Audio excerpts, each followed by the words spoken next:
Well, good morning and welcome to day 4 of the Rothesay County Championship game. The last day of cricket in Chesley Street between Durham and Worcestershire. News this morning is that Worcestershire have declared. They've declared their innings on 591 for 9, a marathon innings. That was 174 overs long. Centuries for Roderick and Brooks. And Durham are batting, which was something that I wasn't expecting to see first thing this morning, here with Ashthorpe here and Ben Fitzpatrick. So, yeah, we're here, we're batting. It's the last day, the sun's shining. It's a bit blustery if we're going to be really, really critical, but great conditions to bat in, Ben. Yeah, absolutely fantastic conditions. Good morning, Ash, and good morning, everybody. Yeah, also a very big surprise, I think it's fair to say, when we all came in this morning. The news just announcing to us about a half hour or so ago that Worcestershire have decided that, you know what, we don't need 600 runs. We can spare the extra 9. We'll have a fancy of some bowling. So there you go. Steve says, wickets today, please. Durham 1 wicket. Well, they don't have to take 1 wicket. And Worcestershire 20. Well, if that happens, we're in for an intriguing day. As it's set, Durham will be in, really, pursuit of bonus points. So 250, which seems a long way away right now. So they haven't faced a ball, but this is a good batting surface. And we're ready to go. Taylor with new ball in hand. Alex Lees and Emilio Gay, the men at the crease.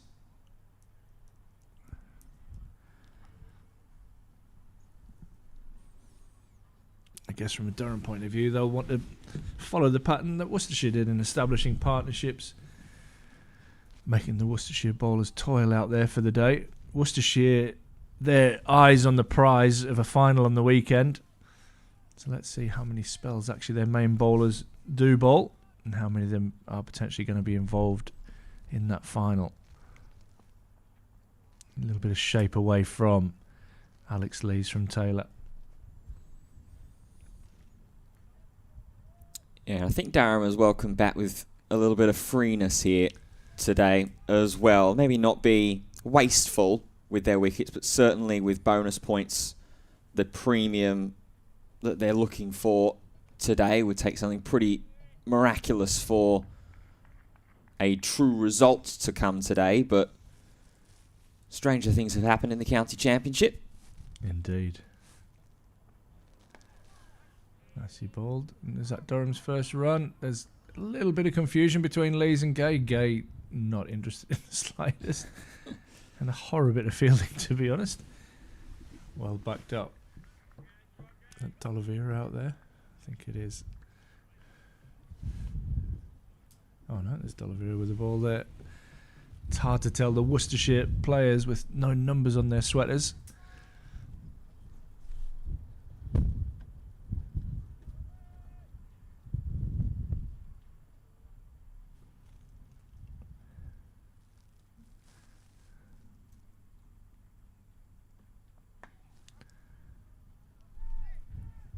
He's attempting flick off his legs, just get straightened up a little bit with a little bit of shape. See the breeze there is very, very strong. And by Kettlebury just holding on to his hat. Yeah, heavy blustering winds at the moment, blowing from left to right across your screen as you're seeing it.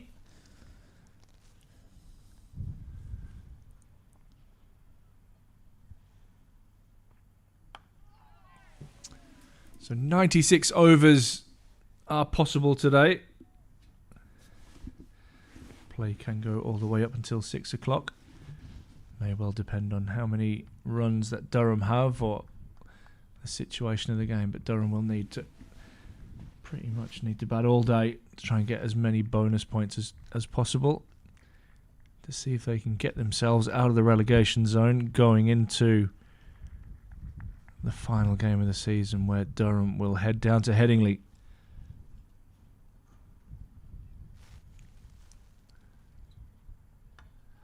And Lees is off the mark as this one runs away down to third man.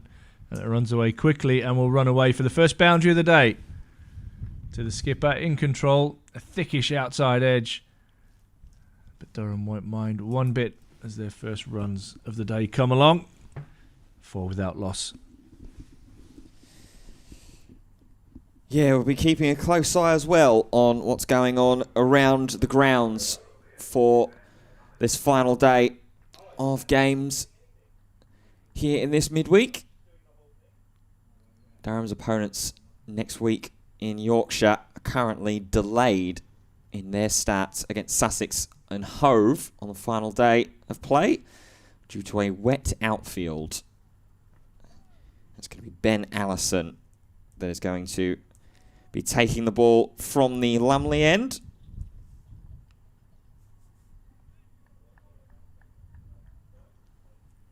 And the team just above Durham in the lead standings, Hampshire underway as well.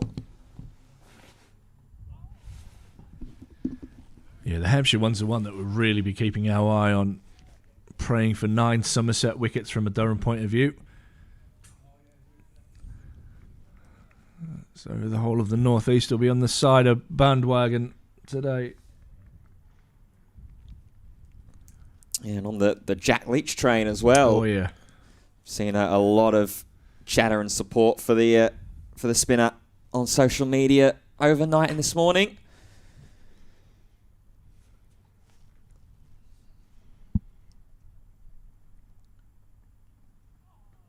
Another leave from Emilio Gay.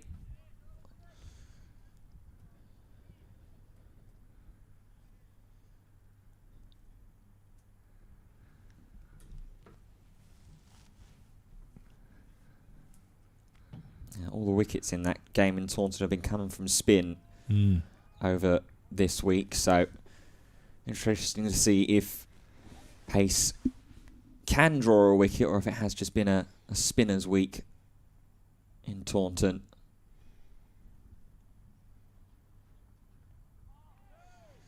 Emilio Gay just playing patiently here through this first Ben Allison over. Been holding his line over the first 3 deliveries, just staying wider, trying to encourage Gay to free the hands a little bit and play into the 3-man offside and the 3 in the slips cordon as well that are waiting behind him.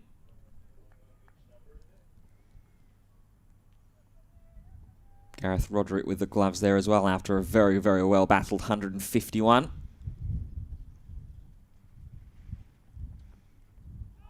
As there is the first one that shows some shape inside to Gay. The first one he offered at. yeah, it was just one of those ones as a left-hander that you dare not leave. So that shapes in. Good cannon into your off stump, but it just holds its line, goes away from the left-hander. Thankfully, from a Durham point of view, avoids the outside edge. Good morning to everybody joining us, wherever you're from. Bat on ball for Gay. Run this one down towards third and pick up a couple.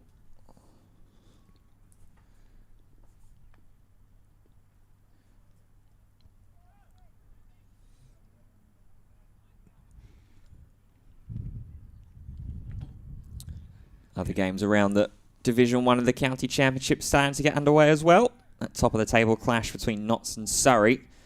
Poised very, very nicely in both directions. Surrey need 244 runs to take victory at the Oval.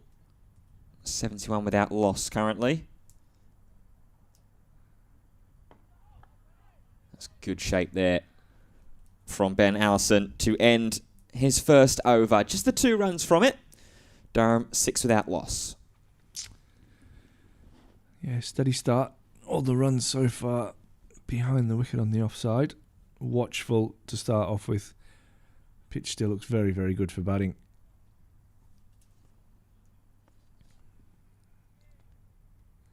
Yeah, that greenery that there was present, particularly in the middle of the wicket around day 1, well and truly faded away.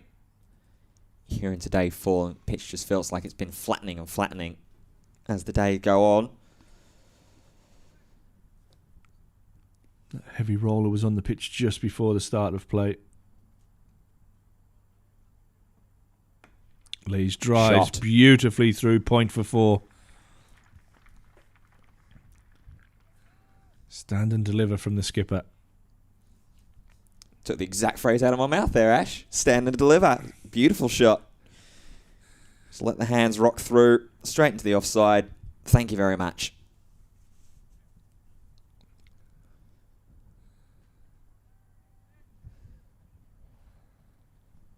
It's Durham into double figures. 10 without loss.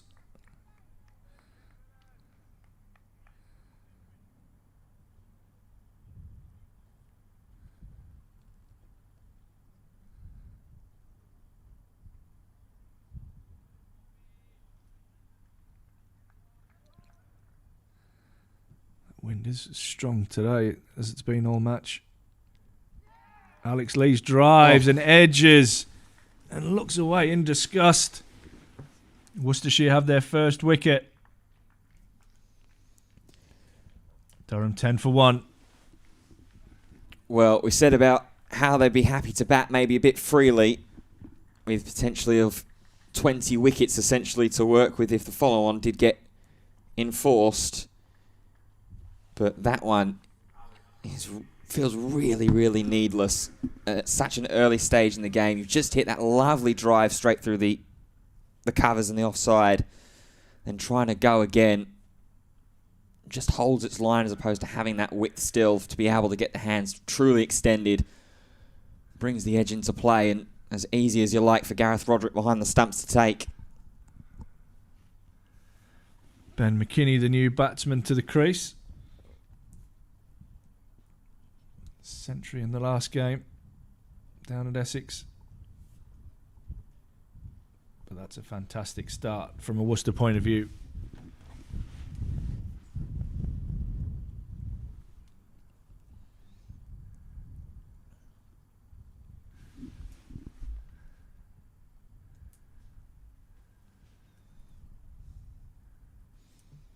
And that is the 50th wicket as well of the season for Tom Taylor in the County Championship. So he's been bowling very, very well this season. One of the shining lights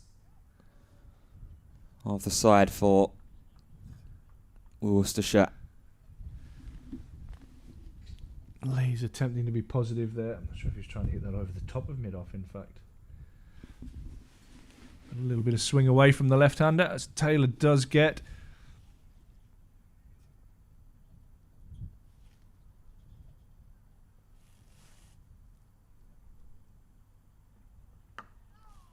Kenny solidly into position, first ball.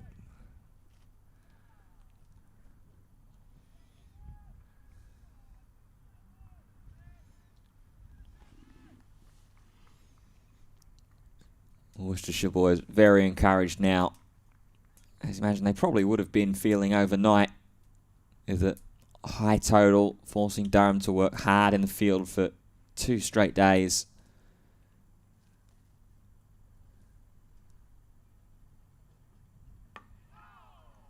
They'll know they're frustrated, Durham, as well. Durham lads will be pretty tired, spending 174 overs out in the field. Might have been even crueler if they'd batted for an over and then declared this morning. Yeah, gone to the last pair and just gone, you know what, swing away, get us to 600 if you can, and then say, yeah, we've had enough. But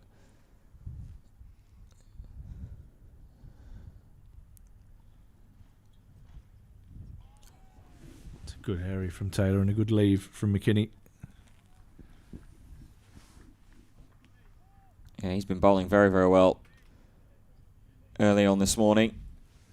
Undoubtedly very positive signs as well ahead of that final on the weekend.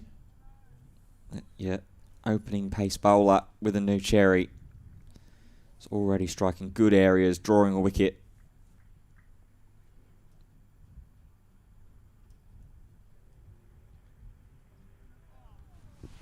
Again, ends a successful over. First ball belted through, point for 4. Second ball wicket. Finishes with 4 dots. Durham 10 for 1. Remember, throughout the course of the day, if you're watching, give us a little like and subscribe. Ben and I are paid by the like, so we'd really appreciate if we can get that. We got fed last night, thanks to your generosity of the old thumbs up on YouTube. How was the bottle of imaginary Worcestershire sauce? Did that get... Hasn't arrived yet. Hasn't arrived yet? Hasn't arrived. Oh, the imaginary carrier pigeon is taking its time. Yeah.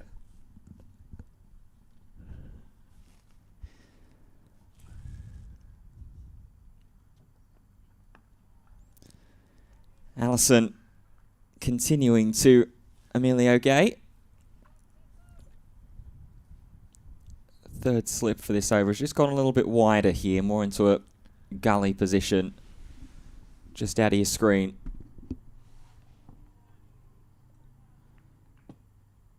So trying to see if they can get that wicket outside edge from the bat of the left-hander.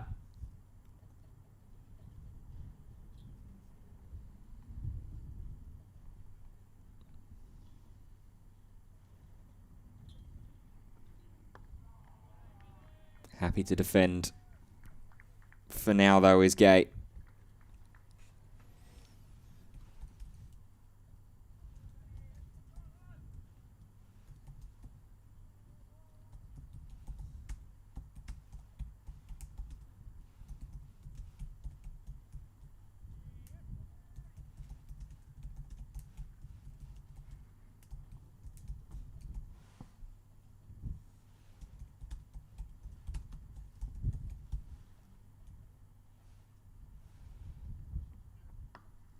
Rise up high on that one. Spilt slightly, and the man short on the offside, but does well enough to keep it to just the one run. I'll give Allison a chance to have a look at Ben McKinney. He got through the end of the last over safely.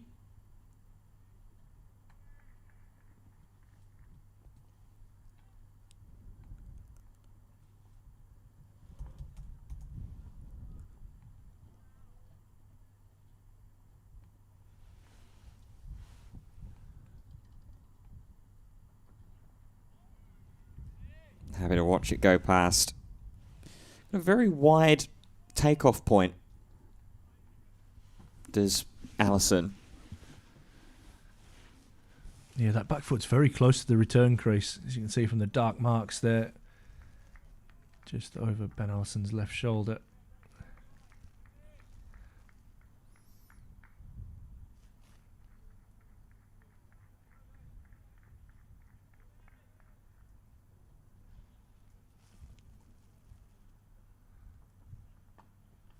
Clipped off the pads very, very nicely. There is cover down there at fine leg. McKinney will come back for two for his first runs of the day.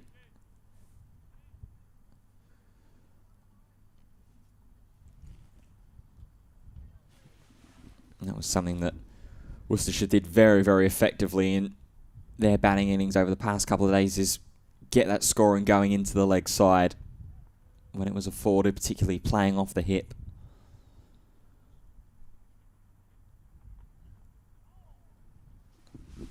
As that one is watched through to Roderick with the gloves, and we'll end the over. 3 runs from it. Durham 13 for 1.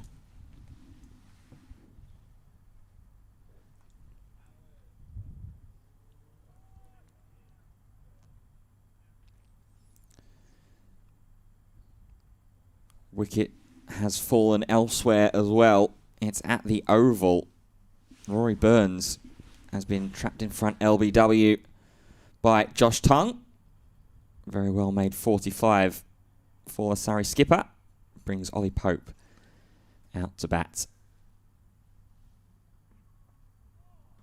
Taylor again and a leave. We've got a lovely message here from Dom James. Dom is part of the BBC commentary team, and Dom is heavily involved in the visually impaired cricket here at Durham. And he's asked me if I can give a shout out to Lois Turner, who's from Blaydon. And she's trying to fundraise to send a women's team from the UK to compete in the World Cup in India later this year. So you can get behind that, that would be absolutely amazing. There is a Just Giving page set up. Might get Sam Blacklock to share that with you a little bit later. And we've also got a couple of players from the visually impaired team winning national awards. Raheel Khan, who was B1 Bowler of the Year. A B1 is a categorised player as totally blind. And Harry Hood, who is partially sighted, won Fielder of the Year with 7 catches and 5 run-outs. And a special mention for umpire Neil Robson, who won the Safe and Inclusive Environment Award at the Community Foundation Awards on Sunday.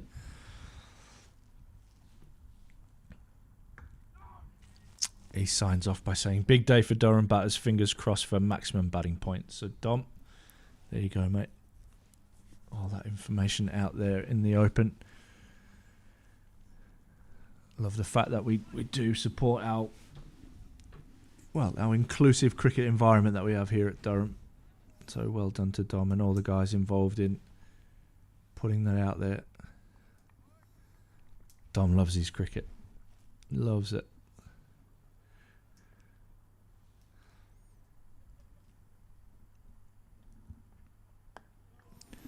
It's a good start from Worcestershire. Pretty tight bowling. Big congratulations, it must be said and added as well, to those that were recipients of awards in that last message. Absolutely. Amazing to hear. 5 run-outs in a season. Harry Hood. That's some doing. It's a good effort.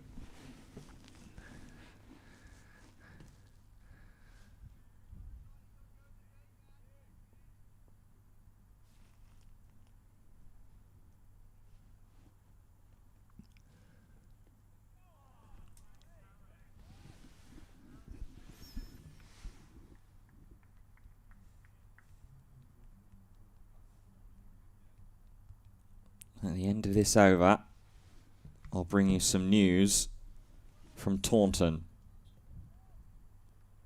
They're 7 down? Not quite. Not quite, just checking. Not quite. But there has been a breakthrough in the early stages of the morning.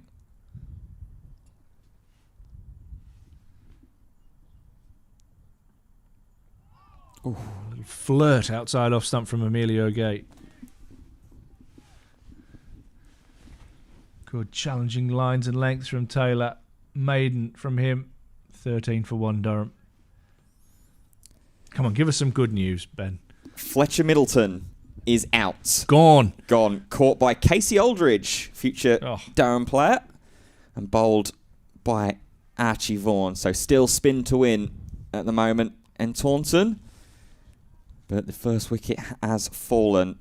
Hampshire have just 8 remaining and still trail by 245 runs. Gubbins is there on 1. Toby Albert is the man that's just been brought to the crease.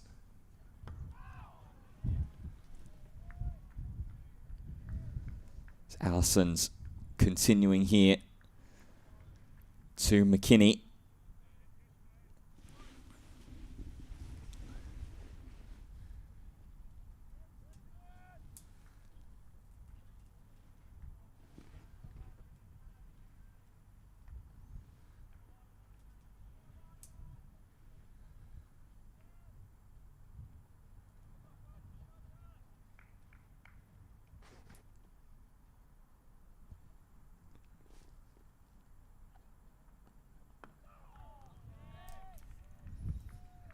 Happy to just see through some deliveries here at McKinney and Gate. Which makes sense. Get through that new ball period while Taylor and Allison are charging in, 2 of the most accomplished bowlers in the Worcestershire side this season. Already mentioned Tom Taylor's numbers, his 50th wicket, that of Alex Lee's earlier this morning. Ben Allison currently on 36 for the competition. Lovely shaped drive, but good dive to stop that there at wicket.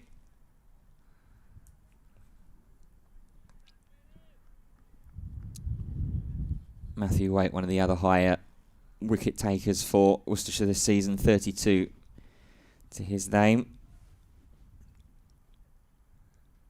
They have been the three that have really shined with the ball.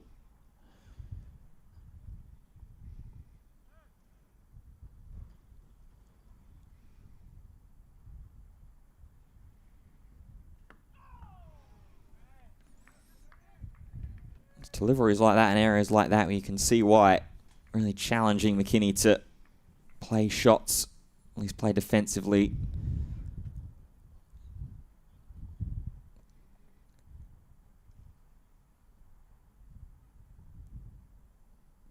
Two more balls left in the over.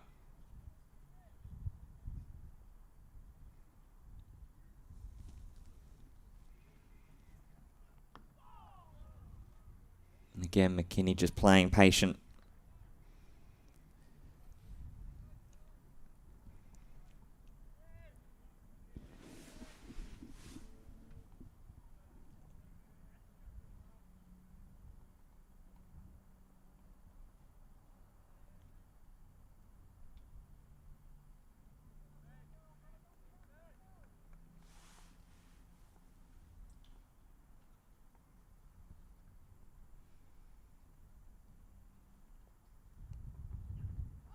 Oh, very similar to Tom Taylor in the last over. Allison now trying to tease the outside edge of Ben McKinney's bat. He survives, but it's back-to-back maidens for Worcestershire bowling.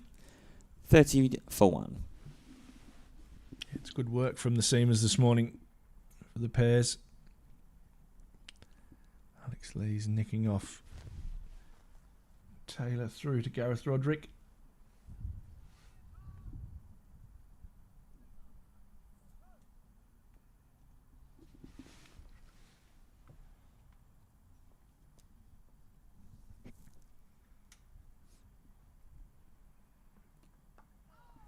Okay, squared up. Gets a thick outside edge down towards third to the boundary. And it will run away for 4. Not convincing, but good from a Durham point of view. There's 4 more runs on the board. Yeah, sometimes just have to take the runs where and when you can get them. Fortuitous there from Emilio Gay's perspective.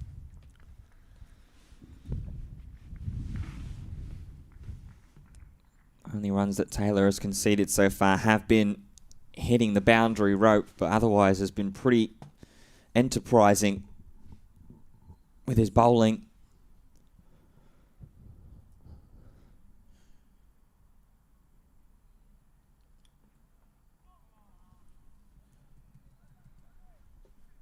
Oh, carrying through a little lower there to Roderick with the gloves. Just checking out the footholes there. Tom Taylor as he walks back to his mark.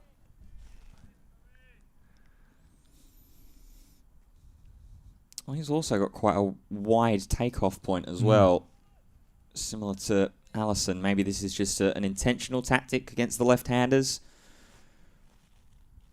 Or this is just the natural positions. Driven. He's got a little bit of a toe drag there, as you can see, just about to see when the pitch comes into shot. Almost like a line right behind where he is at the moment. His initial contact point, and then his foot just drags across that return crease. For the second time in this match, we need the sights and the aids of the telecaster as well. Get the lines out. Yeah. That could be dangerous for us. Again, squared up. Good work from Taylor.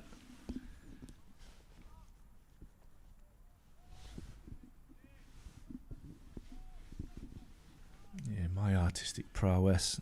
Things could go wrong really quickly.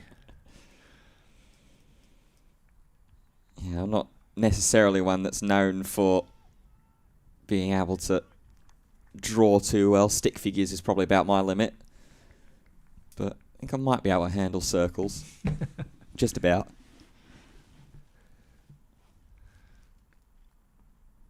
driven beautifully down the ground by Emilio Gay. That is shot of the day from him so far. Sign of balance for a left-hander is hitting the ball back past the bowler. Lovely shot. Yeah, beautiful shot. First real true shot that we've seen Emilio Gay really play today as well, despite him being 11 off 20. That first boundary coming at the top of the over when he was squared up. That one, true drive down through the onside on the left. Again, Taylor back to his length of trying to hit the top of the stumps. Ends the over. 8 from that over. Durham 21 for 1 after 7. McKinney on 2. Emilio Gay on 11. 89 overs remaining in the day's play. Let's get you updated. Durham will be searching for bonus points today. The first of those will come at 250. And then they go up in increments of 50 to a maximum of 5 at the 450 mark. And if they get to that, then we will have been entertained today.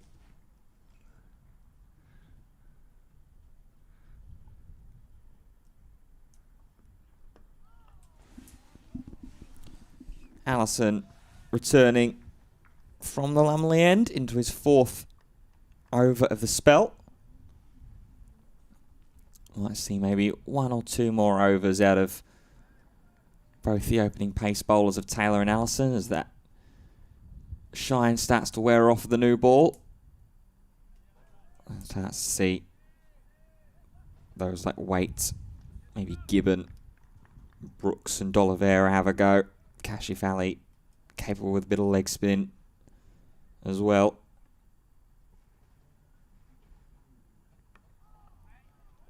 Little edge there from McKinney, trying to open the face up. Run that down to 3rd, which is currently vacant at the moment.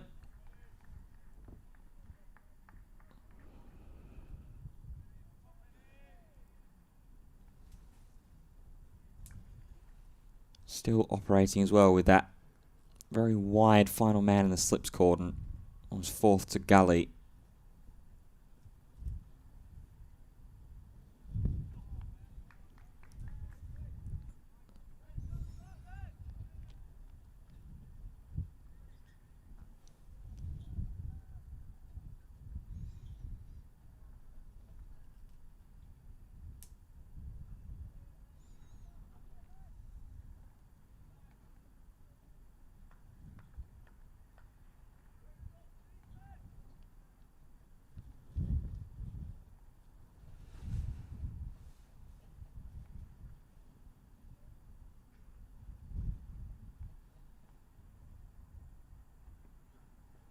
Oh, an offer there from McKinney. Had a little bit of width. But quite stiff in playing that shot, though. Yeah, it's a big shot, that, on the up. Basically born out of a little bit of frustration in the good bowling that he has received so far. A free scorer, normally McKinney's 2 from 17.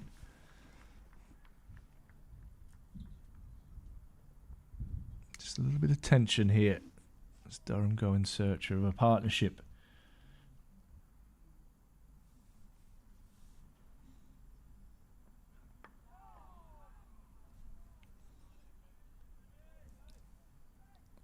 Yeah, for as many runs that Durham are going to want to put on the board throughout the course of the day, and how they've essentially got sort of 20 wickets to work with the high deficit that they've currently got, currently sitting at 570 down.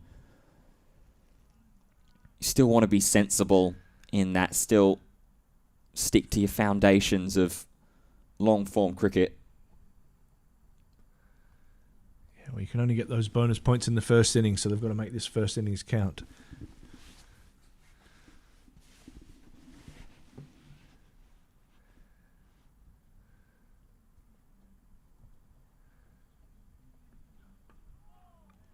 Big bottom edge there from McKinney. Kept in front the man standing in the leg side. Ben Allison has his second consecutive maiden over of the day. 21 for 1. It's been good from Allison. It's been good from Taylor. Tight start. 8 overs down. 21 for 1. As we said, Ben McKinney normally free-flowing is 2 from 19. It's a good challenge for him.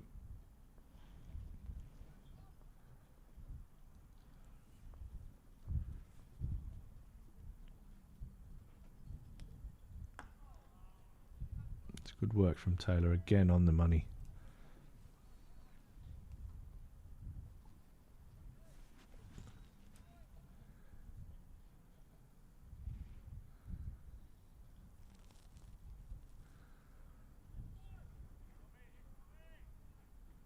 Slips in place. A first, a second, and about a fourth. Or a floating slip. Whichever way you want to describe it. Just off the edge of your screen. Gay drives. Won't beat point. Yeah, they've done a similar thing for Allison as well.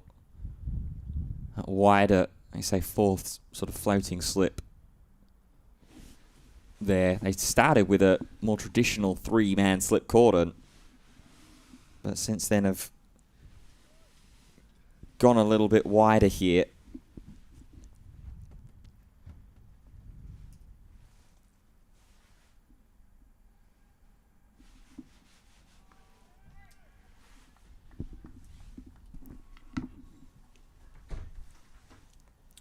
Durham had a similar idea that they utilised against the right-handers early on in the Worcestershire batting innings. It was how David Bedingham ended up taking the catch of Kashif Ali.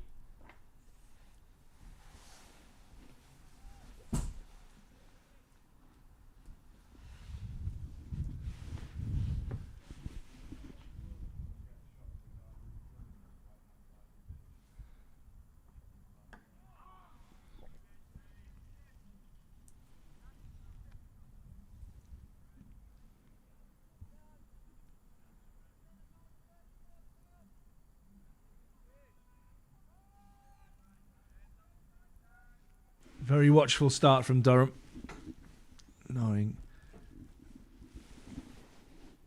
that these first innings runs are vital today. Deep square leg going out now.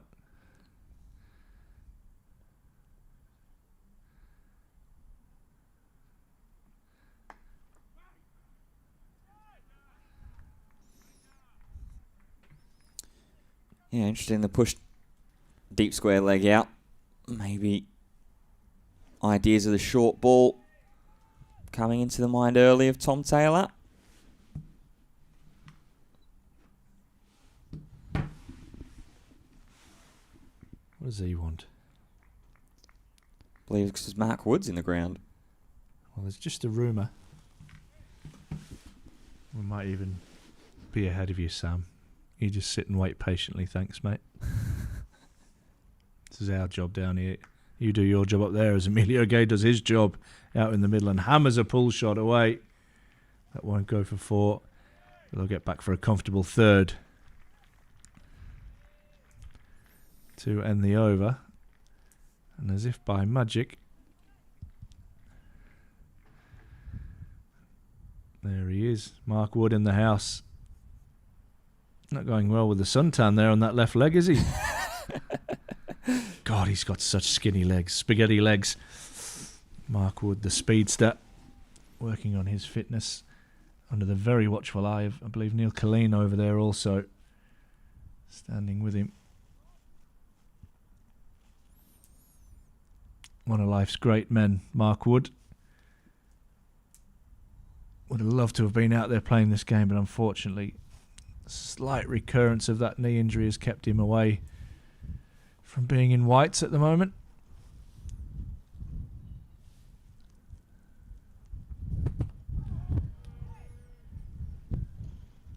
Allison continuing.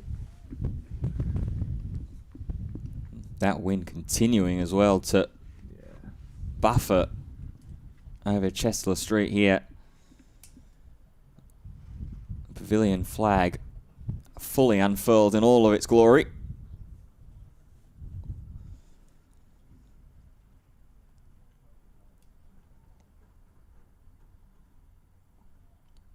Emilio Gay trying to unfurl himself in glory as well with Durham. 24 for 1. He's on 14.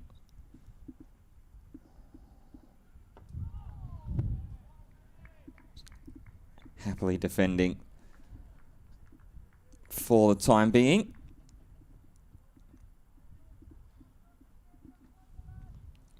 Surrey have just gotten themselves to 100 as well over at the Oval. So 215 more runs is all they need to chase down Notts. 1 wicket down.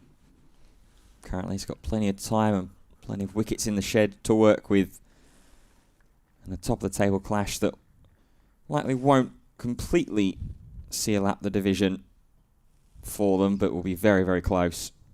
As that was close. The dive at the slips, and Gay gives himself another boundary. Yeah, often the way when you have that floating slip in place. That one edged away between second and fourth slip. Didn't carry.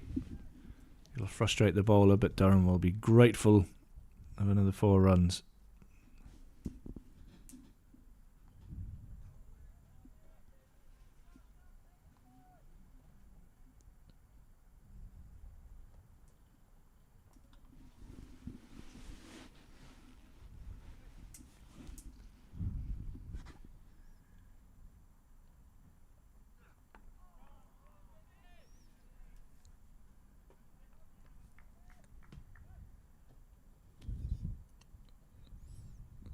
Emilio very watchful of the pitch at the moment here as well. Spent a little bit of the last over at the non-striker's end inspecting particularly the middle of the pitch. Just as Allison returns to his mark here, Gay was just having a look a couple of yards in front of him.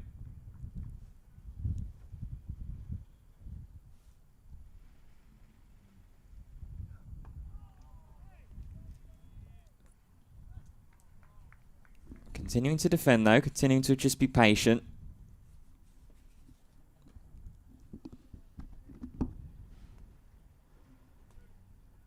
We approach the last ball of the 10th over.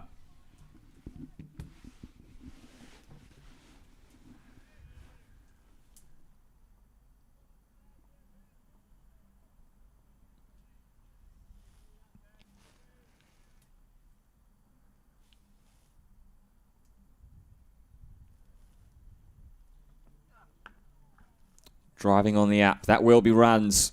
Might be 4 of them. As the ball, maybe 10 overs old, but still pretty fresh. And that's a really lovely connection from Emilio Gay to end the over. Another 8 runs off of it there. Off the bat of Gay. Durham 32 for 1.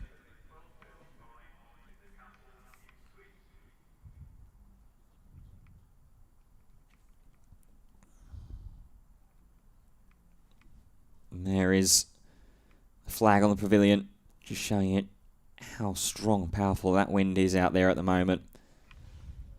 Yeah, we love a flag shot. The old Durham Lion in the breeze.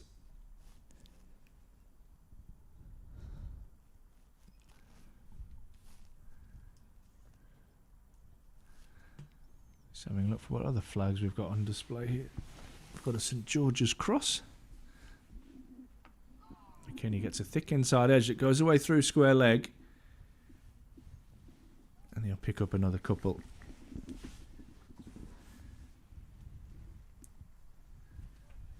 only see the 2 at the moment.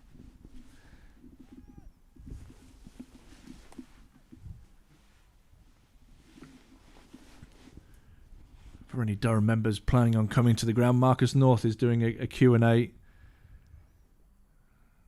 at 5 to 1. A bit of a mop up from the the members' forum the other night, which was held early due to the close of play. McKinney launches into a drive, unable to beat mid-off.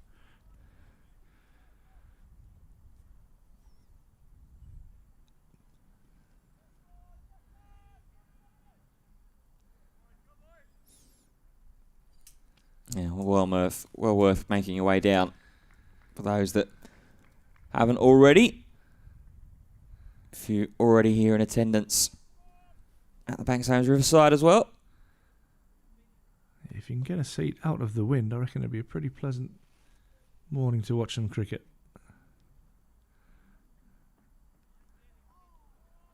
And that is an absolute seed. That hit Ben McKinney right in the back thigh, and they don't tickle.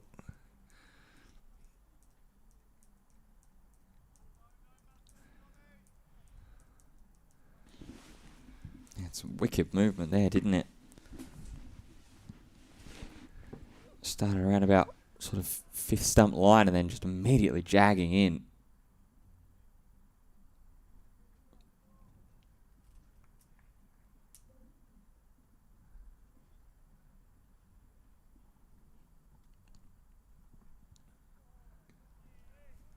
Little tempter.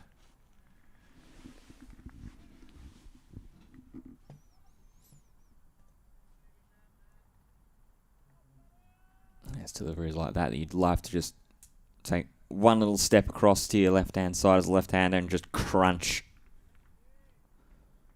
with a cut shot, but there is cover there at point on the offside.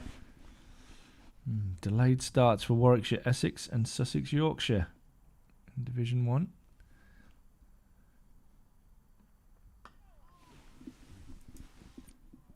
Yeah, that Sussex match being advertised in the inspection to be happening right about now. But for Essex and Warwickshire and Birmingham, there's not going to be any play before lunch.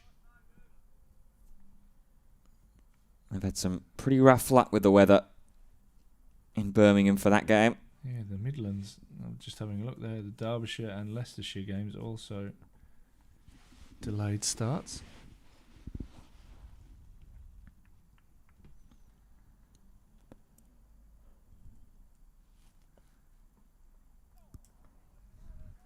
Now through to the keeper. Very watchful at the moment, Ben McKinney. Durham 34 for 1 after 11.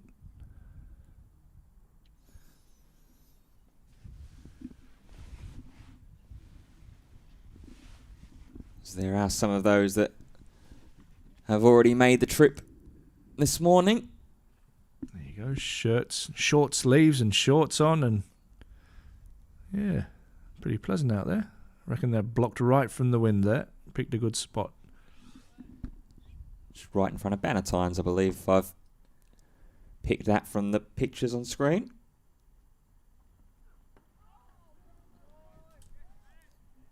Allison continuing still from the Lumley end. Emilio Gay set himself up quite nicely at the moment now, 22 off 34. McKinney a little bit more watchful and patient. 4 off 25, but they've needed to beat early wicket of skipper Alex Lees in the third over of the day.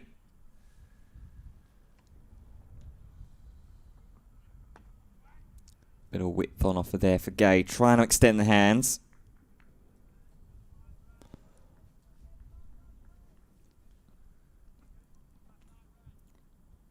That's what Durham have needed after the skipper's gone. Just play patiently, much like Worcestershire did throughout their batting innings. Just build those partnerships.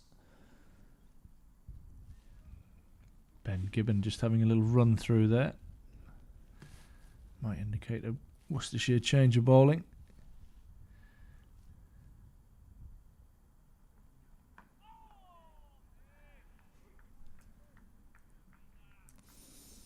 Yeah, can't imagine it'll be too far off now. Ball coming up to 12 overs old. Both Taylor and Allison will have had 6 each at the completion of this over.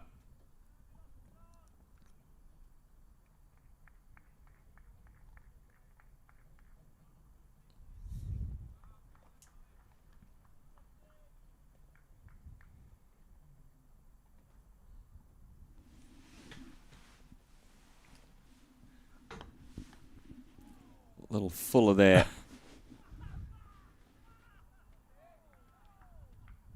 From Gay.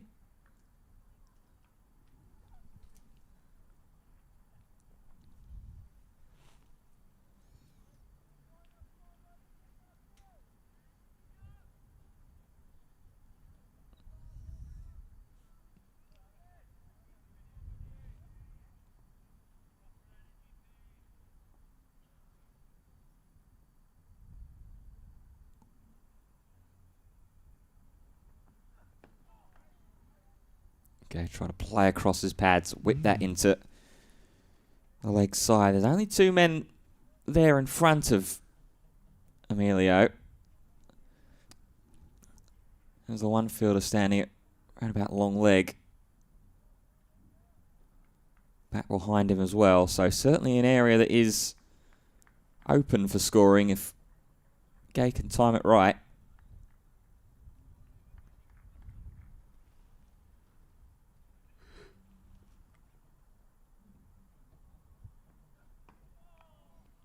But for now, we'll just wait on as Allison racks up his third maiden over of the morning session. Durham remain 34 for 1. Yeah, it's been a good opening spell from both right armers. And we're about to see a bit of left arm. Oh, some of my favourite people in the world. Neil Robson and Freddie Wilson. Will Gidman also there up in the top of the LNER stand. Might be looking for a ball that's come from over the nets.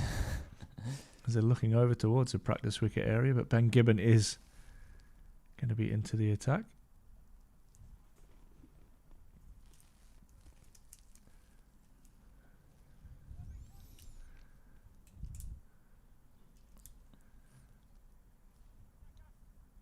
Yeah, time for a bit of left arm pace here against the two left-handers of McKinney and Gay.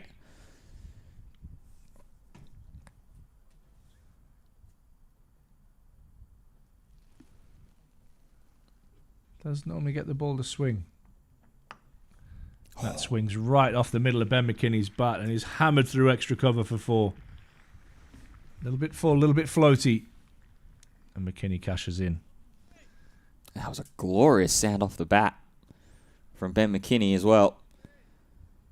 Said about how he's generally quite a free scorer, is McKinney, averaging just over 34 in the county championship this season.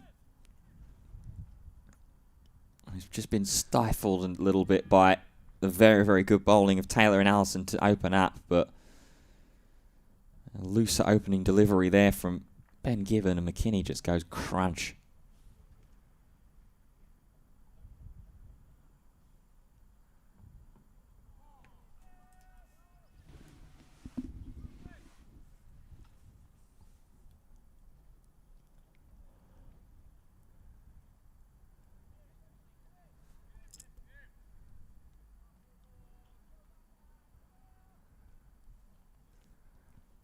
A lovely lopey follow through from Gibbon.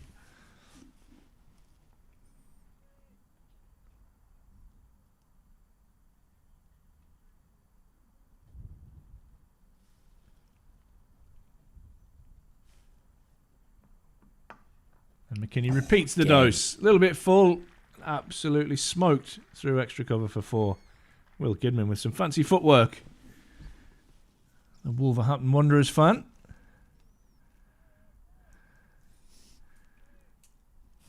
Yeah, this is beautiful stuff from McKinney.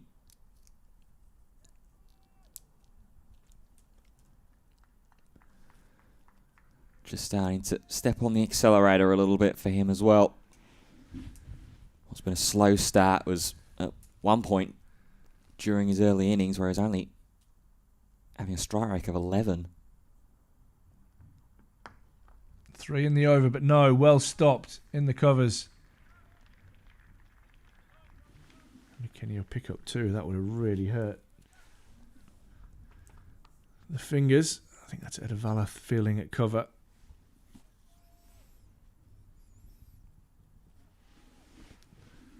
Yeah, he's timing them out well at the moment. Off the left-hander. Very, very good stop in the covers. Needed stop as well. He'll feel a bit better now. He's got a bit of rhythm to his batting. He's tied down by the two right armers from around the wicket.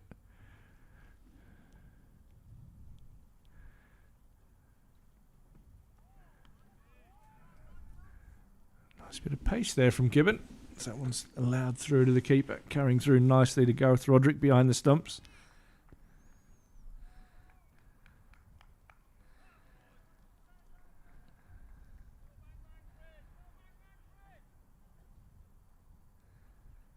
.44 for 1 now, Durham. Last ball of the 13th over.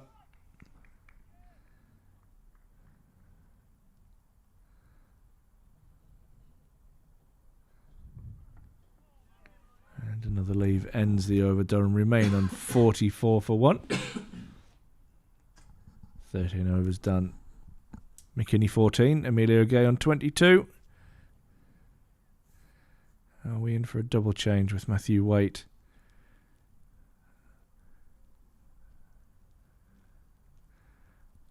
Certainly looks that way at the moment.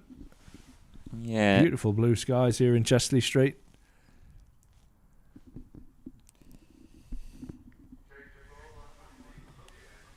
It is going to be indeed a double change.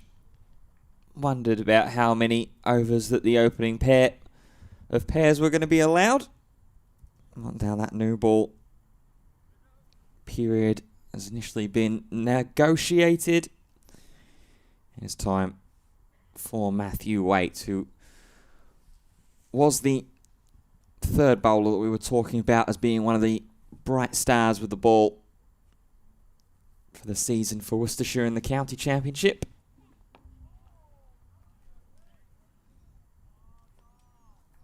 Him, Anderson and Taylor contributing the majority of the wickets for the side this season. Only other bowlers to break into double figures with wickets in the ball. Jacob Duffy with 19, Adam Finch with 13 and Ethan Brooks with 12.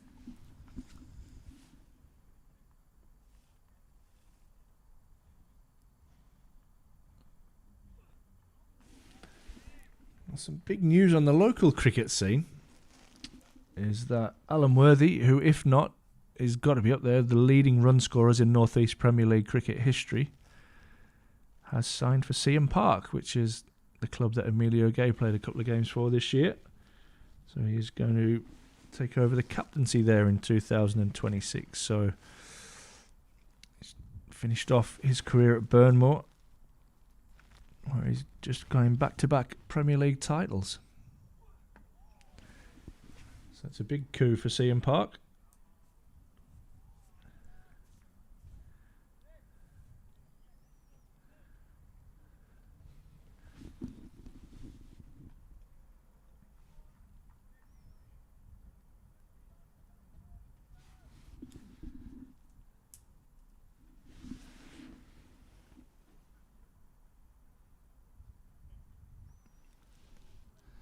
If you'd like to get in touch with us, just a reminder, you can contact us via email at streaming@durhamcricket.co.uk. You can also hit the like and subscribe button. That'll keep you in touch with everything Durham. All the day's play, all the highlights, all the interviews.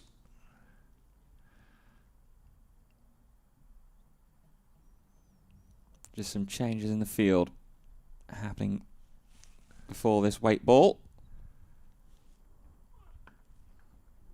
Gay tries to free the hands open, but stopped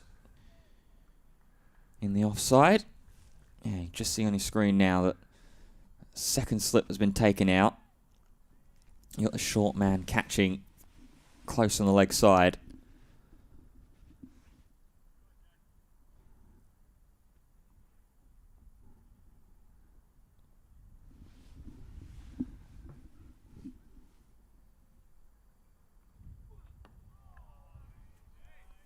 Wait, trying to go to work and attacking Emilio Gay's top of off stump.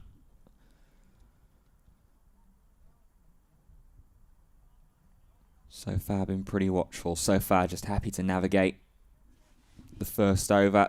See what Waite has in his locker. Some of the variations that he might be providing as well. Yeah, another swing bowler. Seeing if there's any shape for him early doors. And there is. And that is driven gloriously back down the ground. Sorry to steal your thunder there, Ben. It's a second lovely straight drive from Emilio Gate. And he's played those pretty nicely so far with the drives. Now that he's well and truly got himself into some rhythm as well. End of the over. Just that boundary off of it. Durham 48 for 1.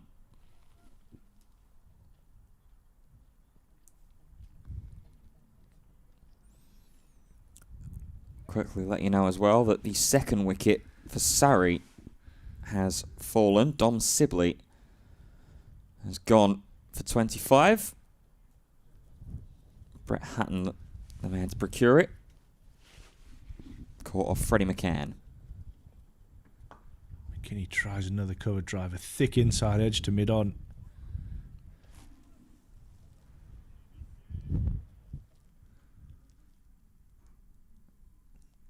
I've got the results of the earlier inspection as well that was happening in Hove. It's been deemed no play before lunch between Sussex and Yorkshire due to a wet outfield. Yorkshire will definitely be keen to get out there and try and take that 9th wicket. Short, hooked around the corner. But controlled down to fine leg. It'll just be the single. Have Luke Robinson and Archie Bailey having a wander around. Must have been over in the nets. Hopefully not facing Mark Wood. Couldn't think of anything worse. Yeah, not sure there's enough in the world for what you could offer me to try and face an over of Mark Wood. You have to give me thigh pads, elbow pads, American football style shoulder pads. I reckon you could take him on, Ben. I reckon we set that up over the winter, actually.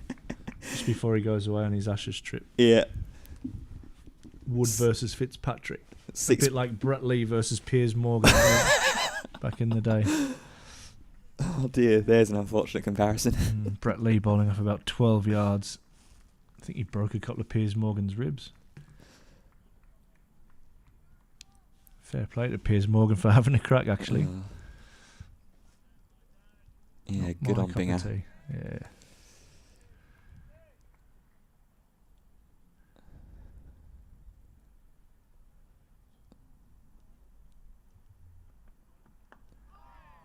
Gay attempting a drive. Gets a thick inside edge. D'Oliveira doing the fielding, but they'll get through for a single.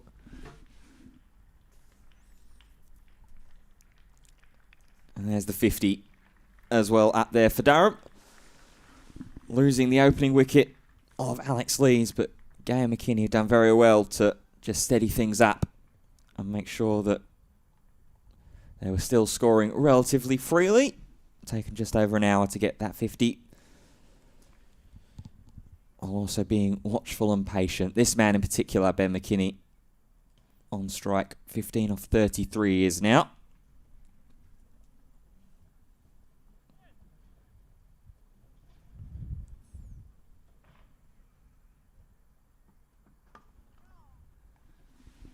It's gloriously driven on the up. Out to the sweeper now. Out on the offside.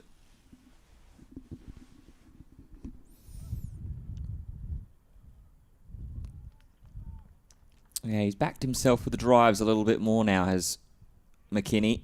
Getting that first boundary certainly would have bolstered the confidence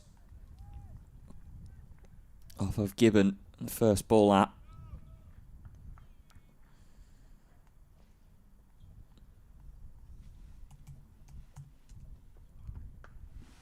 Gay cuts, thinks about a single and sends McKinney back. Ends the over. 51 for 1, Durham. Tell you what, going back to that call there of the Fitzpatrick versus Wood, we've been asking and encouraging for likes on the stream if there's ever a time to set a like goal for a stream. And a subscription goal as well. There's your reward.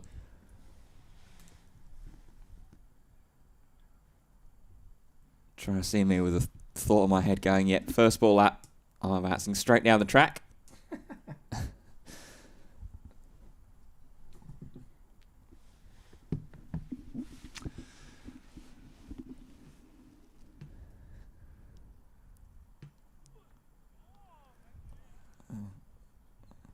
There's a lowie there from Waite.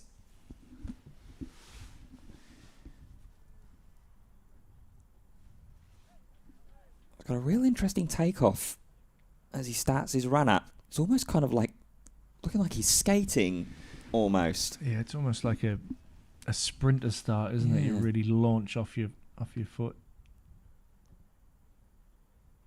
Gets low.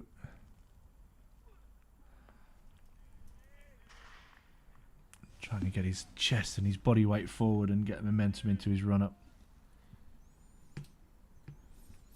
Yeah, it's certainly been working for him early. 8 deliveries, just the 4 runs conceded. That was just a boundary.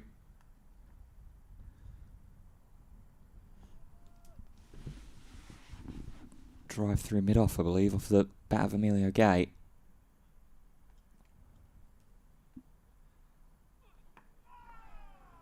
McKinney still trying to figure him out, and these lower deliveries that have been going through in this over.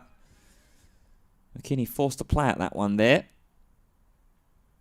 Certainly giving him a little bit of room to think about here.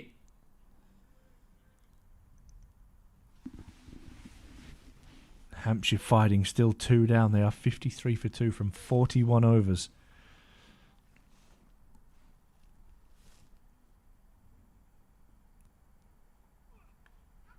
Oh, catch it and carries as well. To the lone man in the slip. McKinney trying to drive on the up. And just as it looked like that he was starting to find some rhythm and confidence with those drives, McKinney has to head back to the pavilion. Waite has worked well for it. Durham, 51 for 2. Yeah, just stuck in the left hand there of Ben Gibbon. McKinney driving on the up, getting the outside edge, and he has to go for 16. Another key breakthrough for Worcestershire. Just as you said, Ben McKinney starting to get a few flowing drives away. A frustrated young man walks back to the pavilion. Worcestershire have 2. Durham 51 for 2. As David Beddingham is the new batter coming to the crease.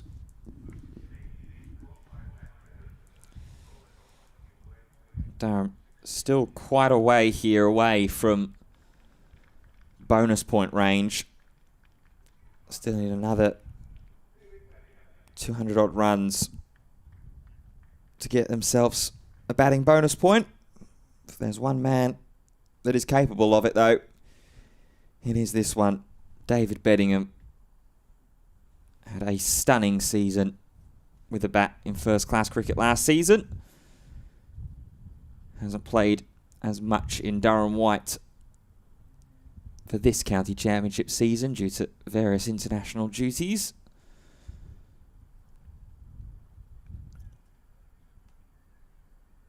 Can Beddingham be the key again for Durham?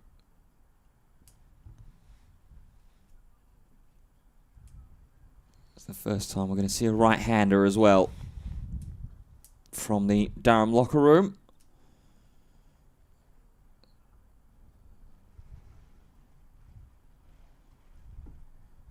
So it's going to bring about a few changes in the field. Still going to persist with just the one slip in catching with Ben Gibbon. Now, man, the offside just going to come up a little shorter.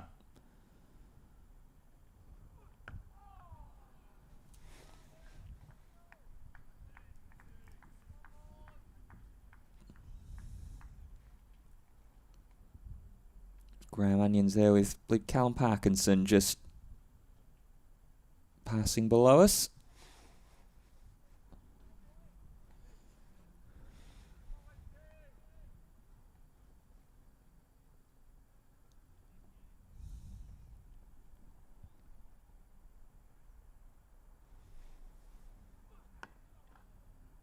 Bedingham pushes that delivery back to Matthew Waite. Very, very strong over for him. A wicket maiden, dislodging Ben McKinney, trying to drive. Durham 51 for 2. Yeah, just what you want when you bring on your first change bowlers. As you can see, Lumley Castle just away to the eastern side of the ground. No flag flying up there today. Might have blew away in this wind.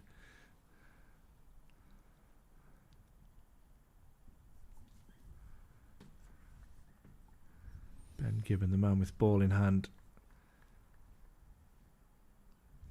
Worcestershire 1 wicket away from their first bonus point.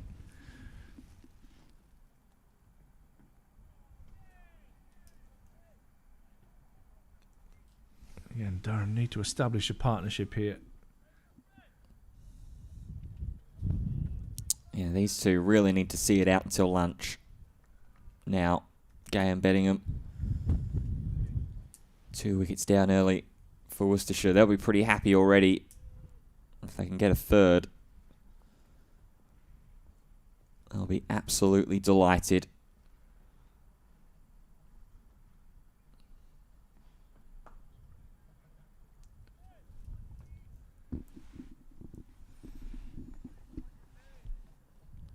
Worcestershire making the decision this morning to go ahead and declare on 591 for 9.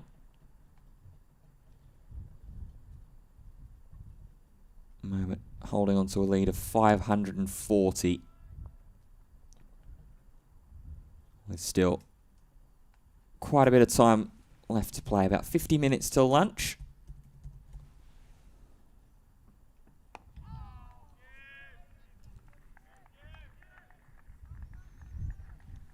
Bit straighter on there towards Emilio Gay. We'll have 79 overs remaining at the end of this one.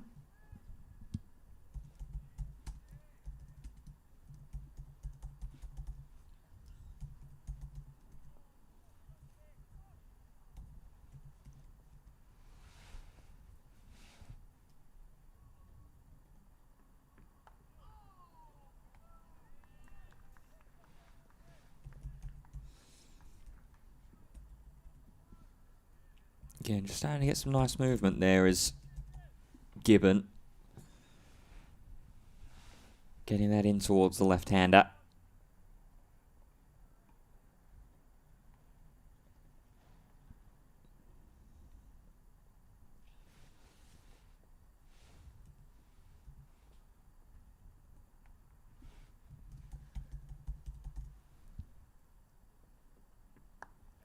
That one a bit of width though on offer.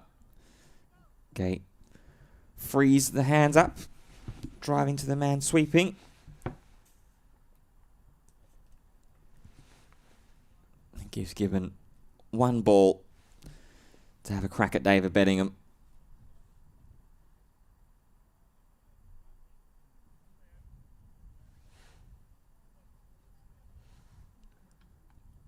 Field's going to switch around. Allison is going to go ahead and join. Imagine Ben in the slips cordon. So 2 men in the slips. Man backwards on fine leg boundary.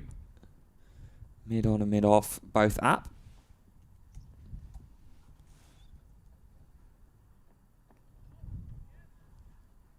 And just happy to go width through to the keeper to end the over. Just the 1 run from it. 52 for 2.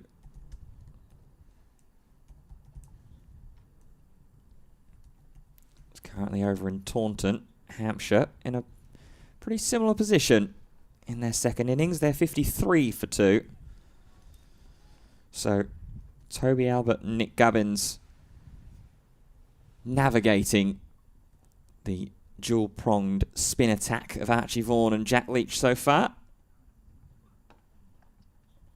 It's Gay trying to free the hands again, but that's good stopping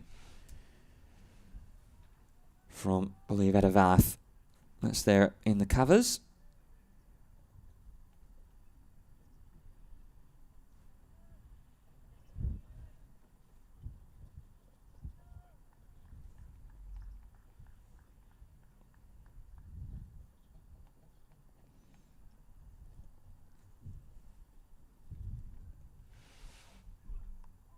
Oh, guided down there towards third man. That's deftly done from Emilio Gay. Picks the gap in the slips cordon.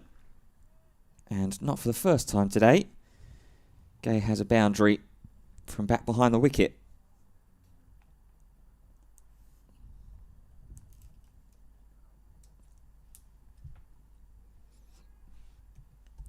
Very controlled shot from Emilio Gay.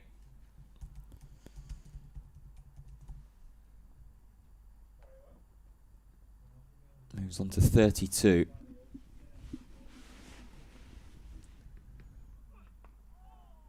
Oh, and then trying to drive.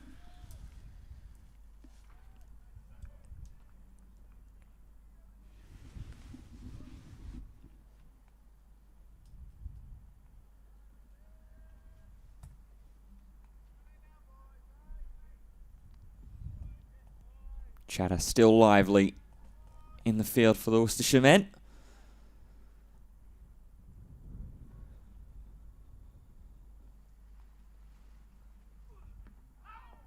Onto the pads, half an appeal. But Waite, not one of those that was leading it. Again, we'll just observe the footmarks here, as was done from the Finkel end earlier today. Tom Taylor was the one carrying out those maintenance pieces. Now Waite turn from the opposite end to observe that takeoff point. Full on the stumps. Good diving stop there, though at mid-off.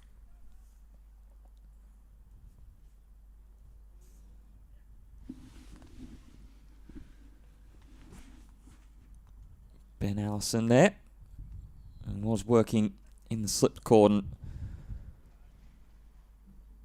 when bowling from the Finkel end. Got the job at mid-off for Emilio Gay. As Bedingham gets ready to stand strike.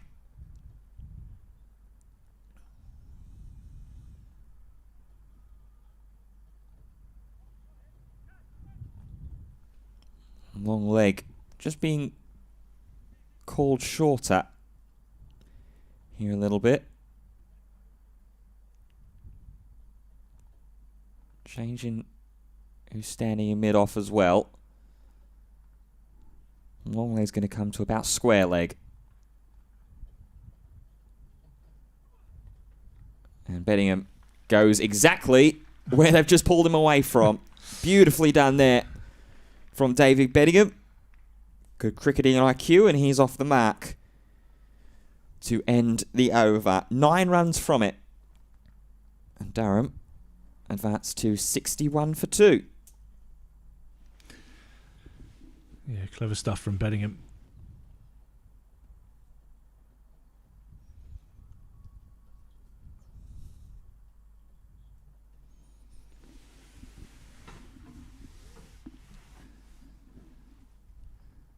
Give you a quick little look into what's going on in Division 2 as well. Half of the games are also seeing no play, much like we are in Division 1. Emilio going a long way across his stumps there. Half an appeal. Yeah, second slip was that vehemently interested there. Very animated. What you got for us around the grounds, Ben?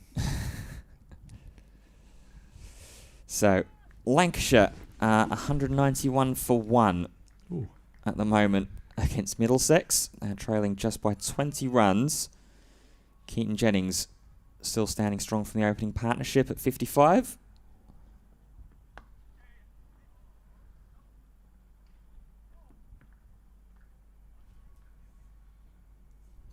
Josh Bohannon, the man accompanying him on 61, unbeaten.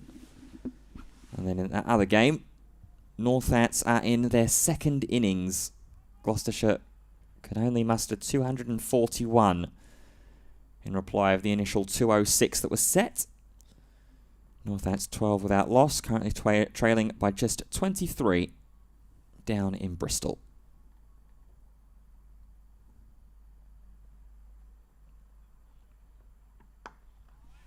Elegantly driven to mid-off for no run.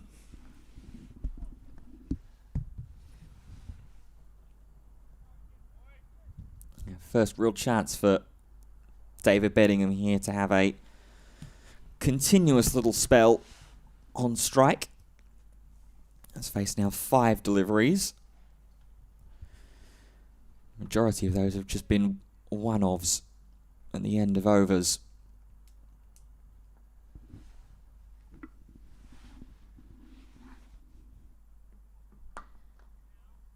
And Gibbon trying to get the ball full, trying to get some swing.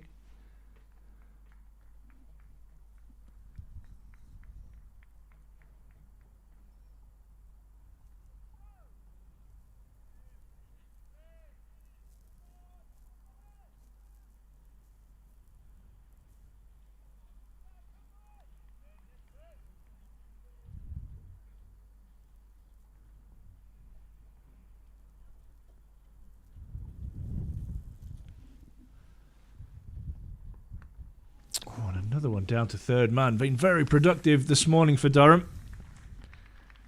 And I guess with 600 on the board pretty much, you don't really care if runs go to third man. You want catchers in place. Yeah, you can afford ones like that. More off the edge of David Beddingham's bat than anything. But harmlessly running down to the third man. Durham, every single run just inching them closer and closer to try to score that first bonus point on the board. Travelling at 3.5 and over currently.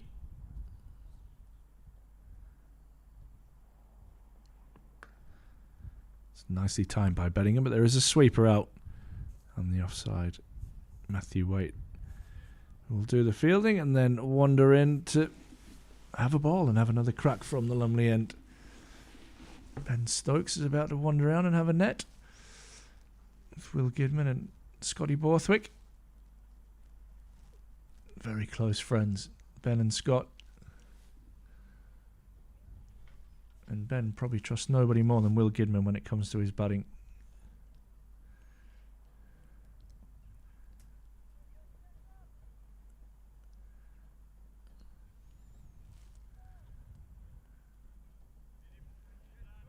Top player. Ben Stokes. Been wanting him firing and fit ready for the winter. As Waite fires in, and lovely clip off the pads there from David Beddingham. And it will race all the way despite the diving effort. Just going to remark at the change of overs there that Beddingham's going to have the first opportunity to take strike at the start of an over here, so maybe just signalling and feeling that he's getting himself a bit confident, a bit comfortable in the crease now. A shot like that, pure quality, and the wherewithal to just go ahead and defend.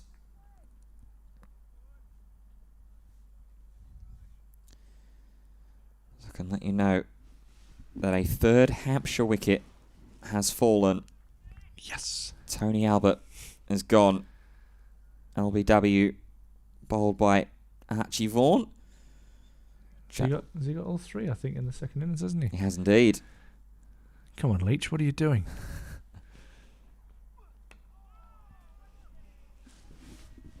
Archie Vaughan just seeing all the limelight and the spectacle that was around Jack Leach overnight and saying, you know what, I fancy a bit of that. I'll have a piece of that for myself. 6 wickets in the game now for him. Nearly caught up to Leach. As indeed. after Leach's 7 foot in the first innings for Somerset bowling.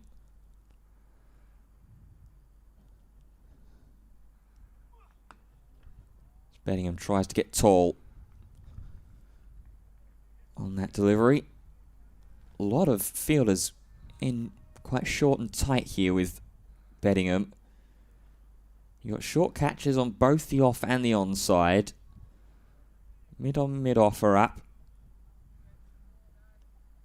You've got a man just slightly back behind the stumps. What's the backward point? It's round there where he goes and times it brilliantly as well with a cut drive. Straight through the offside. And Bedingham finds the boundary again. That's his 4th. He's a classy player, isn't he? He's so good. Just times the ball effortlessly. Not a big man at all, but certainly when he hits it, it stays hit.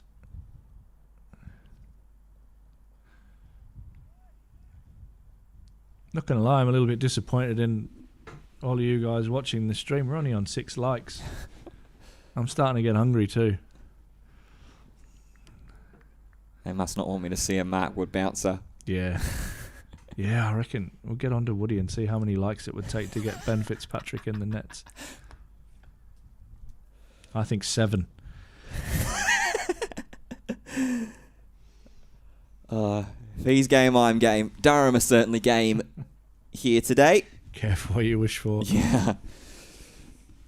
Anything for the content. 75 for 2. Oh, we've jumped to 50.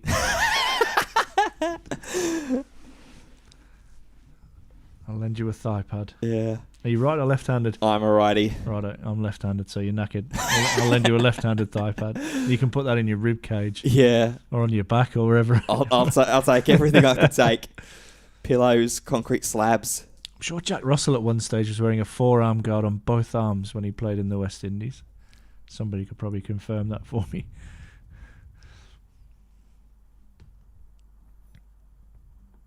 Emilio Gay flashes into a cover drive. There is a sweeper out on the offside and it will just be a couple.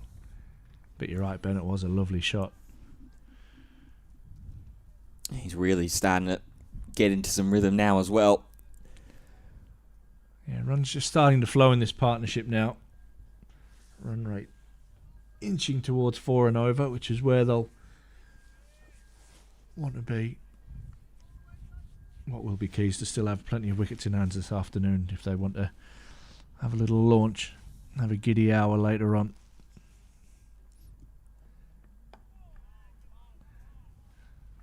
I really enjoy Ben Gibbons' follow through, especially the stopping of his follow through.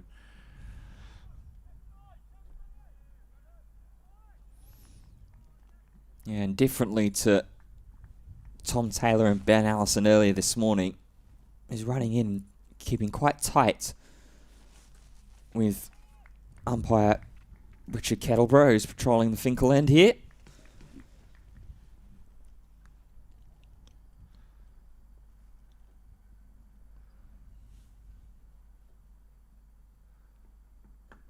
And again, another drive. This one more in front of that sweeper, who has some work to do and does very well.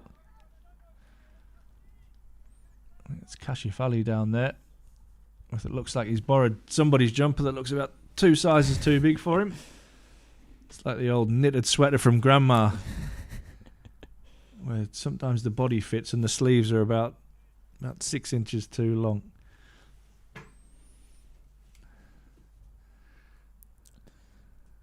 This partnership now getting up into the high 20s as well for Gay and Bedingham.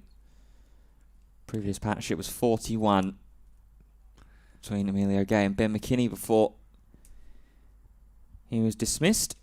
Yeah, they need partnerships in the hundreds here. It's another glorious on drive, but this one doesn't beat D'Oliveira at mid-on. It's well bowled that as well from Ben Gibbon. Just seen Emilio Gay try and drive through the covers. A couple of shots early in the over. So just get one swinging in, push it up a little bit fuller towards that Yorker length. As the ball... I was going to say, inspection of the ball. Yeah. Kettleborough says, get on with it.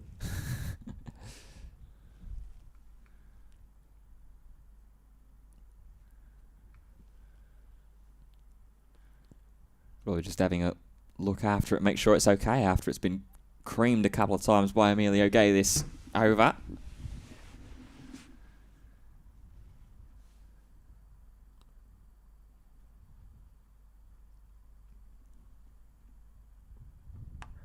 That is a shot. We've seen some extra cover drives today, and that is up there with the finest of them, Emilio Gay. Nicely played. That's the third really nicely timed cover drive. This one a little bit straighter than the first two. Sweep at Kashif, no chance getting to that one. Yeah, and he's been playing these drives so well in this over. One of them's deserved to hit the boundary rope. Kashif has done very well sweeping in the offside for the first two, but that third one just got the angle right there as well. Just between sort of long on and cow corner.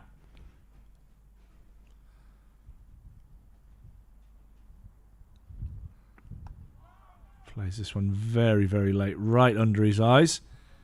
Now in the offside for no run, ends the over 83 for 2, Durham. Emilio Gay into the 40s on 42, David Beddingham on 17. And that run rate is nudging towards 4 and over.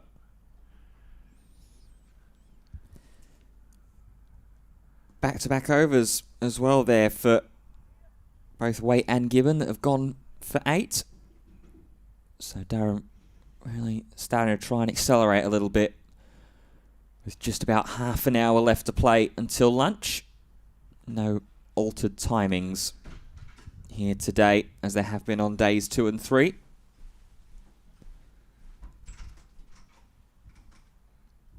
It's Beddingham going to go on strike.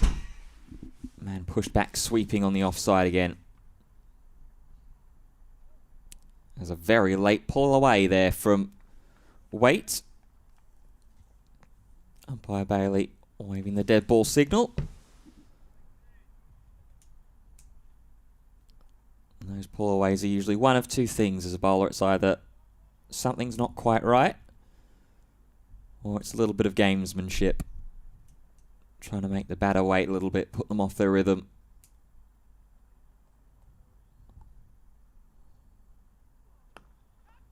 Oh, half a cry of catch there. Yeah, that's a chance. It's a tough chance, but it's a chance.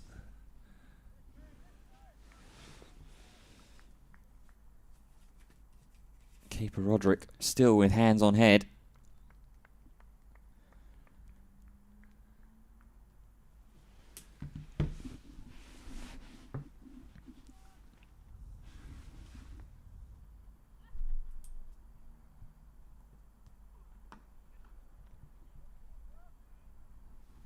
Beddingham tries to play.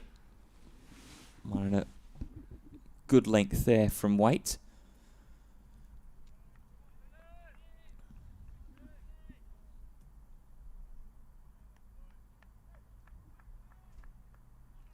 Second man's been brought in, catching short on the leg side, just in your picture there.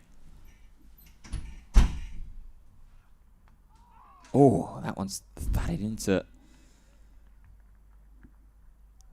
Looks like more thigh off the toe end of the bat. Yeah, big thick inside edge there.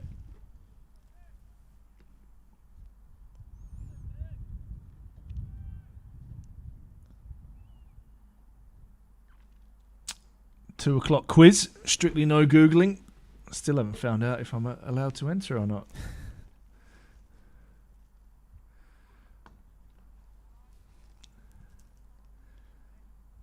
Magnificent bottle of imaginary Worcestershire sauce up for grabs.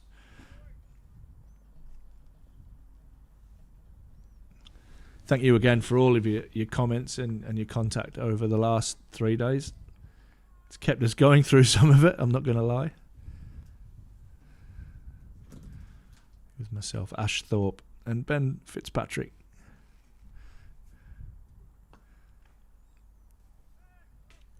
David Beddingham on strike, trying to navigate through this very close and aggressive field that Worcestershire have set. So they've got two men catching short on the leg side, one man on the offside.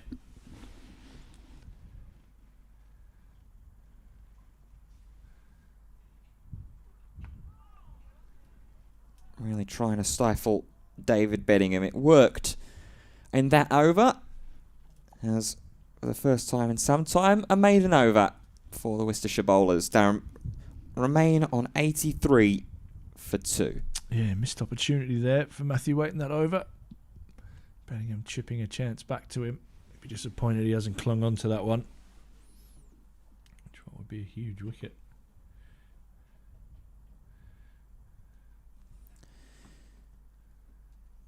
Quick check back in on Division 2, because I mentioned about how Gloucestershire had only been able to set 241 in reply to the 206 of Northants in their first innings. Well, Gloucestershire are making a good go of it with the ball. Northants 23 for 2 currently. So just 12 runs need to be made up by Northants to overtake. Gibbon to continue. He goes full again, and Amelia says, I'll have a piece of that, but it'll just be the single. What have we got on the old promotion? I think Leicestershire are already promoted, aren't they? Let's have a look at the table there. Yeah, Leicestershire on 205 points currently, with Glamorgan closest behind them on 180. And Derbyshire in third on 153. Oh, you'd have to back Glamorgan in from there, wouldn't you? Just a couple of games to go.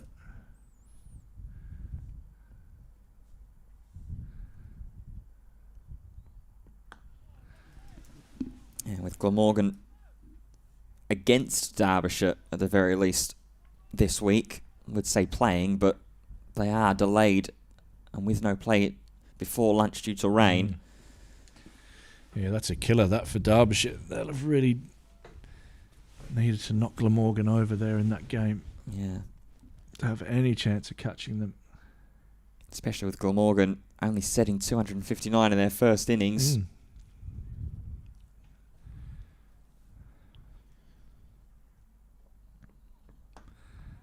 Beddingham drives, it doesn't get all of that. Thick inside edge to mid-on. Ben Gibbon in his follow-through. Not the greatest place to dive that. Like concrete out there, that square, I can promise you at the moment. End of the year.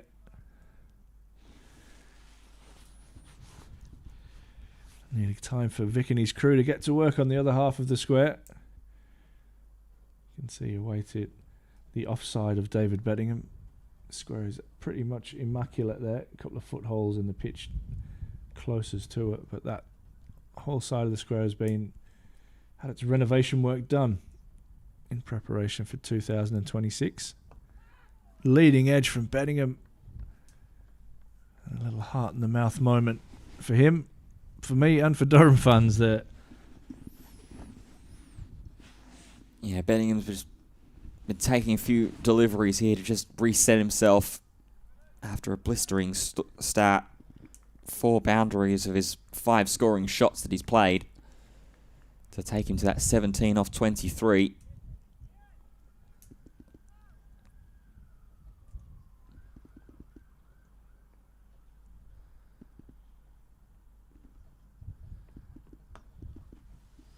Doesn't normally miss out there, David Beddingham. He was falling on his pads. He clips that one straight to mid-wicket. Yeah, the leg side is very, very open again for him as well. It's just that man at mid-wicket. And then back behind, mid-wicket's now going to be sent out. Yeah, just going to reinforce that leg side a little bit, Ben, there. Mid-wicket coming across from cover. And mid-wicket, who was in place, has dropped out to deep square leg. So vacant areas. Got from slip all the way round to cover in the circle. And then you've got a third and a deep point on the offside. Beddingham patiently defends that one back to Ben Gibbon. Ends the over 84 for 2, Durham. In reply to the Mammoth 591 for 9. Both bowlers now approaching the 6 over mark in their spells, similarly to Tom Taylor and Ben Allison.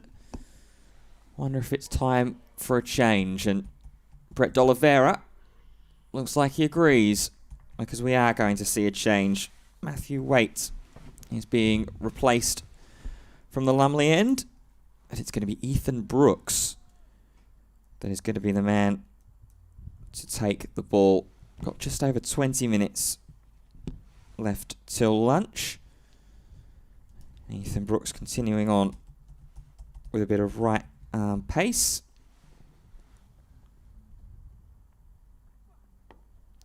Goes a fully first time up against Gate. Coming around the wicket to the left-hander.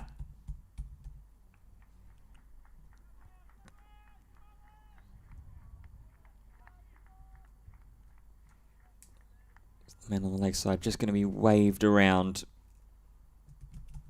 here as well. Get him a little square up. That is where Emilio Gay goes. Towards deep square leg. Will happily come and recover and take the 1 run.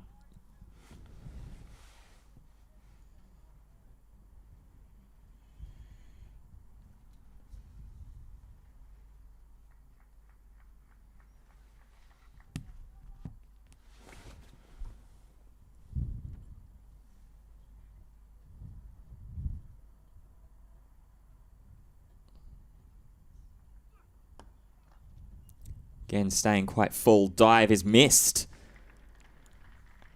at mid-off, and will run away for 4. That's a shame, that misfield from a Worcestershire point of view, because they've just kept Beddingham a little bit quiet there. Created the chance with the caught and bowled. And then, I mean, he is a pretty patient man, but there was just a few dots after a really fine start from Beddingham. Starting to build up, and that's just allowed all the pressure to ease off him. And he goes about his business pretty calmly anyway, but inside, you know that things are just bubbling.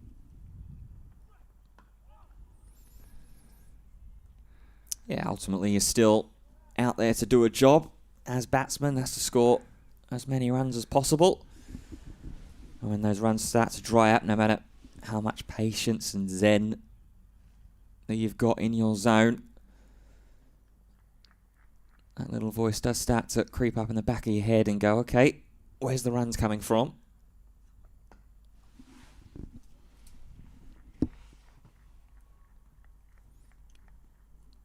Beddingham being left unperturbed, though, for the time being, after hitting a boundary. Couple dot balls there. Take us to the last ball of the 24th over. Beddingham just defends and keeps out calmly. End of the over then. First one for Ethan Brooks. Goes for 5. Durham 89 for 2.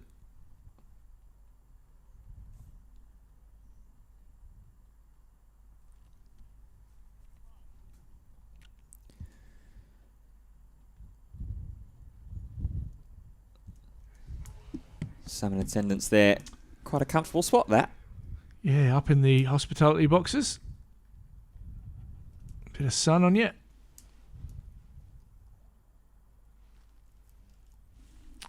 Skip out. Going to see if he can get some turn out of here. Brett D'Oliveira.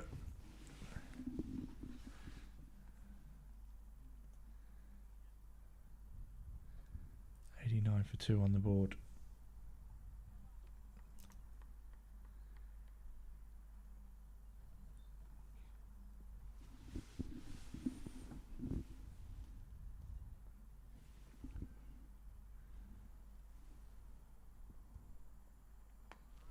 This is fallen driven square.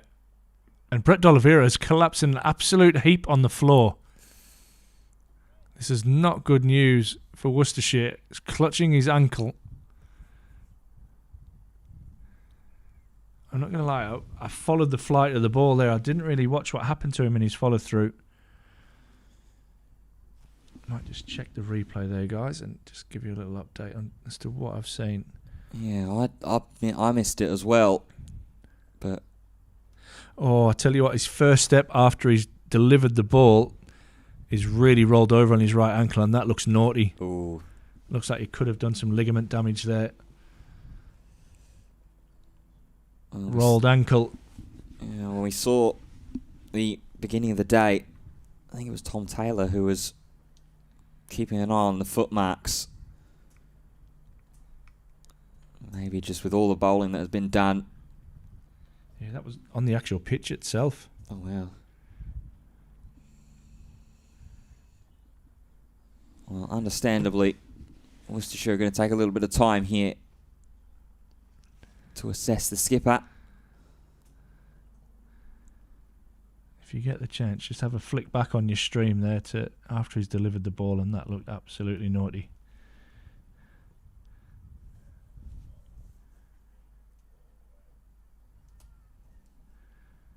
Oh, Ian, what a gentleman. He says, I am allowed to play. Again. And not only would I win, I would win an imaginary gold ribbon wrapped around it. Oh, what a gentleman. All right, let's have a look here and see. Yeah, it's naughty. It looks one of those horrible ones where you roll in and then roll out. So, yeah, if you do get the chance, just flick back in your stream there and have a watch. Ooh. I can't see him taking it any further part. Here today as he's being helped from the ground very, very, very slowly.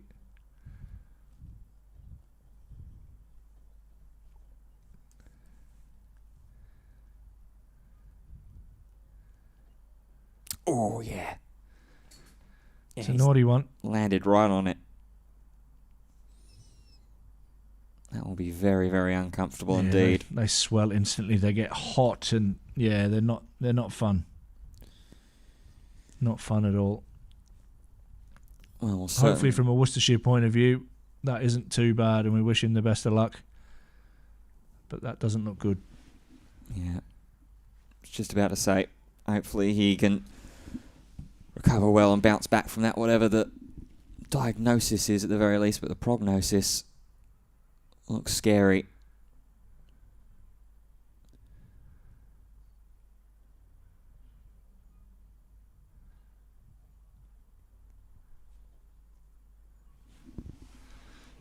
Pitcher's doing the talking.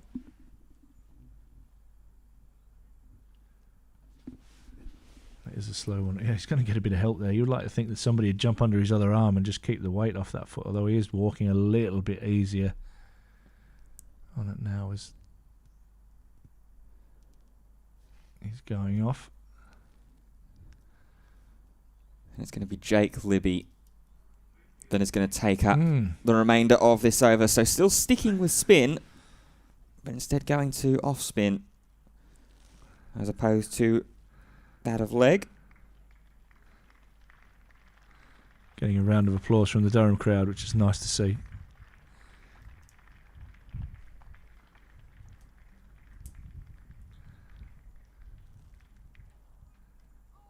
That one goes through everything.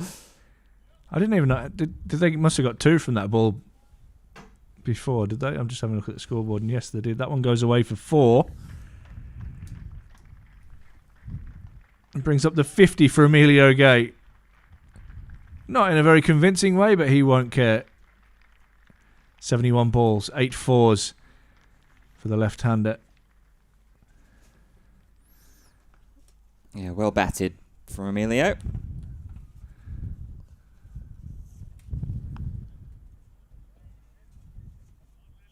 I think what will please him is that he hasn't been at his fluent best. He has played some beautiful shots out there. He's also had to battle there early on.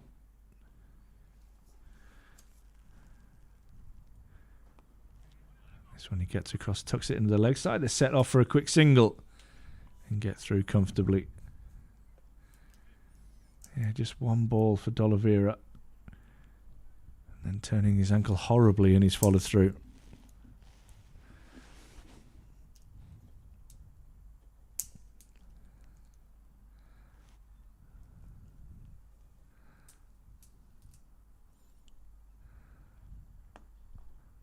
Bellingham thinks about a single and decides against it. No need to get run out here today. Lots of batting to be done for Durham as they inch towards the 100.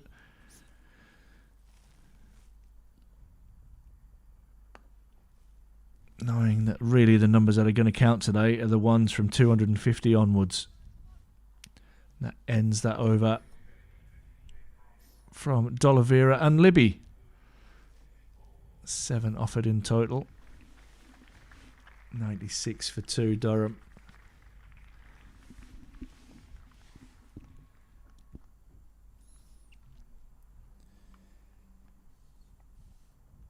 Yeah, a lot happening there in that over as Ethan Brooks is going to continue. Big bottom edge there from Emilio Gay. Gets himself off strike. With just over 10 minutes left to go till lunch.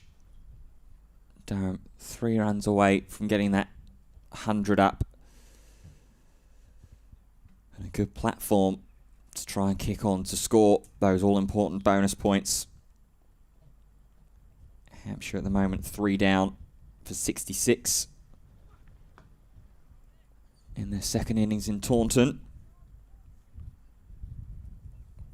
And with Yorkshire and Sussex not having any play before lunch, that situation will be reassessed, I'm sure. And we'll come back with more news when we have it. A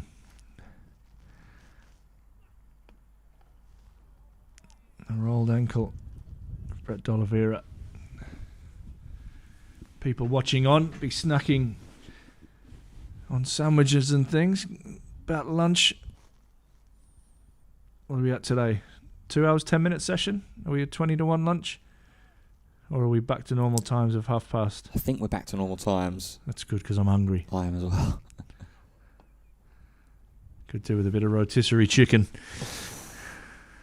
That's a great call. Mm. As Bettingham calls through for 1. The field will realign to face Emilio Gay.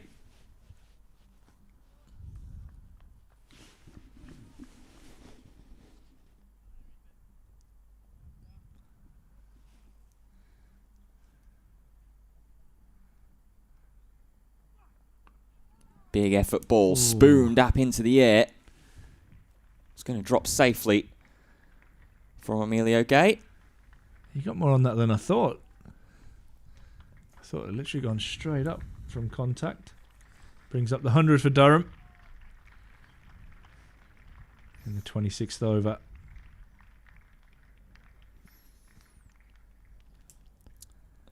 Yeah, big milestone to reach there for Durham, where they would have eyed that number up at the start of the day to have a target to reach before lunch. Is yet to be seen. Gay, though, is in very, very fine form. Takes the 1 and retains the strike. Going into the next over. 50 partnership as well between these two. So a couple of nice little milestones for this Durham pair. I want to settle down, get to lunch, maybe have some rotisserie chicken and a Pepsi Max or something to that effect, and just relax, have half an hour, and then come back out after lunch, do some more damage with the bat. I knew there was a reason we got on so well, Ashthorpe. Little abort there is just setting point, who's very, very deep. Not going to stop a single or anything like that at that position. And that's exactly where the ball goes to. It actually flushes past his left hand and away for one more. That's something that's been quite smartly done from Gay and Beddingham so far, as usage of that cricket IQ, knowing where the field is and trying to essentially manipulate the field into their favoured position.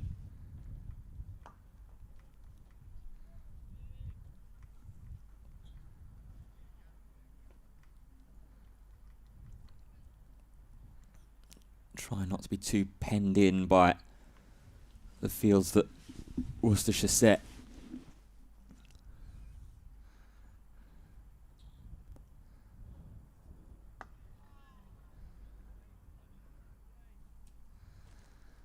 Yeah, just be a patient few overs here, you would think, from the Durham batters. Like I say, they'll have their eyes on the clock.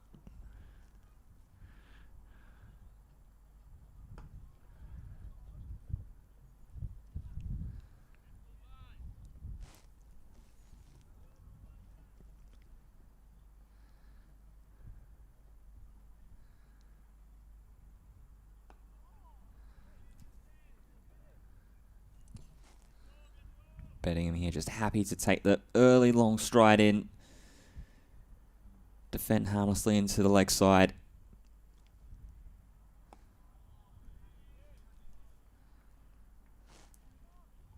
I have time for 2 more overs.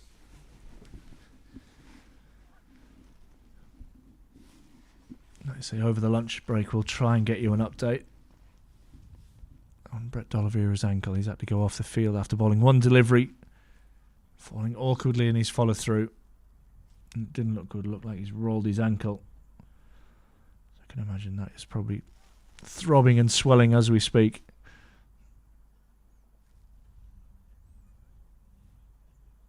It'll be Ethan Brooks to continue. Centurion. So he'll be feeling good about life. Gay flashes away. And again, 4 down to third man. Yeah, I'm going to do the Nuffy stats thing, and I'm going to have a look. Yeah, not for the first time. Emilio Gay's found runs at third man. Let's have a look. How many 4s down to third man for Durham? Got to be at least 3 or 4. I reckon that's the 5th.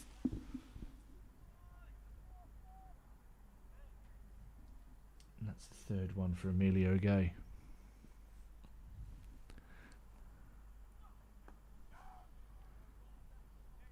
Oh, late one there.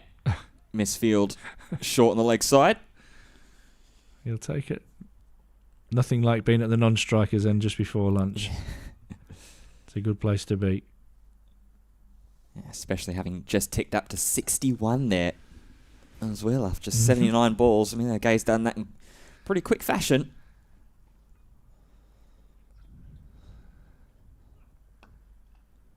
If we can get Emilio Gay past 0, then he scores very, very heavily. But he does have a tendency to love a duck too. So once he got off the mark today, I was thinking, yep, here we go. Hopefully it's a big day for him. And that is the life of an opening batter. Sometimes you get them good early. But it's important to make the most of those opportunities once you're in. And he is certainly one that does that. Yeah. Greedy player. He hits so many cricket balls. It's a great lesson for any of, especially of my kids at Parkview, that I see him practicing on his own. They've got those self-feeding bowling machines here, and he's constantly in hitting balls. But he's a batting coach's nightmare. It's Beddingham trying to make himself a continual nightmare with this left-right-hand combination. Scurry through for 1.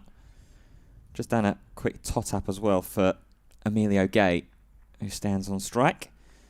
With all the boundaries that he's hit today, he's up to 111 4s across the county championship this season. Quick maths. Ends the over. There'll be room for 1 more.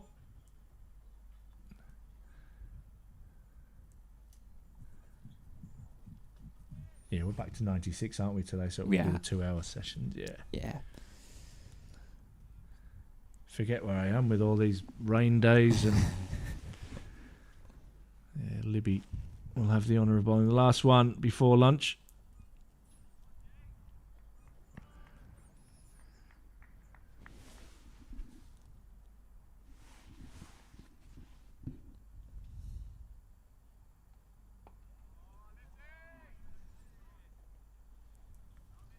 David Benningham on strike, who's likely just going to play very patiently.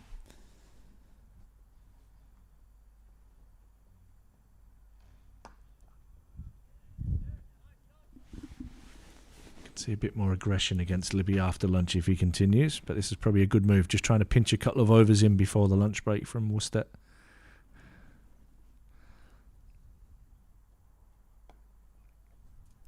It nearly worked too. Emilio Gay trying to pull one away, got an inside edge and away for 4. And that brought up his 50.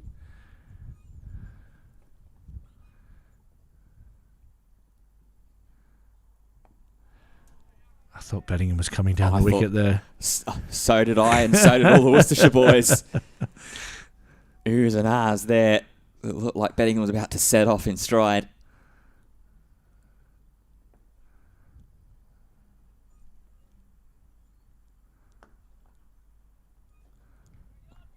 We'll end up taking a single. Move to 109 before we... 12:29 on the clock. I might just take their time here. Yeah. Making sure that that top clock ticks to 12:30.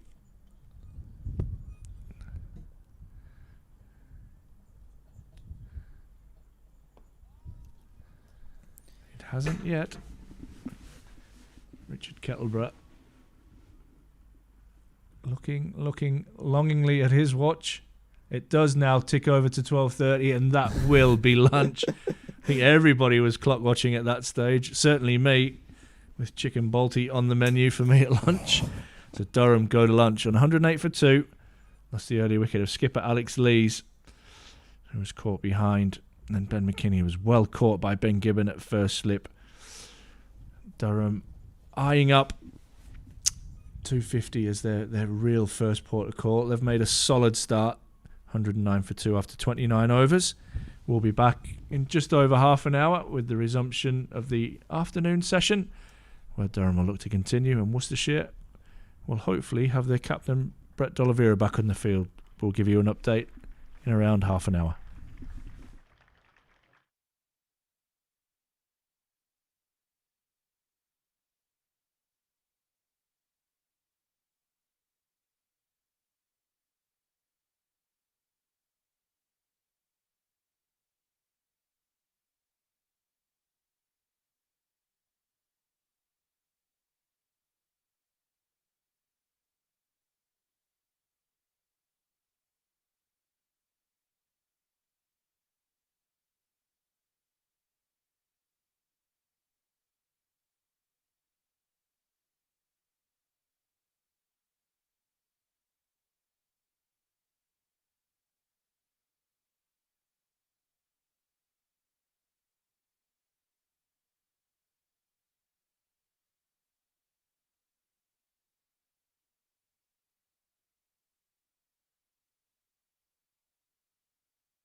Looking for a tasty day out the whole family will love?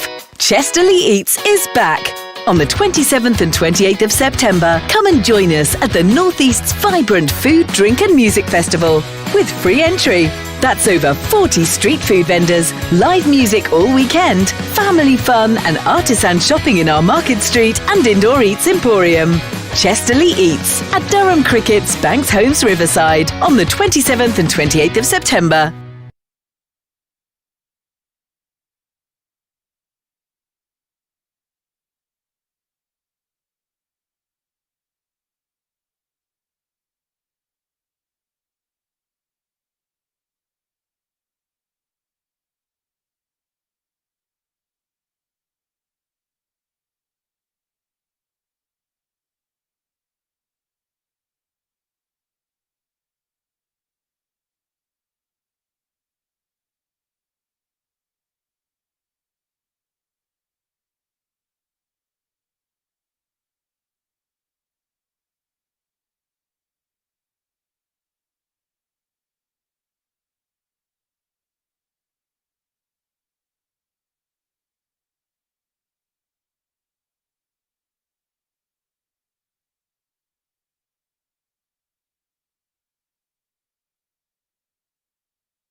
This November, light up your night at the Festival of Fireworks. Join us at Banks Homes Riverside on Saturday the 1st of November for a spectacular evening packed with fun. Expect a dazzling fireworks and laser show, live music, funfair rides, face painting and loads of delicious street food. Hosted by Durham Cricket and Chesterley Street Cricket Club. Sponsored by Everyone Active.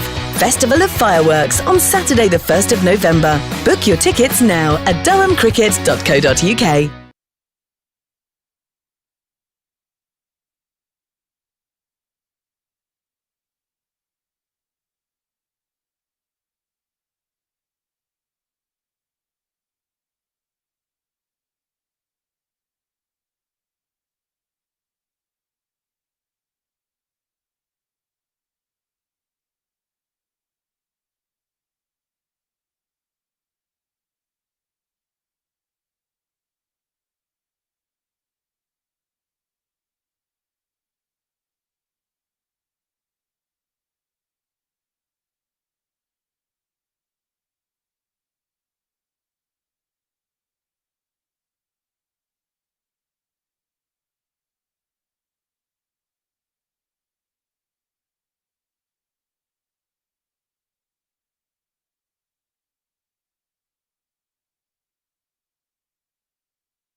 Looking for a tasty day out the whole family will love? Chesterley Eats is back. On the 27th and 28th of September, come and join us at the Northeast's vibrant food, drink and music festival with free entry. That's over 40 street food vendors, live music all weekend, family fun and artisan shopping in our Market Street and Indoor Eats Emporium. Chesterley Eats at Durham Cricket's Banks Homes Riverside on the 27th and 28th of September.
This November, light up your night at the Festival of Fireworks. Join us at Banks Homes Riverside on Saturday the 1st of November for a spectacular evening packed with fun. Expect a dazzling fireworks and laser show, live music, funfair rides, face painting and loads of delicious street food. Hosted by Durham Cricket and Chesterley Street Cricket Club. Sponsored by Everyone Active. Festival of Fireworks on Saturday the 1st of November. Book your tickets now at durhamcricket.co.uk.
Looking for a tasty day out the whole family will love?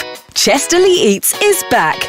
On the 27th and 28th of September, come and join us at the Northeast's vibrant food, drink and music festival with free entry. That's over 40 street food vendors, live music all weekend, family fun and artisan shopping in our Market Street and Indoor Eats Emporium. Chesterley Eats at Durham Cricket's Banks Homes Riverside on the 27th and 28th of September.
This November, light up your night at the Festival of Fireworks. Join us at Banks Homes Riverside on Saturday the 1st of November for a spectacular evening packed with fun. Expect a dazzling fireworks and laser show, live music, funfair rides, face painting and loads of delicious street food. Hosted by Durham Cricket and Chesterley Street Cricket Club. Sponsored by Everyone Active.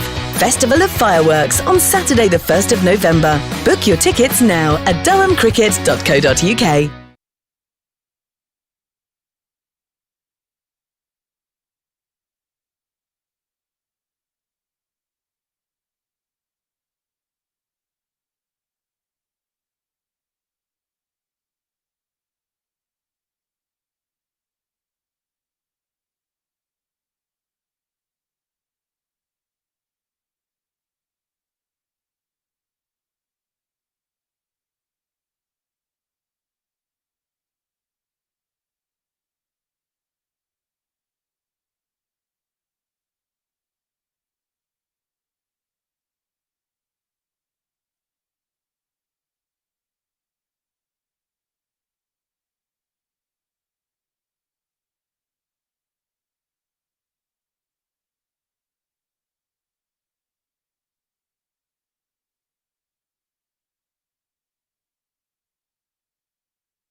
Looking for a tasty day out the whole family will love? Chesterley Eats is back. On the 27th and 28th of September, come and join us at the Northeast's vibrant food, drink and music festival with free entry. That's over 40 street food vendors, live music all weekend, family fun and artisan shopping in our Market Street and Indoor Eats Emporium. Chesterley Eats at Durham Cricket's Banks Homes Riverside on the 27th and 28th of September.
This November, light up your night at the Festival of Fireworks. Join us at Banks Homes Riverside on Saturday the 1st of November for a spectacular evening packed with fun. Expect a dazzling fireworks and laser show, live music, funfair rides, face painting and loads of delicious street food. Hosted by Durham Cricket and Chester Street Cricket Club. Sponsored by Everyone Active.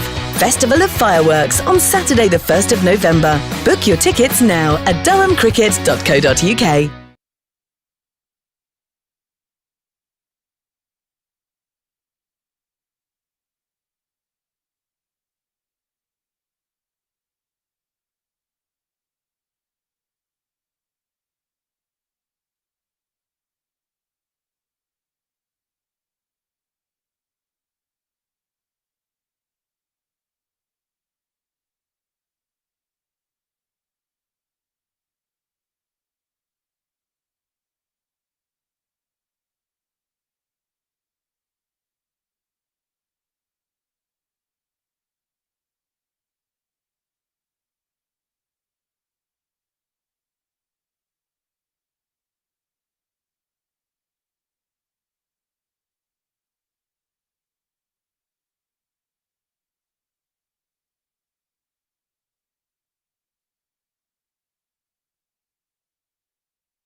Welcome back, everybody, after lunch break here to the Banks Homes Riverside in Chester Street. Getting us set for the afternoon session on day 4 of Durham up against Worcestershire. Durham with bat in hand after Worcestershire's declaration before play began this morning. They resume on 109 for 2. Emilio Gay resuming on 61 unbeaten. David Beddingham on 24. After the dismissal of Alex Lees in the 3rd over of the morning, caught behind by Roderick, bowled by Tom Taylor, and then Ben McKinney caught by Ben Gibbon off the bowling of Matthew Waite. The biggest story coming out of the morning session, however, is Brett D'Oliveira was brought on to bowl in the 25th over, bowled 1 ball, and suffered a pretty nasty ankle injury and hasn't been seen since. We'll see if we have any updates on his condition throughout the afternoon. But as Ben Allison comes back into the attack from the Lumley end, you're with myself, Ben Fitzpatrick, and Ash Thorpe as well all day today. Yeah, intriguing session set up. What will Durham look to do here? Will they just look to potentially have wickets in hand up until the tea break and then have an assault? Or will they continue to go about their merry way? They're looking at 3.5, 4 and over. So that would take them above the 200 mark and in reach of that first bonus point. Betting in that thuds into the thigh pad. And an interesting bit of football skills. Gets the session underway with a leg bye. Yeah, run on the board. Doesn't necessarily matter in what fashion that they're going to come. Durham is just going to be mainly worried about getting to, as you say, that initial 250 mark. Get that first batting bonus point on the board. Yeah, one eye here and one eye definitely at Siderbad down in Taunton. Somerset searching for victory, needing 7 wickets in the final 2 sessions against Hampshire, who are 82 for 3 after 57 overs. At one stage, there was 9 maidens in a row. On the money from Allison. Yeah, that's some serious scoreboard pressure there. 9 maidens in a row. Been relying heavily on Jack Leach and Archie Vaughan. Have taken every single wicket between the two of them in the 2 innings that Hampshire have currently been batting. Yeah, Yorkshire have got max bowling points now down at Hove. Sussex 9 down. And the Warwickshire-Essex game has been abandoned. That is now being classed as a draw. It's Emilio Gay nudges that into the offside. So Warwickshire unable to pick up any bonus points with the bat, and just the one with the ball. Yeah, and I believe it's not the only games across both divisions that have already seen hands shaking. With Leicestershire and Kent, that's been classed a draw. Yeah, the Midlands is a no-go zone by the look of it. Derbyshire also, Ben, has been abandoned as a draw. That is a glorious clip off the pads.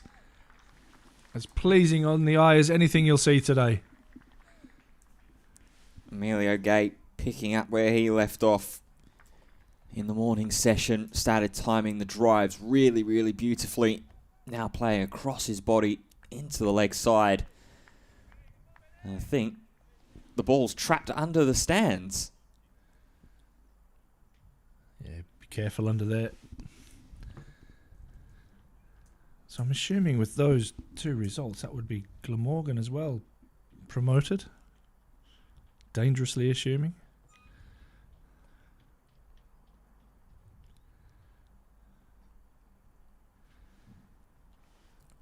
As it looks like some news that's just coming in here. The Guardian are reporting that it has learned of a vote on the structure for next season has been delayed on integrity grounds.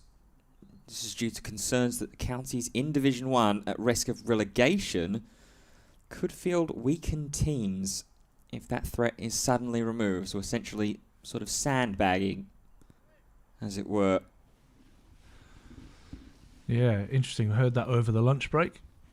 Search for the ball is on. Ben Stokes has finished his net as he has a wander round just in front of us. All of that action on the back of a beautiful flick from Emilio Gate.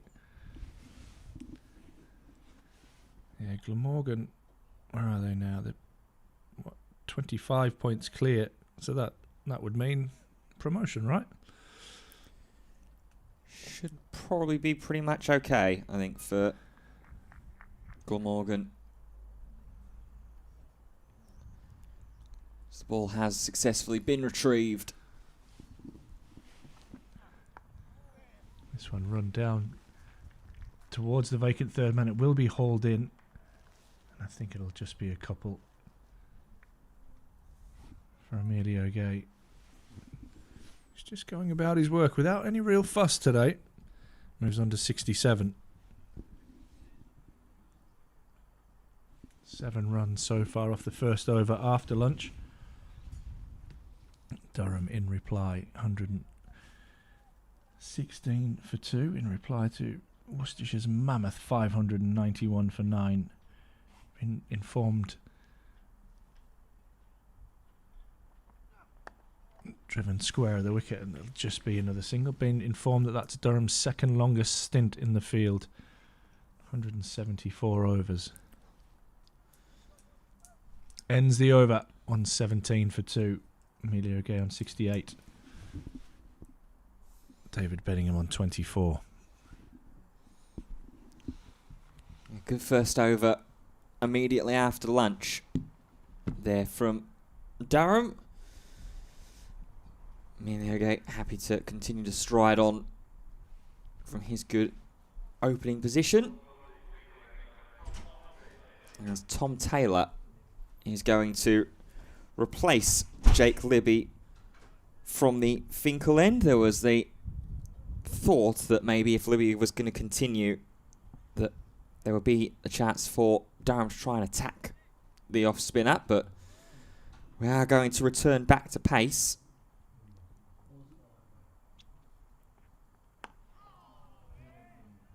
As Sussex are returning back to the sheds. Final wicket has fallen at Hove. So Sussex all out for 250 in reply to Yorkshire's 194. So they have a 56-run lead going into the second innings for Yorkshire.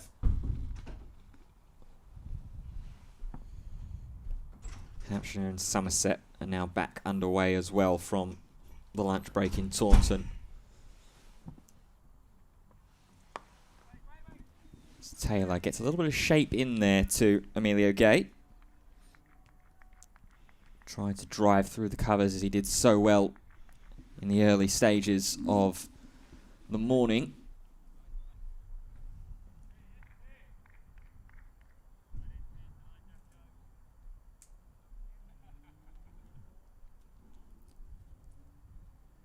There's a bit of protection there, so he'll have to nurse it between a very, very thin gap between cover and mid-off. And he goes to the other side, past cover. Chasing sweeper will have no chance. And that is a glorious stroke from Emilio Gay.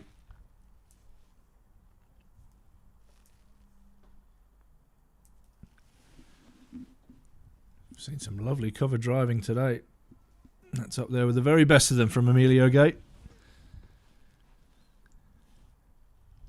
Yeah, just as I said about the thin gap that there was between cover and mid-off. He goes, well, there's also a handy gap between cover and point.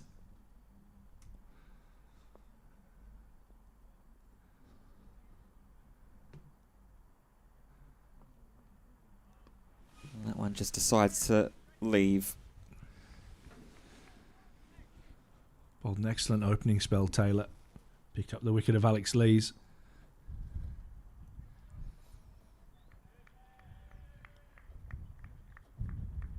Thought he and Allison were excellent with the new ball. Both of them coming round the wicket to the left-hander and just trying to get that ball the shape away.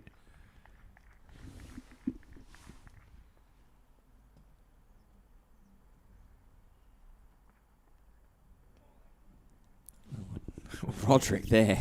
Yeah, not what you need as a keeper, especially with them heavy legs after scoring 151.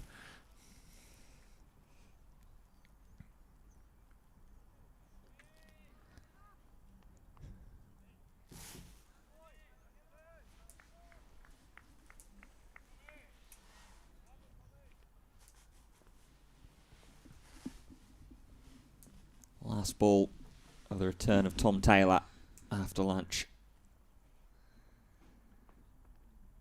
Oh, and it's a very, very well played delivery there. It's a ripper. For bat and bowler. Gay does enough to pull away and set himself off. Just the boundary off of it. 121 for 2. Yeah, just for our Worcestershire fans wondering where your captain is. Brett D'Oliveira twisted his ankle. One ball into his spell. First step after his release and his follow through. It looked like a nasty roll of the ankle. We're still waiting for an update from Worcestershire, so we'll see if we can get any further information on that for you, but it didn't look good.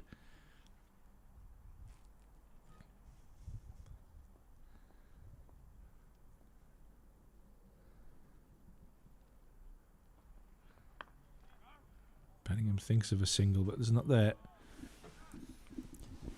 Yeah, he was helped off the field pretty slowly, but did it seem like at the very least as he was getting closer towards the pavilion, pick a little bit of speed up as he was being helped. So maybe the sort of shock of the impact and the adrenaline just sort of dumping a little bit as he was getting closer to taking a seat. But as we say, we'll wait for Worcestershire to help and provide us an update. Bellingham flicks that away nicely off his pads. Go out into the deep on the leg side where he'll pick up a couple. A real strong area for him.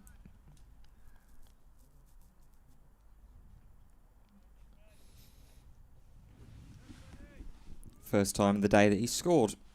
2 runs to his name as well for that. Other scoring shots have either been singles or boundaries. Moves to 26 off 50.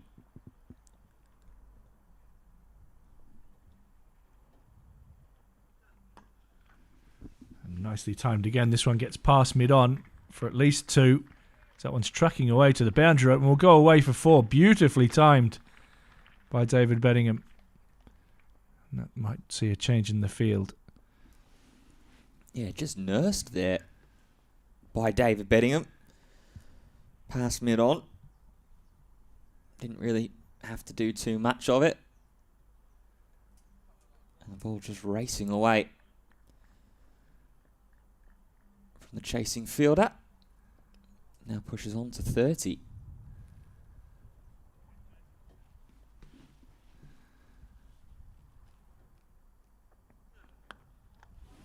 Solidly in behind that one.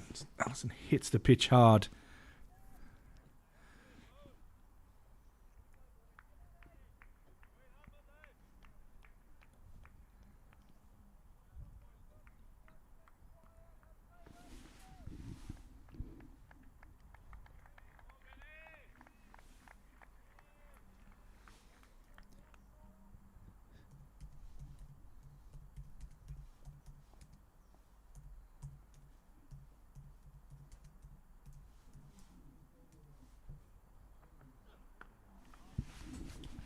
Drop and run. Saw that quite a lot from Worcestershire. David Bellingham giving back a little bit of their own medicine. He drops into the offside and comes through for a single. Yeah, it's nice work there from Bellingham. As you say, something that Worcestershire did a lot of in their batting innings. Imagine easily scored upwards of about 50 odd runs with just those little drops into either the off or the leg side and running through for 1.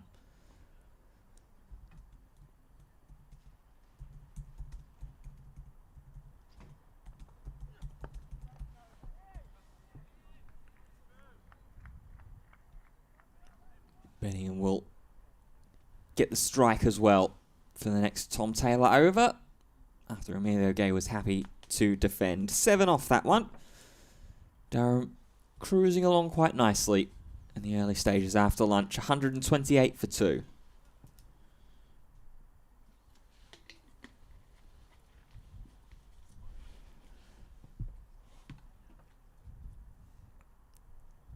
Quick check-in on the remaining 2 games that are playing in Division 2. Lancashire have the lead against Middlesex, but it's cost them a couple of wickets. They are 256 for 4. And Northants, after things looked a little bit scary in the early goings of their second session, have taken the lead against Gloucestershire. They now lead by 30, although they are 65 for 3.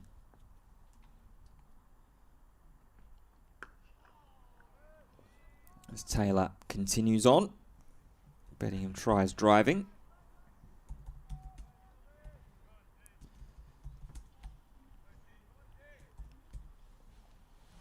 That top of the table clash as well, Division 1.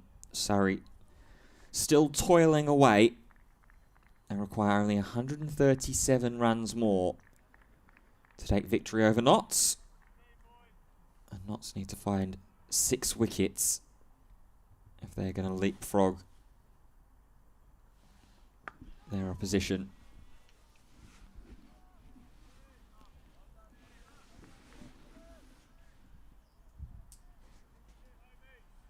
But here though, bright blue skies in Chester Street. Wind is still present, but certainly easier than where we were at this morning. Durham chasing down 591 for 9 after this morning's Worcestershire declaration. But it's more about the bonus points and trying to go after that gargantuan first innings total. Worcestershire amassed over 2 days, 174 overs. Which saw multiple centurions, Gareth Roderick and Ethan Brooks.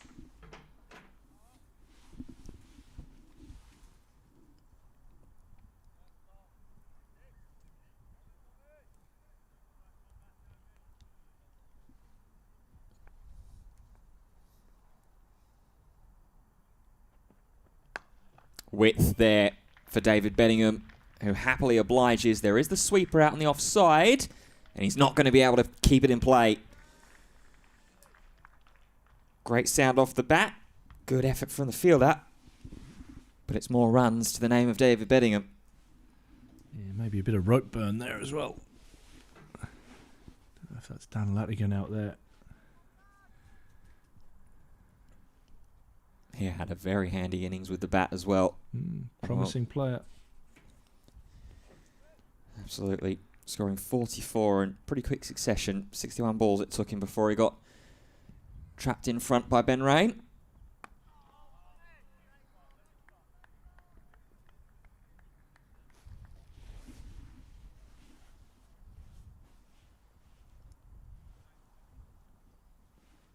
Last ball awaiting for Tom Taylor. Second over of his spell just after the lunch break. 63 overs remaining in the day's play.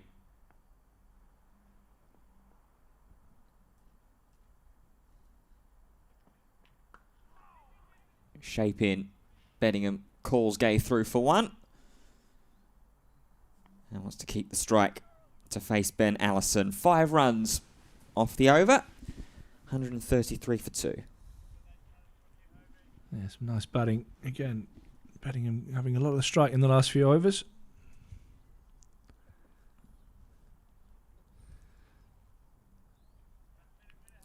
Yorkshire are now underway in their second innings against Sussex. Adam Lyth has hit the first runs for Yorkshire in the form of a boundary. He's there with Finley Bean, who is facing strike now against James Coles.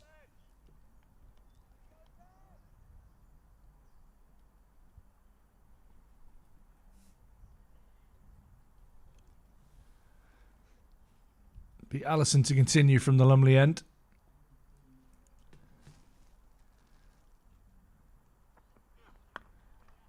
Beddingham up tall in defence.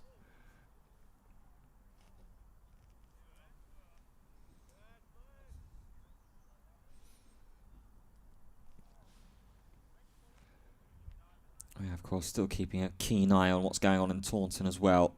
Nick Gubbins and Ben Brown. Currently, the two batters at the crease. Gubbins is on 19. Ben Brown is on at 16.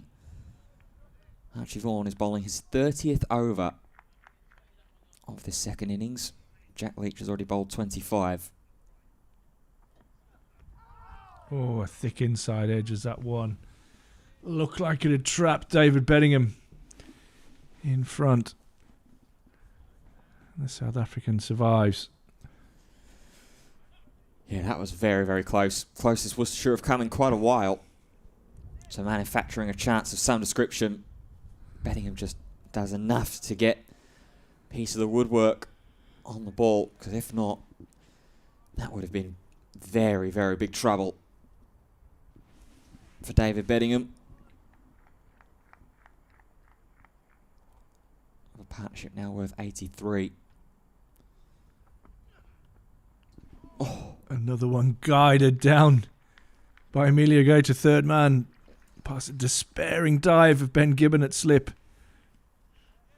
And runs away for 4. Yeah, a couple of little slight scares there.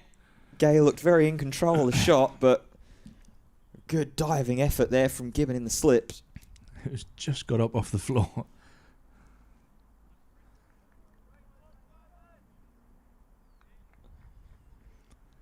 Got a big hand to that.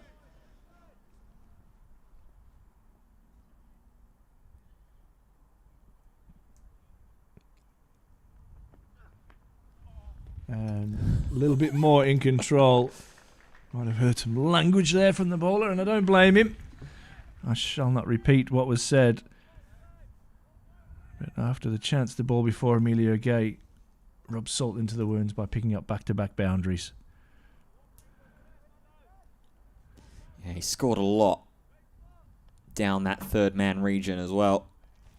I think we mentioned earlier that he'd scored 3 down that way. Well, that now makes 5.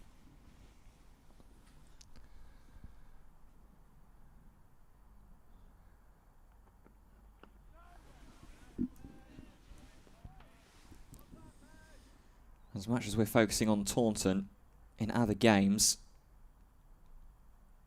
wickets have fallen in quick succession for Yorkshire. They're now 5 for 2. That's happened very, very quickly.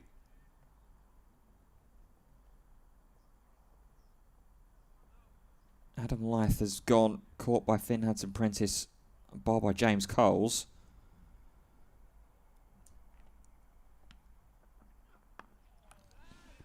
Haynes has just caught Mayank Agarwal, also off the bowling of James Cole. So 2 wickets in and over there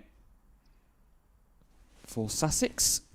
And here, well, it could have been 2 wickets in and over as well. 9 off the over though, and both batsmen survive. 142 for 2. Durham currently. Durham to travel to Headingley next week. Hearing that their opposition are having a bit of an early batting collapse. Could be a little bit of extra confidence.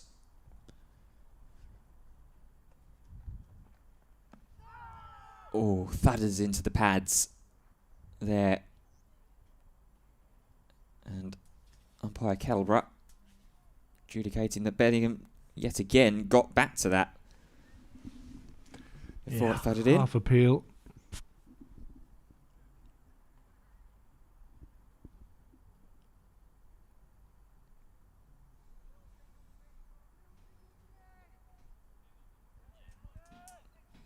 It's a couple of times now with Beddingham, so just needs to be a little careful.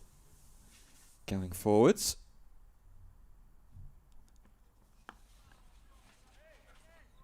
As Emilio Gay goes forwards in defence on 80 off 97.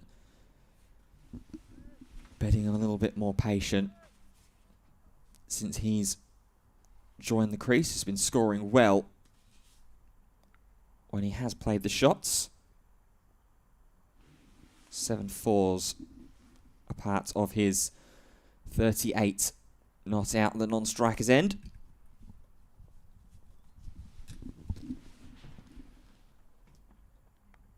Oh, and another edge and another dive over the hands of the man in slip. It's another boundary down to the vacant third man for Emilio Gay.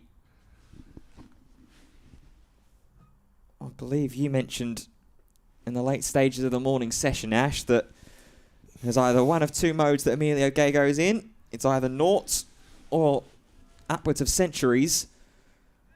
And at the moment, he's got Mother Cricket smiling very, very brightly on his side. Indeed, 84 now for Emilio Gay.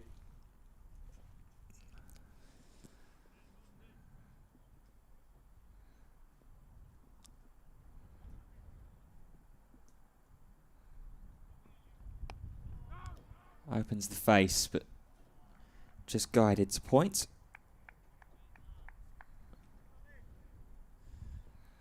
Tom Taylor still persisting around the wicket to the left-hander. Still 61 overs remaining in the day's play after this one. Durham have just nudged their run rate above the 4 runs and over mark. Had a nice start after lunch.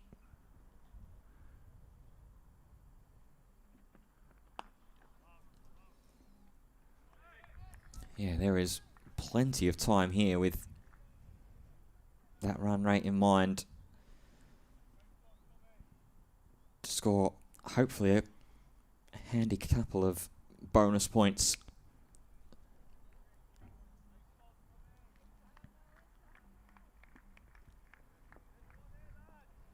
Scheduled close of play should be around about 5:30, 6 o'clock.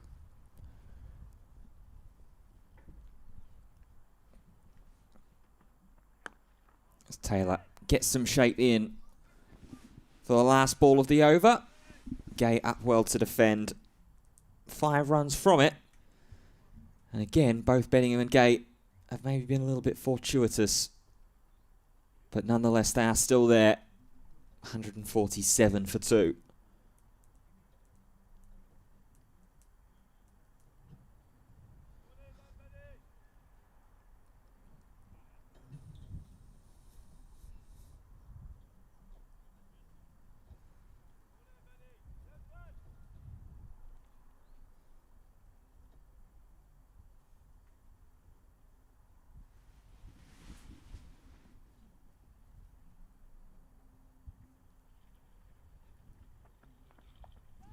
Oh, pull shot. In the air, and it's going to clear. Oh. No, he got there. He got there and tried to reel it in one-handed. A superb effort. That brings up another boundary. Gee, Brings up the 150 for Durham. They have been flirting very, very close. A few sketchy moments.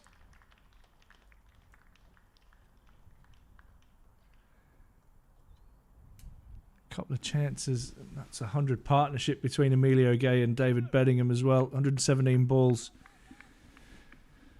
in 82 minutes.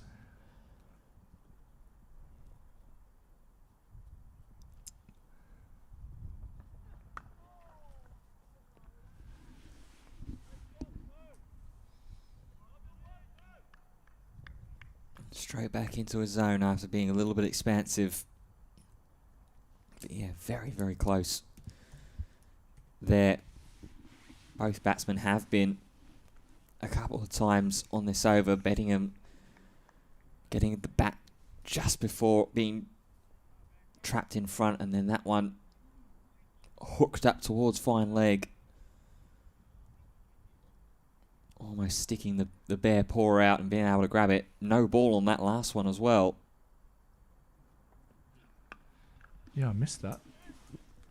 2 runs again. Bizarrely, I rant about this every time, but the only competition in the world, or the only country in the world that has 2 runs for a no ball. Yeah, that surprised me when I first started doing It's weird. county championship work. 2 runs for a no ball. Suppose it's extra penalty for overstepping the mark or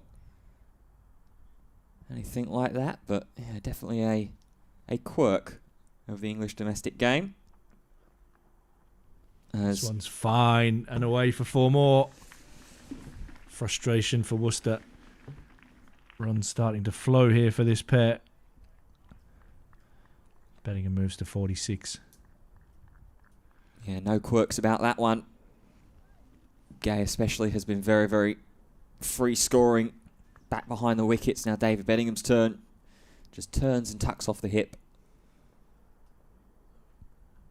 And runs that one down. Man back on the leg side isn't fine enough to stop it.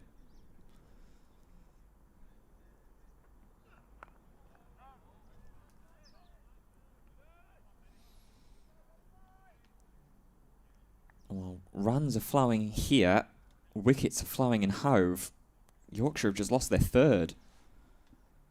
So they are now 6 for 3 against Sussex. They still trail by 50 runs as well.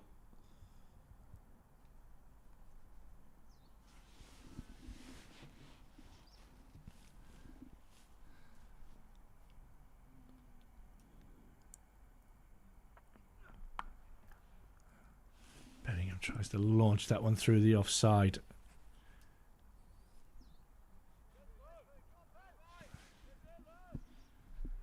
A little bit of confusion. Richard Kettleborough and a few of the Worcestershire fielders thought that was over, but as Ben Fitzpatrick keenly spotted, there was a no ball in the over. Second ball. 157 for 2, Durham.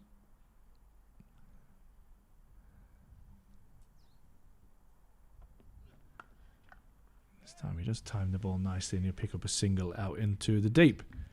Moves to 47, Durham 158 for 2. Yeah, expensive over that one. 11 runs off of it, thanks to the new ball. Or the no ball, I should say. Bettingham just keeping a hold of the strike as well. Right now, 47 not out. So close to a personal milestone for him in the 50. It's going to be going up still against Tom Taylor, though. Flag watch. There's another flag watch there. The Durham cricket crest. Yeah, the traditional one, that one.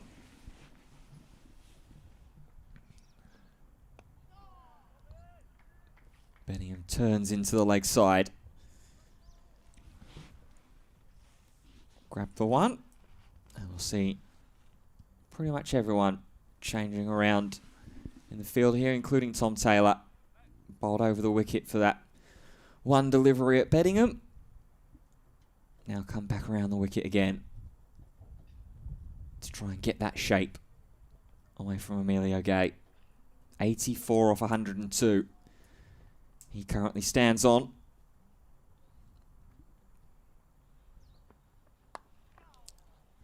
Lovely shape to the drive, but there is a sweeper out on the offside. This will be exhausting now. At least it will start to get that way if Bettingham and Gay can continue it up, rotating the strike, getting the Worcestershire fielders to continuously keep moving and changing positions to field accordingly for the left-right hand combination. Yeah, it really sucks as a fielder, that.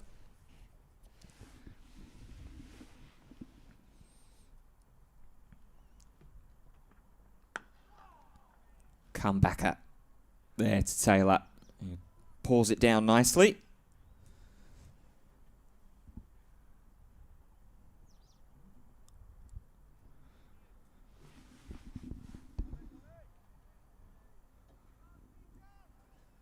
will suck even more for the Worcestershire fielders, as if David Beddingham can kick on and make the 50 here. And a couple of chances to dismiss Beddingham.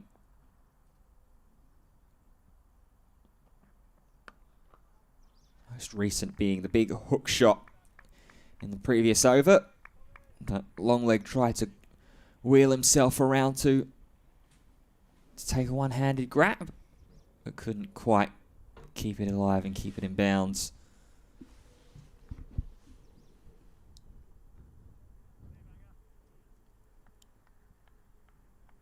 At the moment, just happy to be calm.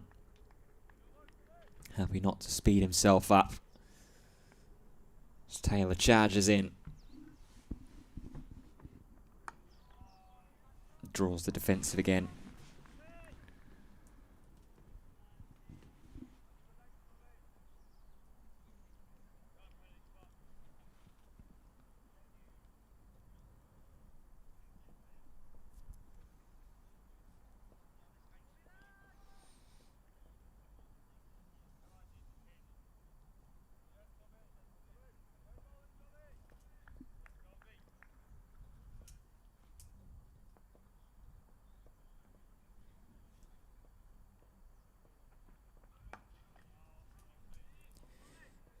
Beddingham in no hurry to try and notch that 50 up. Happy to defend through the last 4 balls of the over. We are over an hour, we're at about an hour's into the afternoon session. Durham 160 for 2. Yeah, started nicely after lunch.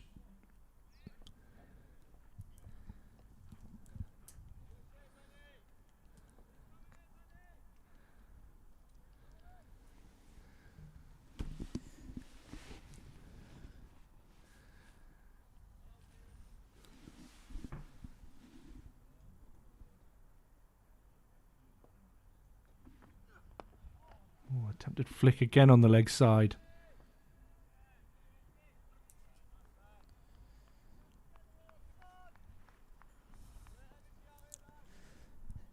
Allison into his 5th over of this second spell here.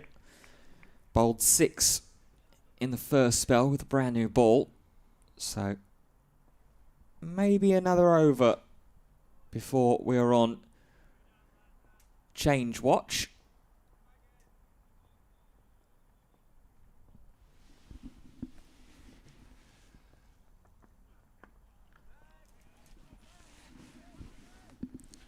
See if maybe Matthew Waite wants another bowl. Got the wicket of Ben McKinney midway through the morning.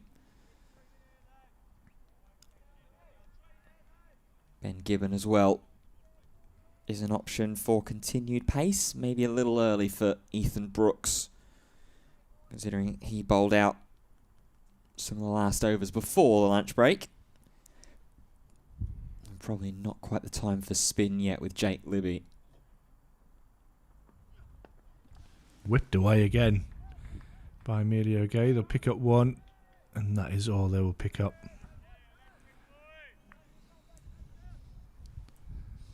Yeah, I don't mind that there from Emilio Gay. May have been the chance for 2 if they set out of the blocks nice and early, but again, as I touched on in the last over, beauty of the left and right hand combinations.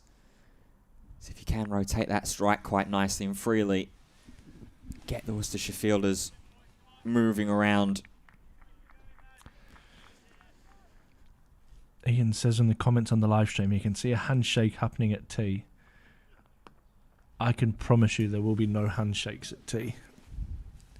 Durham will bat for every over possible today to try and get as many bonus points as they can. It might be to the point where they need, I don't know, a ridiculous amount off a couple of overs that they might shake hands.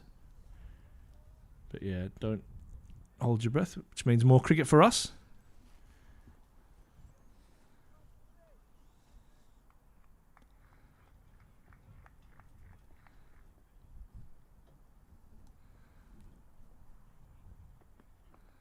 Driven by Beddingham, but won't beat mid-off.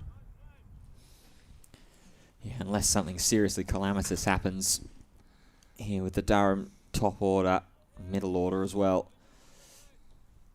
They're going to want to take every single bonus point that's on offer and available to them into that final match with Yorkshire. Especially considering with how they are struggling at the moment in Hove. They're 13 for 3 at the moment, still trailing by 43 against Sussex. On every advantage possible. 161 for 2. Beddingham 48, just a couple away from a half century. He'll have his eyes on a bigger prize than that. Let's Durham go in search for some points. That could push them up the table. A little bit closer towards their rivals down near the bottom.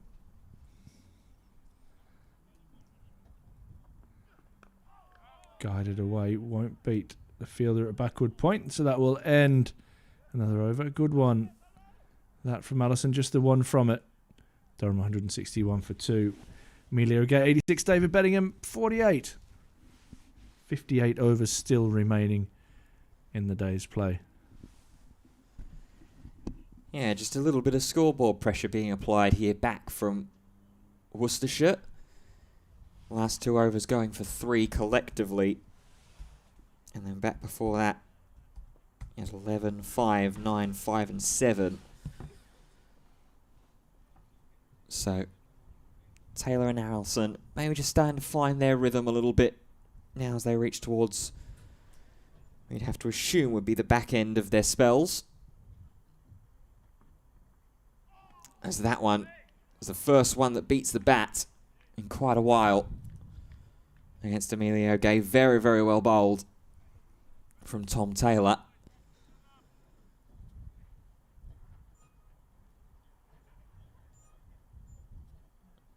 And whoever's standing in for skipper duties for Brett D'Oliveira might just keep an even keener eye on how this over plays out. I think it might be well worth affording Tom Taylor an extra chance to break this left-right-hand combination. Oh, and again, this is beautiful bowling here from Taylor.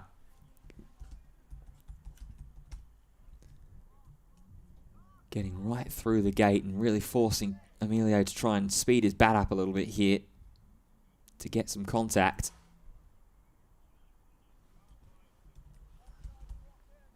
I mentioned the morning session, Taylor, the most accomplished bowler at taking wickets for Worcestershire in this county championship season.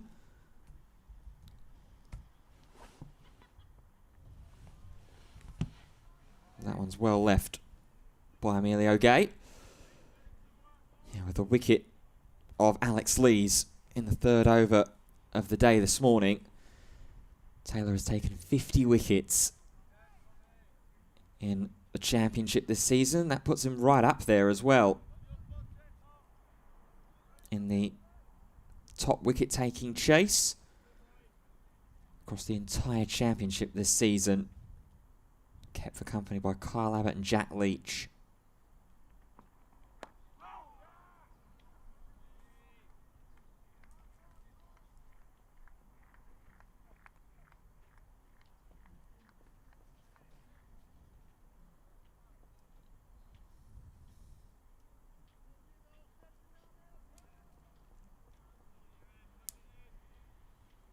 Of course, Worcestershire will also still have that one eye on their final on the weekend.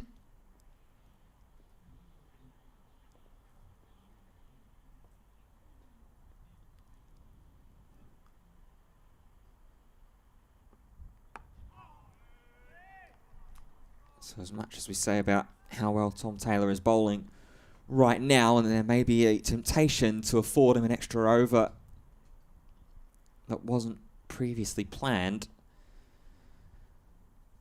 there is the potential that they'll want to try and keep a hold of him and not tire him out as much as they possibly can do, or as they ordinarily might do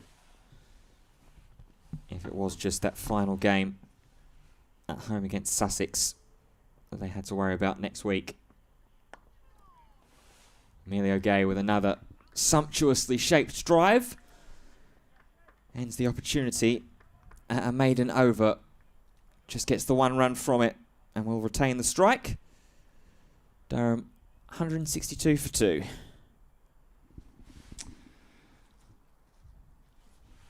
Yeah, it's been a couple of tidy overs here. After Durham burst out of the gates after lunch. The ground crew. Can't believe they got shoes on. Walking around knowing that after today, they've got some hard work to do getting this ground ready over the next probably 2 or 3 weeks before they can put it to bed. Have Matthew Waite back into the attack from the Lumley end. Vic, Ollie, John, Barry and Mark there. Ben must have a day off today.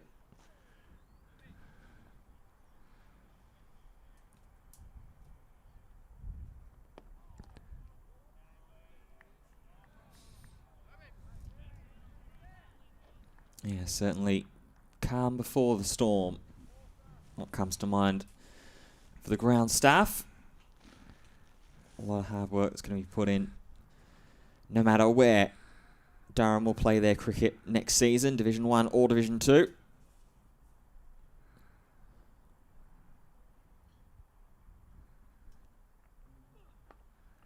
Okay, tucks this one away off his pads and will get one. Think of a second, but decide against it. Yeah, been a lot of cricket here. The Tier 1 women making their bow at the ground. Been an excellent addition to Durham cricket.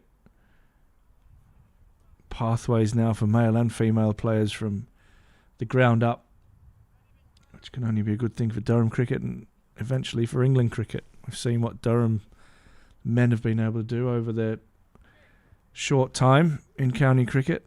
I'm sure Durham women will see the benefit of that as well over the next few years. A solid start, you would say, to their first season.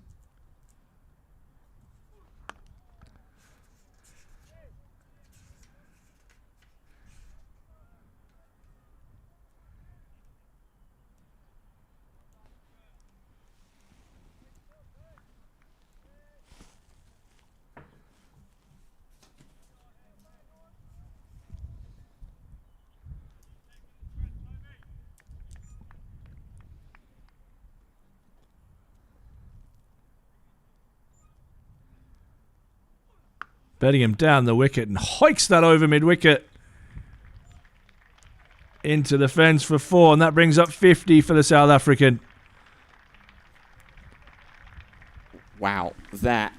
The only way to describe that is naughty from David Bedingham. New bowler, back into the attack, 4th ball up. Bedingham says, I've had enough of playing patient. I'm going to dance down. Brings up 52. 79 balls, 10 fours. Came out of nowhere. That one hasn't come out of nowhere. That's come out of the middle of the bat. And all the way for 6. David Bedingham dismissing that delivery from Matthew Waite and launching it over long on. All the way. Oh, that's incredible. From David Bedingham. Just sent it straight with authority back to where it's come from. Moves on to 58 and Durham up to 173. Yeah, keeper's going to grab his lid after the last couple of balls of Bedingham advancing down the wicket. Gareth Roderick is going to stand up to the stumps. Yeah, understandable. Last thing you want to do is afford too much of a free license to a player like David Bedingham to have his expansive shot repertoire open up. It's all happening. 4s, 6s, strictly no Googling about to come online. That's hooked away. And it's going to be caught. Down on the boundary. David Bedingham can't believe it. It is all happening. Yeah, and he's taken some time to walk off here in disbelief.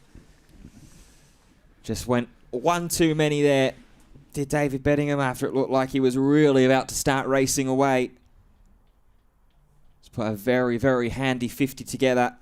Matthew Waite generating another breakthrough for Worcestershire bat bowling attack. 81 balls faced. And at the end of the over, the third wicket falls. I think he knew as soon as he hit that Beddingham, he was in trouble. Just wondering there on the replay, did he get back into the field of play before he took the ball? It's touch and go, but Beddingham is going either way. Yeah, I think that's part of the reason why Beddingham just stayed the extra fraction of a second there, was just maybe to see if the umpire was going to judge that either it had initially stayed in bounds or whether Allison had made contact with the rope. An interesting one. I'm sure the Durham analysts will be looking closely at that one. I'm happy to go on the word of the fielder there. Worcestershire coaches standing directly behind it were pretty convinced that it was out as well. Will Rhodes coming in at number 5.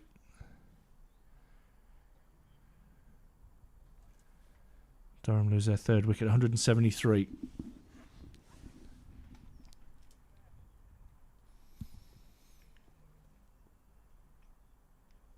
Yeah, Will Rhodes won't be facing the first deliveries of this over here, though. Beddingham wisely did not cross with Emilio Gay. Just trying to watch that chance back on the replay. It's very difficult to say.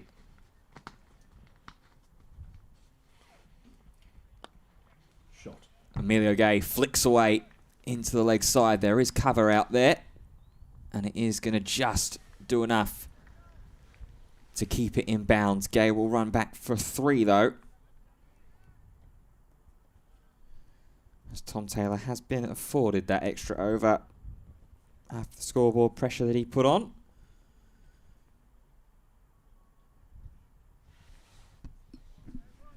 Surrey just 84 runs away from winning that top of the table clash. 5 wickets still in hand. Yorkshire have moved on to 18 for 3. Hampshire still 3 down at Somerset, 92 for 3. Still 190 behind.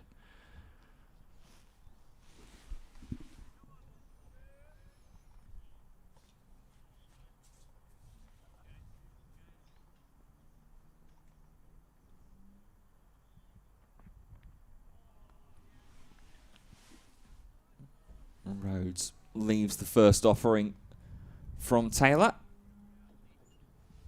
Just trying to watch back this David Beddingham dismissal again. Oh, that's ultra slow. Yeah, got it on the .25. Going back as the first contact, which is then paddled up. Allison's definitely outside of play after the initial paddle, even with the .25. That's very close to judge as Rhodes gets squared up second ball, but manages to scurry it away into the leg side. He's underway.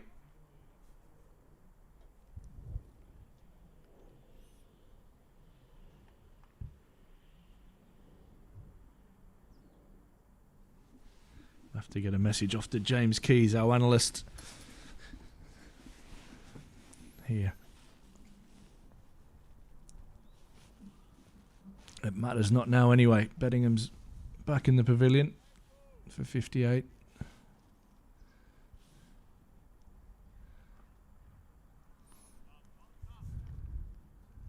And importantly as well, Emilio Gay is still there. 91 off 115. Had a couple of scares down through the third man region with the outside edge. One almost guided to slip, as almost looked like could have been taken as catching practice as the shot was played, but very difficult for the man in slip to be able to make contact with.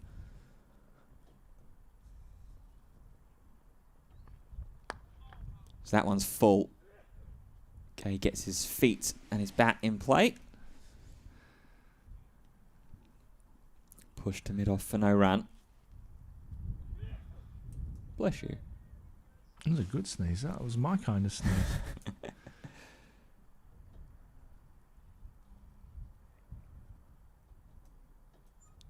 Whether the effect Mike's picked that one up, I'm not sure, but either way, one more ball in this over. We'll have 55 to play at the end of it.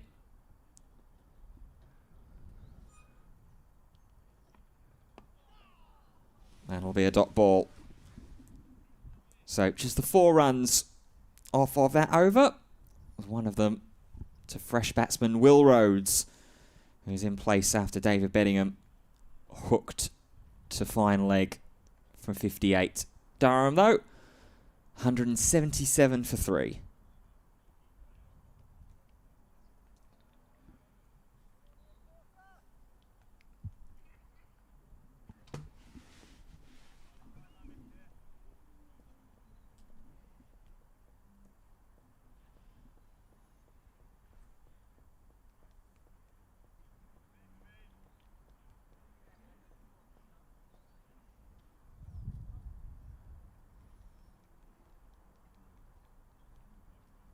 Matthew Waite going to continue from the Lumley end. Yeah, a couple of wickets to his name now.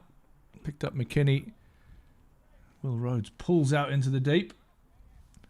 And he'll pick up a couple. 2 Yorkshiremen going head to head. Nice confident pull shot, that one from Will Rhodes as well, just his 3rd delivery. Good shape, got nice and over the ball and straight down into the ground. Let the outfield do the talking.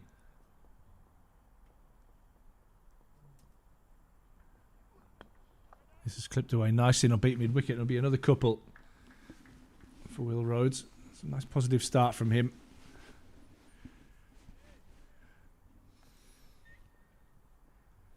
Durham continued to build towards that 251st bonus point.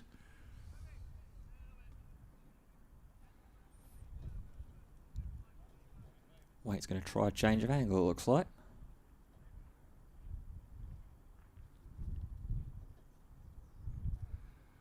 Yeah, you're right. He's coming around the wicket to the left-hander. It's worked quite nicely for Tom Taylor at the other end. So we'll see how this works for Waite.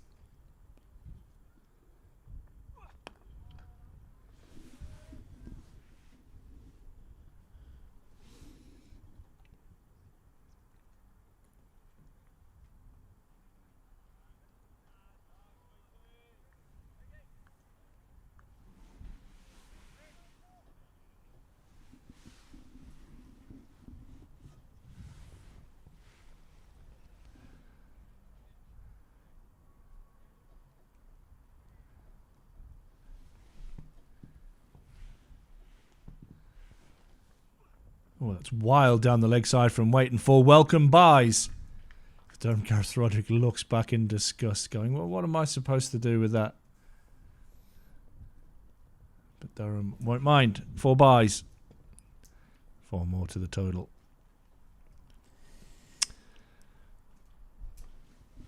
Quiz time. Fred Truman was known for his bluntness and hatred of several things, including helmets and one-day games. He once said, to be a great fast bowler, you need a big heart and a big... what? It's got to be backside.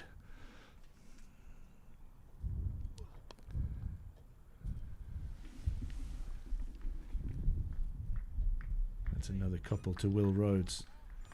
So a productive over so far for Durham. It's 10 from it. There you go. It is a big heart and a big bottom. So, yeah, congratulations. I'm going to try and get a slow-mo replay of that catch. and put it on the stream for you. It was a great bit of work in the deep. I think it was Ben Allison, wasn't it, who Yeah. took the catch.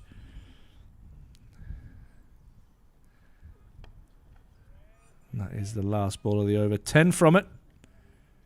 Durham 187 for 3. Medio Gay on 91. Will Rhodes on 7. Yeah, good over there from Will Rhodes, especially. Up to 7 off 8.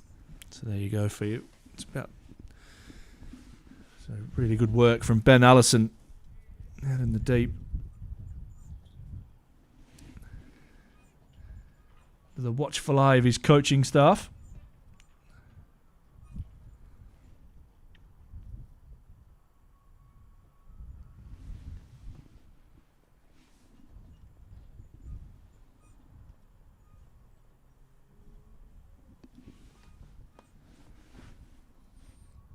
Hopefully that clears it up for everybody, that he did really well to get back into the field of play.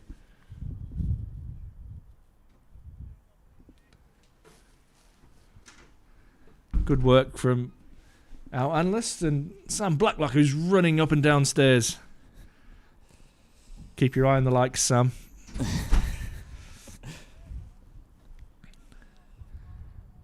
tell you who we need to give a big shout out to as well is the volunteers, the incredible volunteers that run the bookstore down in reception here in the media centre. They've just passed the £2,500 mark to be donated to the Durham Cricket Foundation. So well done to those volunteers. Cleverly, they had a little chalkboard up and played on the heartstrings of a few of us as we were walking past, so I couldn't see them short of their target. So I will say that myself and Bradders gave a little bit of a donation to that cause, and then a flurry of book sales followed to ensure they get to the target. So brilliant stuff. And thank you once again to those incredible volunteers here at Durham.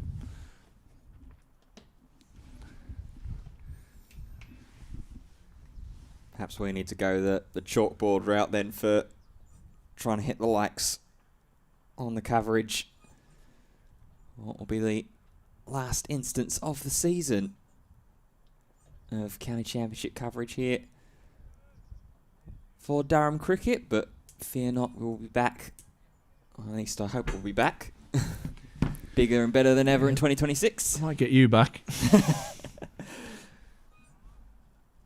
I'd like to say I'm in negotiation, but nobody wants to speak to me.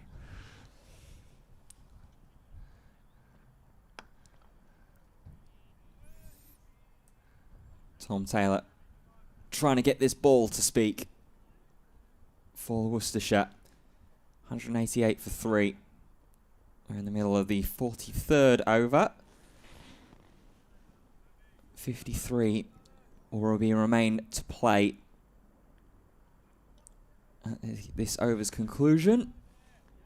Coming up to just about an hour or so away to the tea break as well. Oh, big square up there. Not down to third man again, surely. It's down to third man.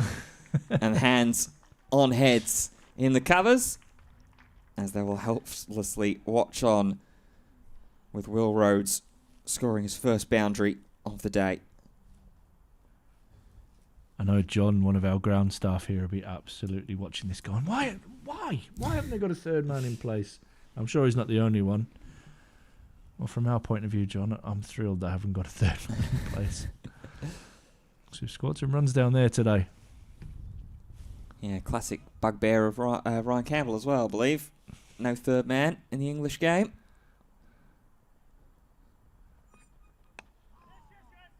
Big call of yes. Going to skate on is Emilio Gay. Direct hit, and there may have been some trouble. That was busy cricket, wasn't it? Very, very busy cricket. Industrious from Will Rhodes as he's taking his one-day cup form into the red ball. End of the over. 6 runs from it. 193 for 3. Yeah, from the drop and run to the pick up and throw to the backing up. That was really good cricket.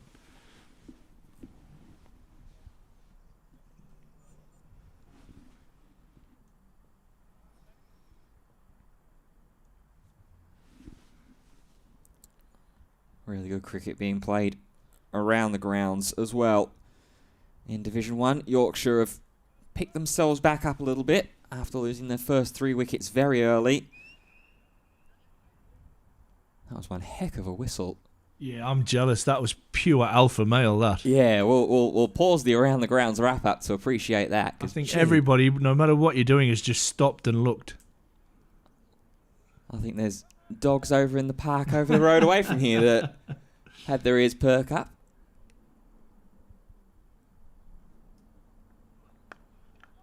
Driven by Rhodes, thinks of a single, thinks better of it.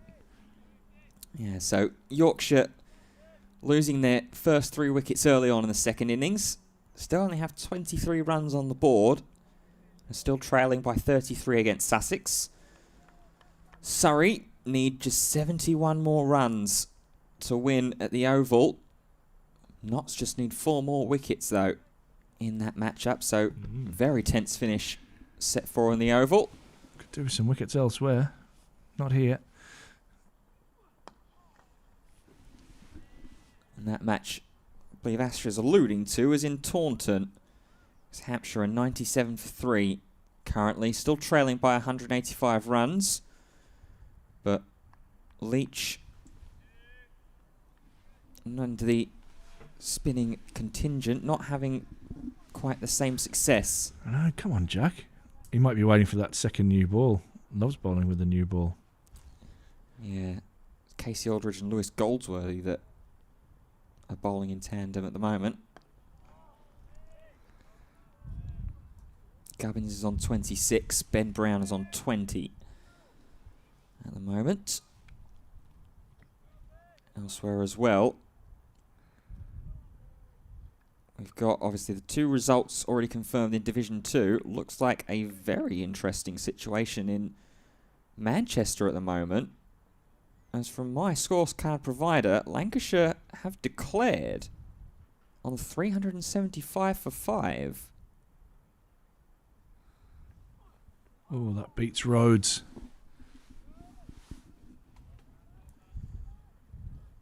Lancashire leading by 164 runs. So maybe if that is a true declaration, thinking they can make quick work of Middlesex in a second batting innings. Yeah, a win for them will take them kind of, yeah, still nowhere near really.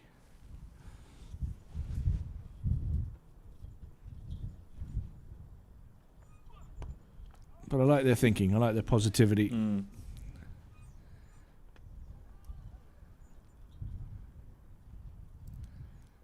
Stumps rearranged. Yeah, Richard Kettleborough won't be happy with that.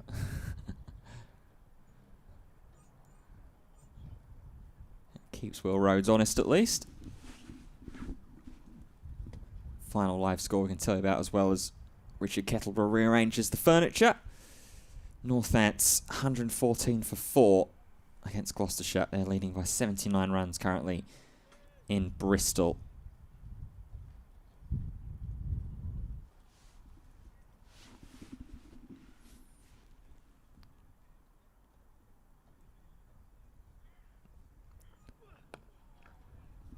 It's a good set of 6 from Matthew Waite. Expensive in the last over. This one's a maiden. 2 wickets to his name. Durham 193 for 3. Matthew Waite has 2 for 38. That's his 3rd maiden of the day. Yeah, been quite a while since we'd seen a maiden over out of the Worcestershire bowling. It's the first one of the afternoon session as well. Last maiden over all the way back in the 22nd, which was the final over of Matthew Waite's first spell. As we are going to see a bowling change here from the Finkel end as well. It's going to be Ben Gibbon. He's going to take the ball in hand. Wondered about how many more overs that Worcestershire might afford Tom Taylor after he looked like he was applying a little bit of scoreboard pressure in the earlier stages.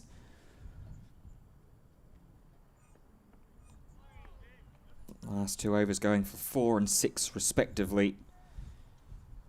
Have signalled that enough is enough and it's time for some left-hand pace.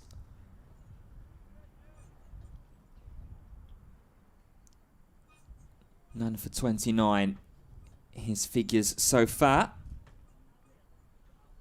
As the drama heating up at the Oval, the 7th wicket is gone. Oof. For Surrey. They need to find just 69 more runs. Gus Atkinson out there remaining on 2.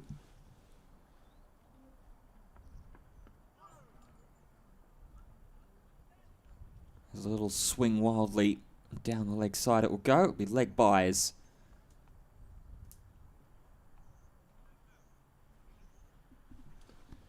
Yeah, big wicket of Dan Lawrence going LBW to Dylan Pennington. Falling across one. That's huge as well. He just made a 50. Tom Curran, the other man to go, who was in partnership with him, stumped coming down the pitch to Patterson White, and a nice piece of work from Kyle Verena behind the stumps. All to play for there. 69 runs required, 3 wickets required.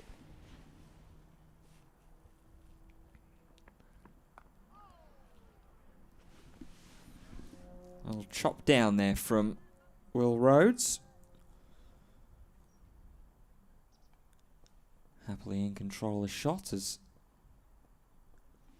he continues to settle in. Nick Gubbins is currently 27 from 168 deliveries. And there was us twisting on yesterday.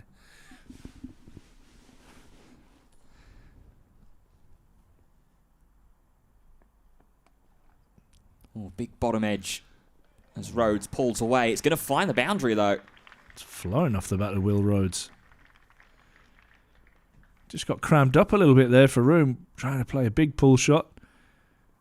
But ended up getting plenty on it as it raced away behind square for 4. Yeah, the outfield's been pretty quick today actually. Yeah. There's been quite a few that have travelled quite nicely to the boundary rope and not had too much extra sauce put on it.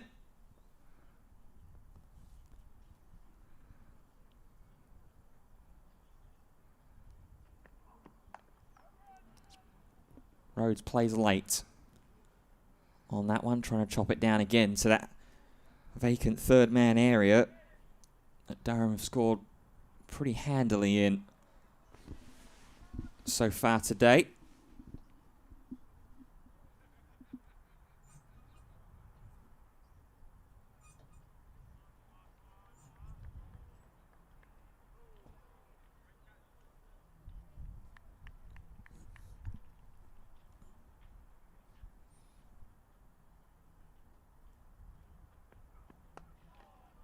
Then Gibbon immediately striking the right area to finish the over. The boundary and a leg bite off of that one.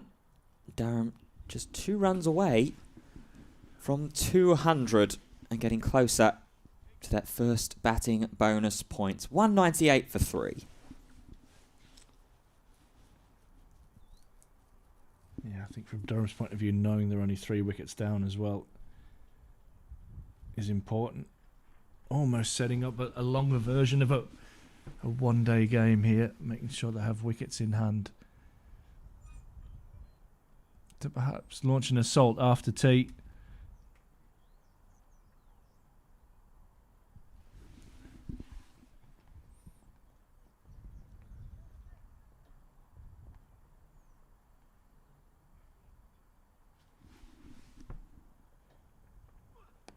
Okay, drives.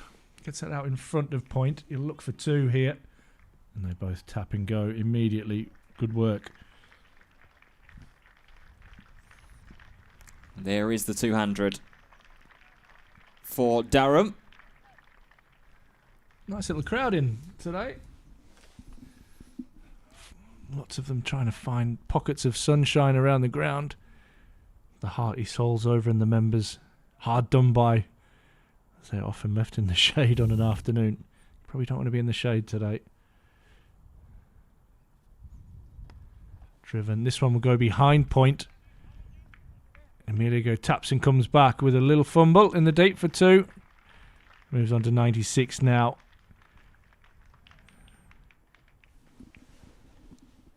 Yeah, another enterprising over on the horizon here for Durham at the moment.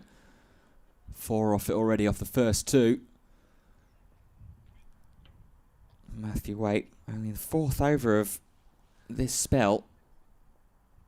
His first 2 were very, very expensive. Although the first did become complemented by the David Beddingham wicket with the last ball.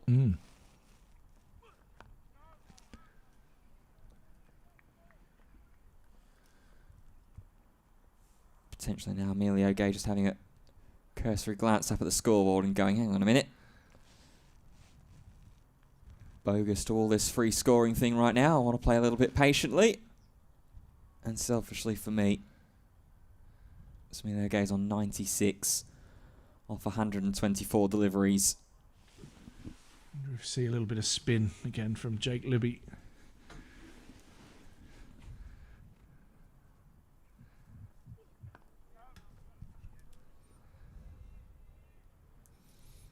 Yeah, it wouldn't be a terrible time for it, I don't think.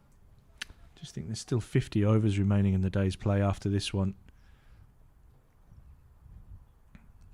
So if you look at that, if Durham can continue on at this scoring rate, they'll be looking at 400, which should be 4 batting points. Not saying that's exactly what's going to happen, but that's the way it's tracking at the moment.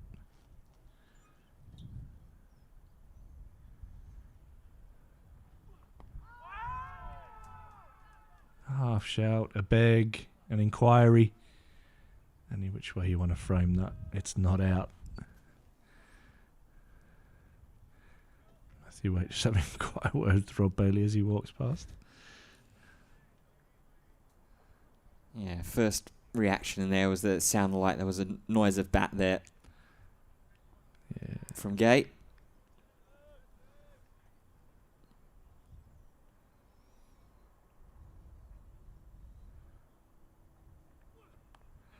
Oh, another guy down to third man.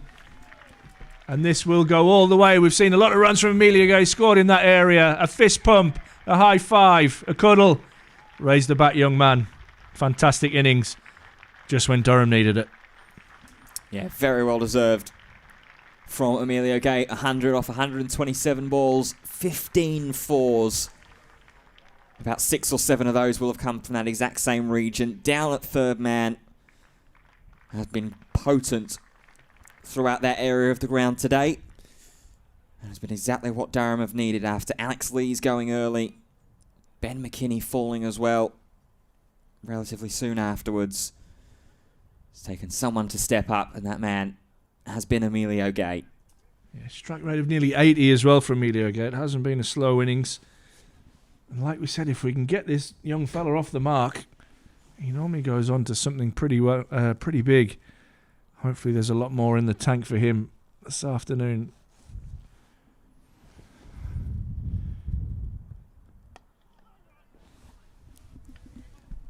As Rhodes will continue up against Ben Gibbon. We can quickly highlight that that century from Emilio Gay is his 4th of the county championship season. So very, very well batted for him so far today. But he is still there at that non-striker's end.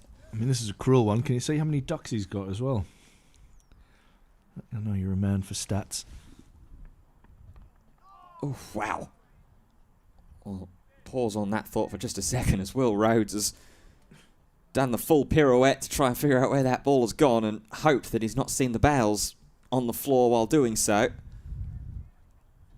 I have to try and hunt for a stat of how many ducks that Emilio Gay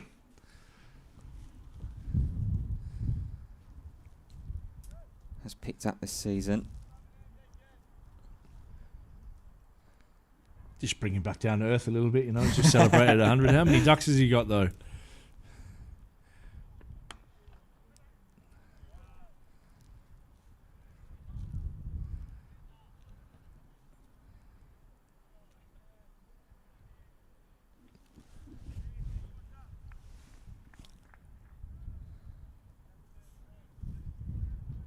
It's not helpful. Might take me a little while to try and... Leave it with me, mate. You relax. You just... I'll call the game. I'll call the live action. I've got a pretty handy stats provider, but it's somewhat limited when it comes to those, as there's a big cut shot there from Rhodes. Wanted that one in the last ball. Gets this one connected.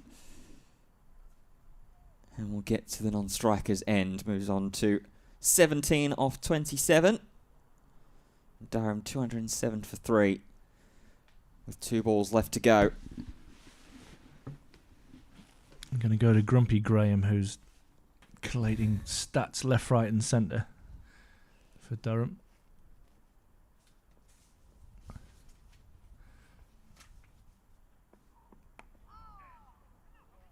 Nice little drop and run here from Emilio Gay.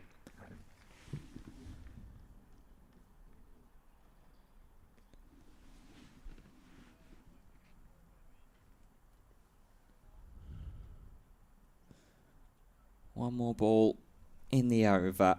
Matthew Waite's bowled 4 overs in his spell. This is just the second over of Gibbons' spell. So whether Waite does get taken off here and we see a little bit of spin at short range, or whether it is going to be an opportunity for Waite to work on these batsmen again.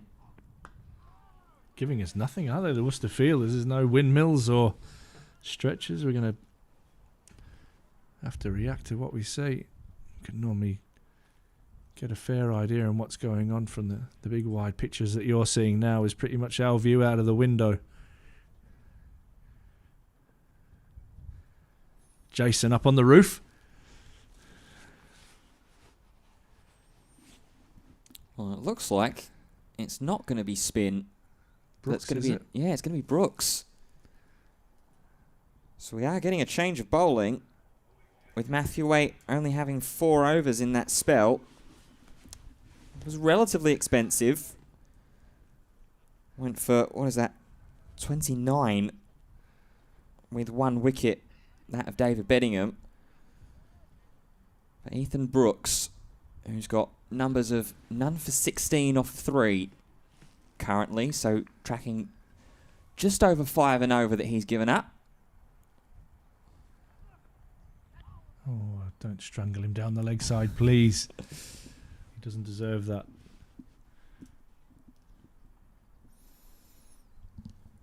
Yeah, Gay trying to chase after it. That's how Jake Libby went in the Worcestershire batting innings. Feathered behind into the gloves of Ollie Robinson.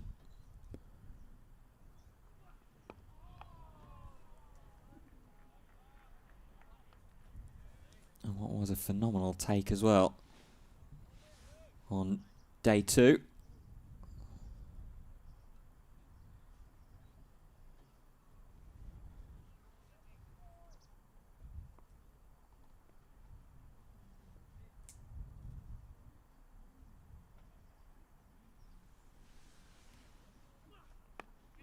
Driven away. We've seen a lot of that today from Emilio Gay. Been really strong through the offside today, along with a couple of beautiful clips off his legs.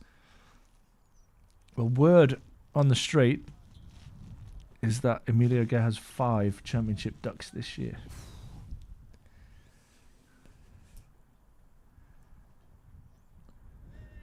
Well, thankfully for Durham in this particular match, it's not been another one. He's played well today.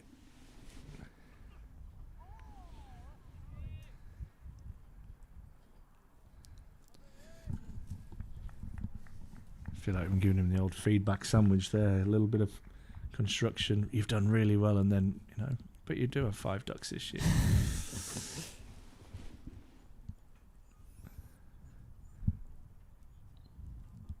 Deserves it. Really pleased for him. Works hard. Works really hard on his game.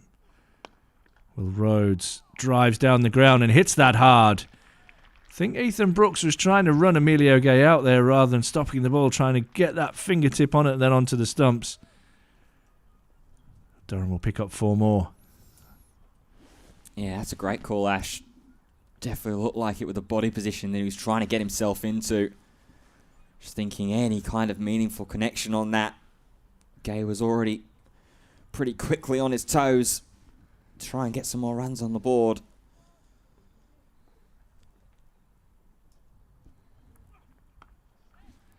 Driven away. This one behind point. Brilliant running from Will Rhodes. Touches and comes back. That's excellent running. Picks up a couple.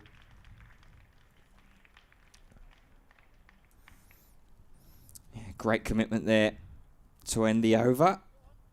215 for 3.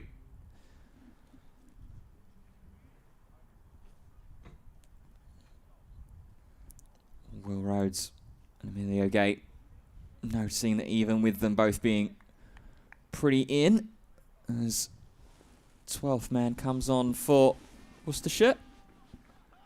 Might even be 13th.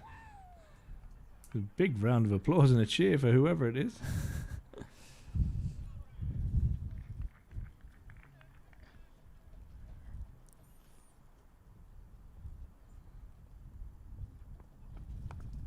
Short ball from Gibbon to Emilio Gay. Goes back behind him. There is cover on the boundary rope. Has to travel quite a hearty way to keep that to just a 2. Might be Rob Jones that's the man that's made his way on as 12th. Oh, he looks a lot bigger than Rob Jones.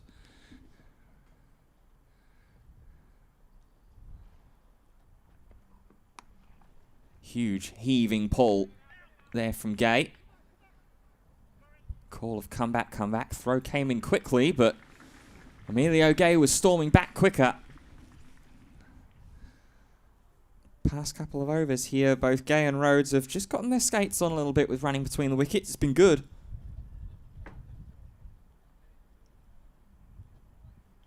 Yeah, just ramped it up, haven't they, a little bit, this pair.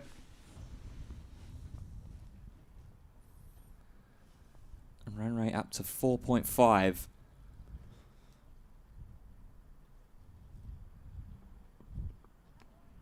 There's a full one there from Gay. Big tust of the track.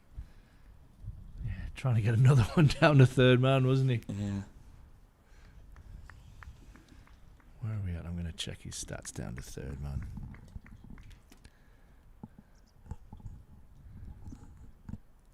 Easily around 6 or 7 fours, Oh, I reckon.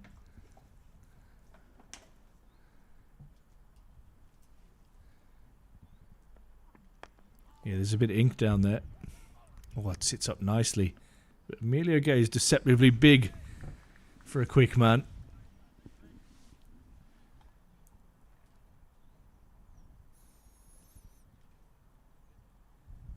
Yeah, it might be 8.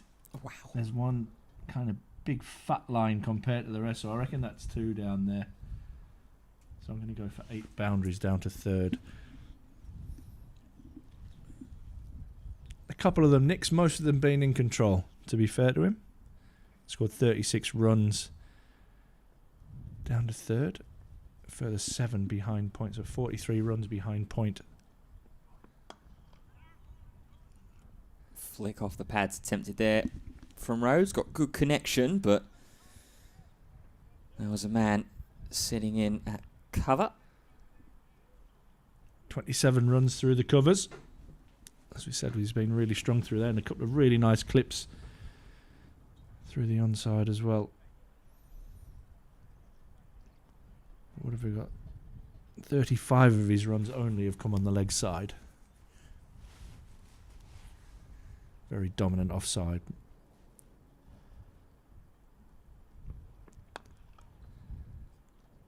Yet again there, Gibbon trying to emulate Ethan Brooks on the last over, trying to divert that ball back onto the non-striker stumps. But Gay in his ground with plenty of time. End of the over. 5 runs from it. Durham 220 for 3. 30 more runs required for a batting bonus point on the board. Yeah, Callum Parkinson running out, drinking some gloves.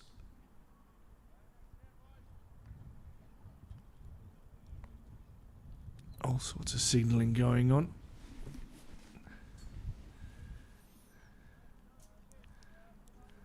I think that might be Ben Gibbon maybe asking for a drink himself. Yeah. Standing in at slip. There's something stirred in it by the look of that motion.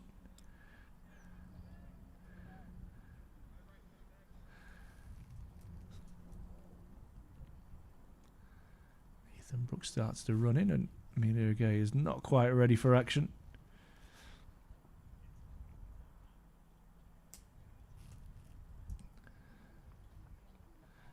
Guess what? And guess where? It's 4 to Gay down to third man. Yeah, very, very strong. Once again, as Emilio Gay, we can only use so many synonyms, as that's the 50 partnership up as well. Come in good time, hasn't it? In very, very good time and equal contribution as well. Both Gay and Rhodes providing 23 runs each. Helped out with a few extras here and there. Yeah, I think that was that dirty 4 byes down the leg side that Rodri had no chance of grabbing. Ethan Brooks has gone, can I have a third man? And I reckon the answer was no. I reckon slip's gone a bit wider. Gay drives to mid-on and hits it hard and it bursts through the hands. And we'll get a couple. Was it powerfully? Yeah, fortunate there that it didn't track all the way. Said a while ago about how this outfield's been quite quick today. It's the first one that's really held up, maybe just doing enough there at mid-on to take enough pace off the ball. Guess what? And guess where? Emilio Gay 4. Emilio Gay down to third man for 4 more. Yeah, really. Come on, Worcester, stick it out. Come on, be brave. I dare you not to have a third man for the whole afternoon. Punishing over this so far. 10 off of it already. Emilio Gay charging up. Tries to drive here. I was going to say Durham creeping towards 250 and a bonus point, but they're rushing towards it at the moment. Might be creeping up on us on the scoreboard there. I just looked and realised they're 230 for 3 now.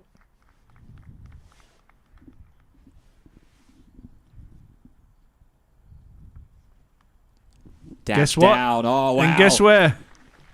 Third of the over. Down to third. Brilliantly done. And 3 slightly different kind of ways of going about it as well. You had the first one that was just maybe opening the face up a little bit more traditionally. Second one was more of a sort of backwards cut, back behind. Guess what they've got in place? They've now relented. That's weak, Worcester. That's weak.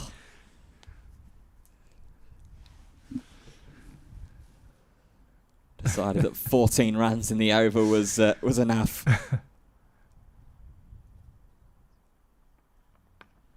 This one's hit another really strong area for Emilio. Go through the covers. It'll just be a single on this occasion. Ends an excellent over from a Durham point of view. 13 from it.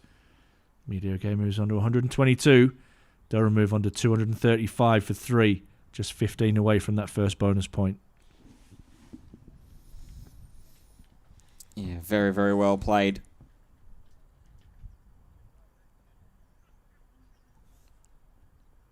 From Emilio Gay.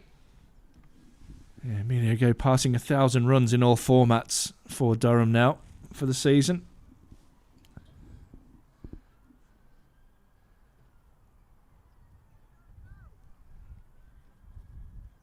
Yeah, I love that there's no third man in place. I dare you. Ben Gibbon going to continue.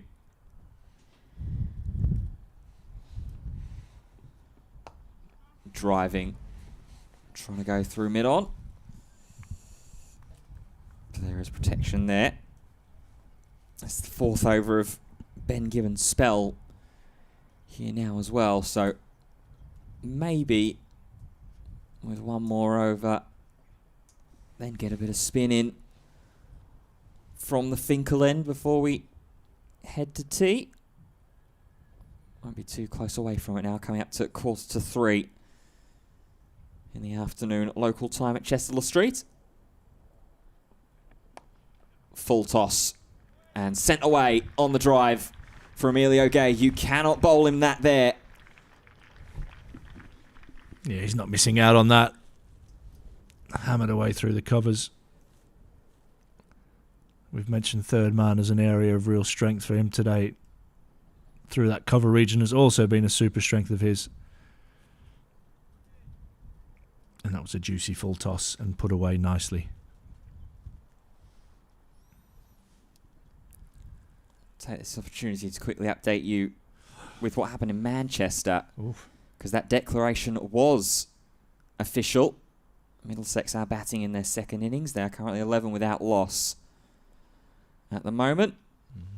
Yorkshire and Hampshire still 3 down.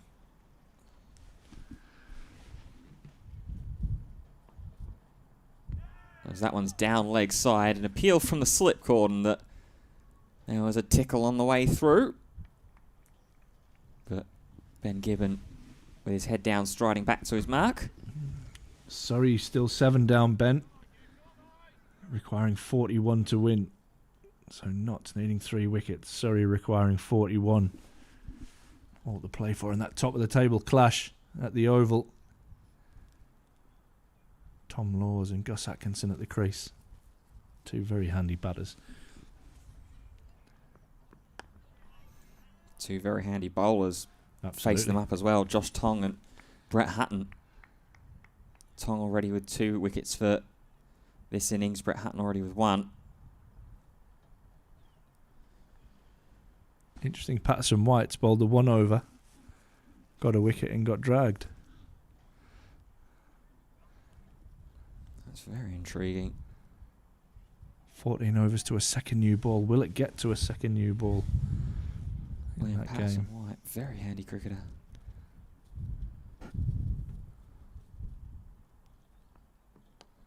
Full and down towards the leg side. Gay will clip off the pads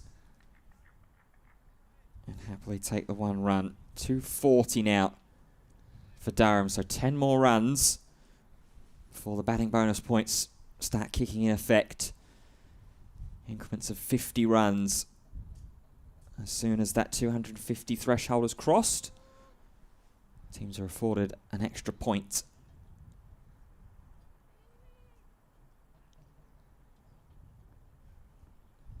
Rhodes to face the final ball of this Ben Gibbon over.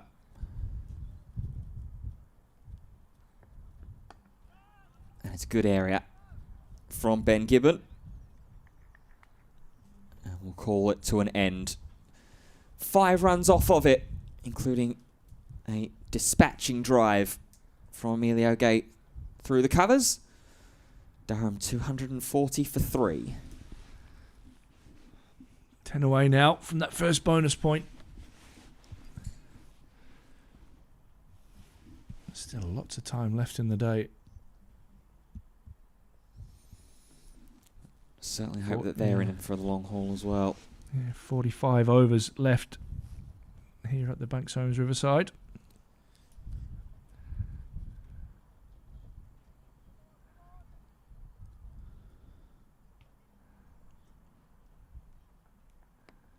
Yeah, good drives. A little bit out of control, but we'll pick up a single down to deep point. 241 now for 3. Emilio Gay moves on to 128.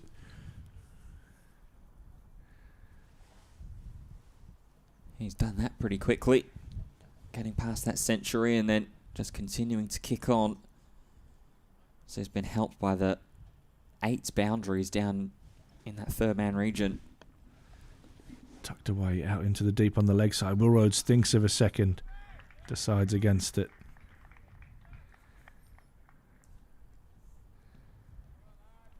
Yeah, smart there, in my opinion. We've seen some hard running already in this afternoon session, but now that you're so close to starting to get that target of batting points onto the board, only 3 wickets down with still over 40 overs to bat out as well.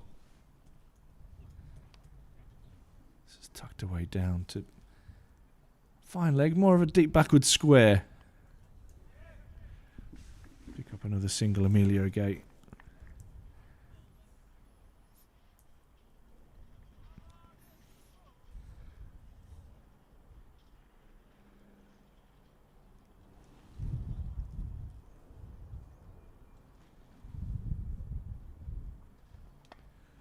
Wide and cut, but won't beat the man at backward point. Allison doing the fielding.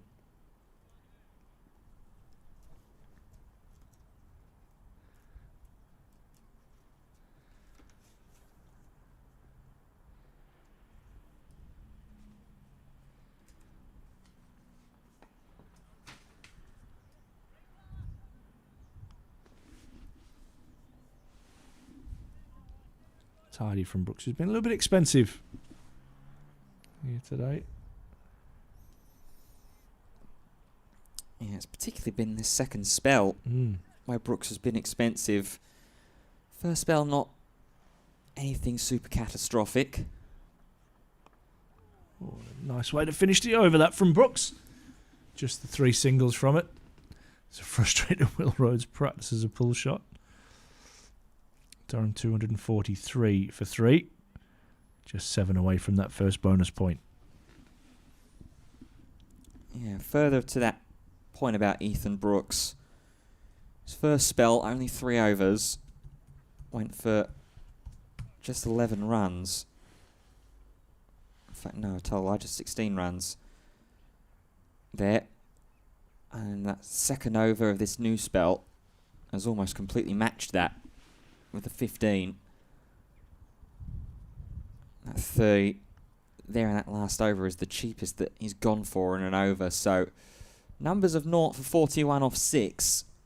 Maybe a little bit deceiving when you dive into the breakdown of it. It has really been that 5th over that he's bowled, the second of this second spell, where the damage has been done by Emilio Gate down to that 3rd man and backwards of point region.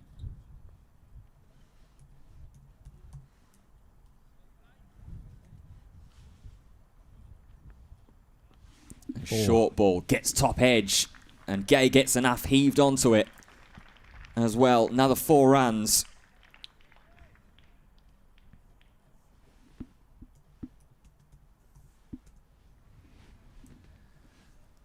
While Emilio Gay is showing some excitement with the bat here in Chester Street, Knotts is showing some excitement with the ball. Oh, what you got, Ben?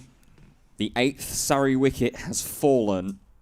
Surrey still needing 38 runs to win at the Oval. Gus Atkinson has just been caught by Patterson White off the bowling of Josh Tongas. That is a superb cover drive from Emilio Gay. We've seen some shots today from Emilio. That's up there with the very best of them. And it means even more to Durham as well, because that surpasses Ka-ching! The 250 mark. So the first batting bonus point is on the board for Durham. Done it in the 53rd over. And they've batted out a day which could have very well been a very, very scary day for Durham with those earlier wickets falling.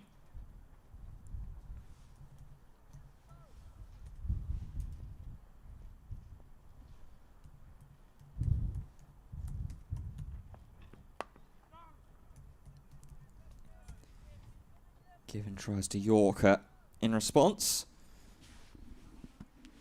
Tell you what, Emilio Gay's raced to 137 here. Just having a few issues with people sitting behind the bowler's arm. We believe that man with ball in hand is the Worcestershire second 11 coach, which is what the big cheer was for. Obviously down a couple at the moment. A little bit protective of what they've got coming up on the weekend.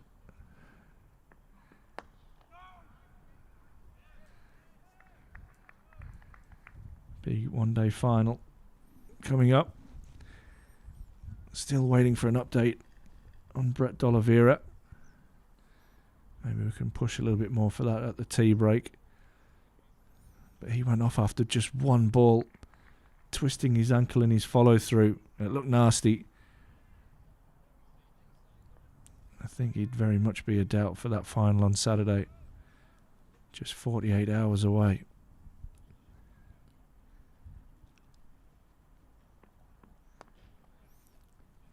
Well flicked there from Gate into the leg side. Mid-wicket missed on the dive, but there was cover out there in the deep. It's not far off the old flamingo, is it? Yeah. It's very elegant from Emilio Gate. Always a fan of those kinds of flourishing shots, especially growing up and watching international cricket through Australia. Ricky Ponting, Michael Clarke, Mike Hussey all played very, very beautifully in their career.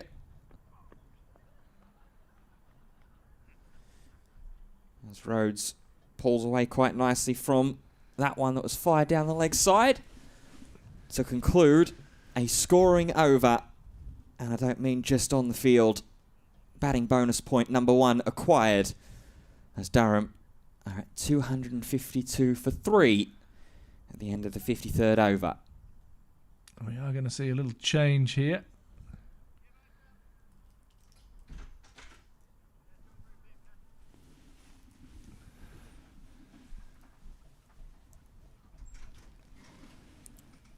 Yeah, looks like it might be time for some spin. Is that Ladigan? It is indeed. Wow. Just waiting for him to turn around. Apologies to our Worcestershire fans. He's a new one for me. Tall right arm off spin, it looks like we're going to see. 53 overs done now.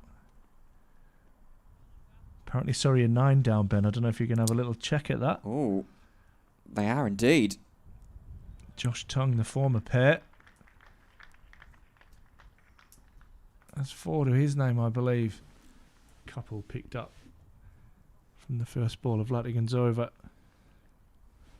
Just one wicket. Ricket? 1 wicket required. Yeah, Matthew Fisher gone for naught. Oh, a lovely late cut. Will just be a single.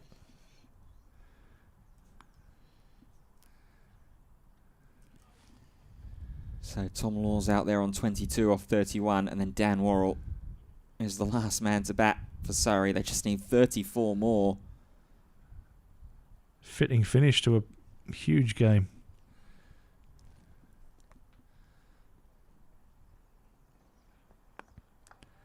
Will Rhodes punches that one down to long on. We are almost in one-day mode here, although we do have Ben Allison at slip.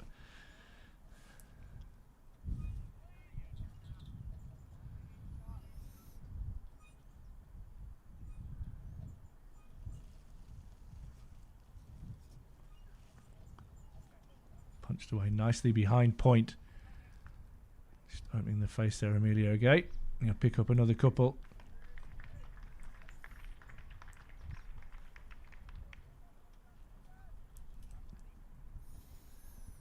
Yeah, he's moved pretty closely to that 150 mark.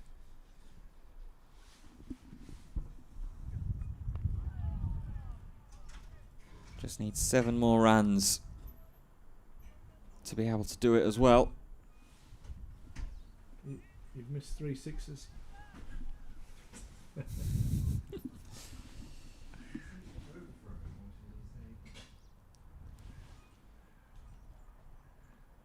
Well, that's full, and with a bit of Caribbean flair played off the back foot. Maybe a judgment and error there from Emilio again. He probably should have gone forward to that, but he'll pick up another single.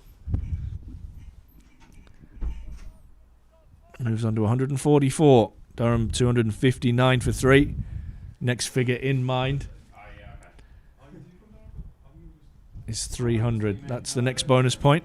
I wasn't sure. I was like, I wasn't 100%. I was like,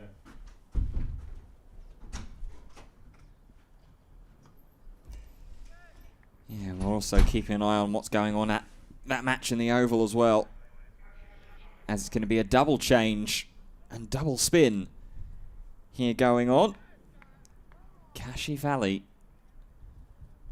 is going to enter into the bowling attack. And this is what I thought might happen this afternoon, is that Worcestershire would have searched for new ball wickets, and then when that didn't happen, they'll get their bowlers through a couple of spells, and then the part-timers would come on, and this is an excellent opportunity for Durham to cash in on that situation. Cash on his back.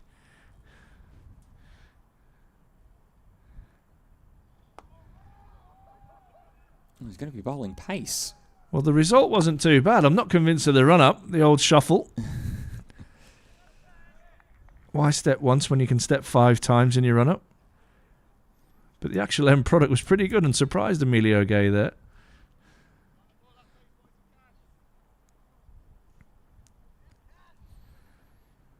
He'll have been itching for this moment all season.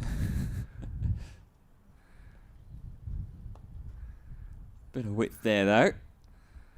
Gay will skip through for one as all of a sudden the Clouds have Haven't they just? decided to make an appearance here this afternoon.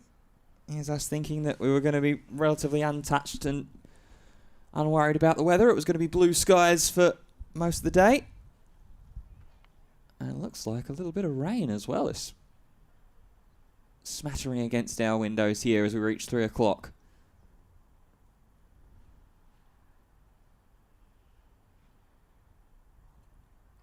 Kashi Valley pulls away.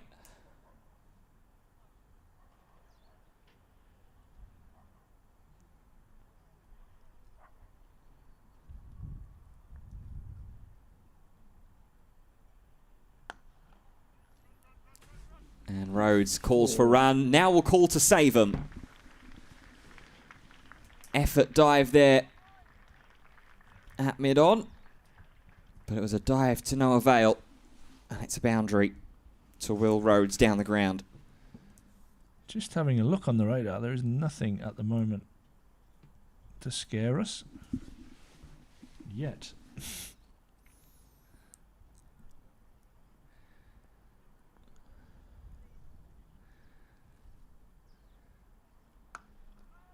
We shouldn't lose any cricket today, according to the radar. There might be a bit of rain around after stumps.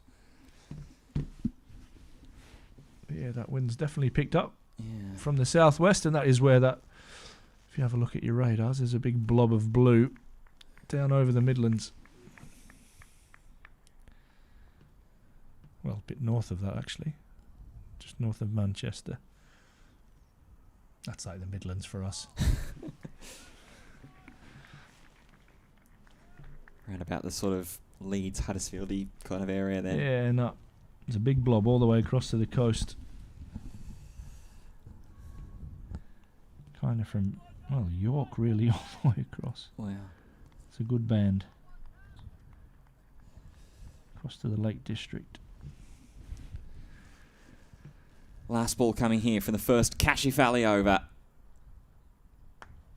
Width and cut into the offside for one. Will Rhodes will keep strike. 6 runs off of that over. And causing me a headache in my scorer's book because I've run out of slots with Brett D'Olivera's retirement due to injury. Just cross him out. 265 for 3. Well, one thing we can definitely cross out is a Hampshire wicket because it's fallen. Yeah, baby. 123 for 4 currently in Taunton. The collapse is on. Somerset finally finding themselves a breakthrough. Who got it? Let's have a look. I'm going Leach. It was Archie Vaughan. Oh, he's got 4. He's got all 4. Nick Gubbins going for 37 off of 203. Wow. 7-all in the wickets column Yeah. for the match. Leach and Archie Vaughan. Good keeping that from Roderick. Very good keeping. Flanagan continues with what I believe is at the very least a bowling debut in the county championship this season for Dan Ladigan.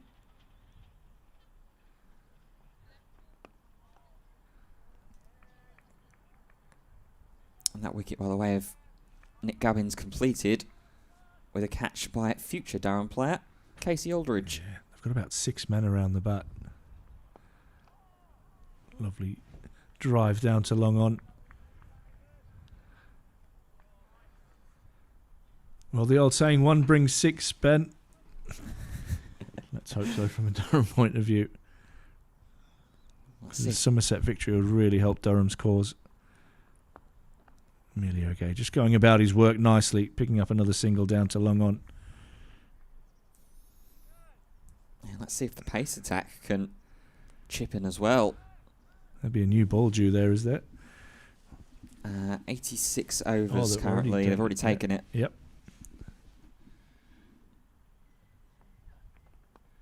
At least it would have already been available to be taken. Rhodes sets off quickly here. I'll have to be quick back as well. Oh, horror bounce. Yeah, throw bouncing a bit high. But welcome running with those that are in attendance. And that will end the over for Dan Ladigan. Just the 4 from it. 269 for 3. And for all those that are in attendance, you could be in attendance too next season as well. Oh. Memberships for 2026 are available now from the ticket office and online. Get in early for special early bird pricing. Ready for whatever division that Durham sit in. It will be Division 1. Division 1, Division 2. It will be County Championship, One Day Cup, and T20 action from men and women's as well. Mate, you're getting rehired, no doubt. The big tick just gone in the Ben Fitzpatrick box. I'm grafting for it, that's all I'll say. Well done, mate. 25 to win for Surrey.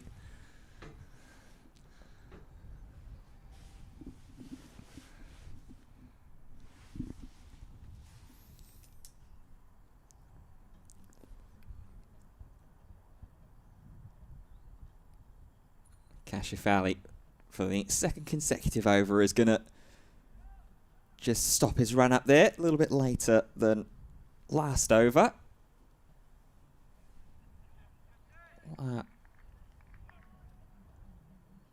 Looks like this is also a bowling debut for Kashif this season as well. Absolutely. Not got any numbers for him.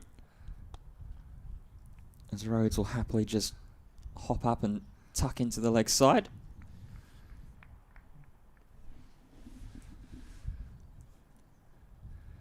Well, I'm going to disappear for around an hour, either side of the tea break. And Durham PA announcer and Durham, mate, if you want to know anything about Durham, this is the man to speak to. Steve Blades is going to join Ben.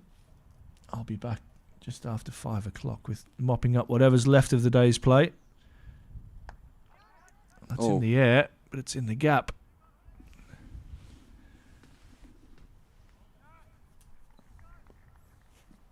Emilio Gay gets through for 1.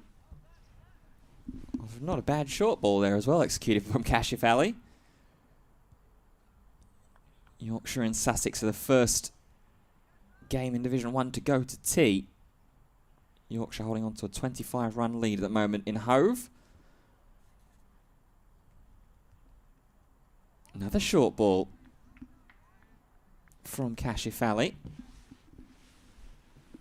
Johnny Bairstow in Hove is on 46 unbeaten. Good counter-attack.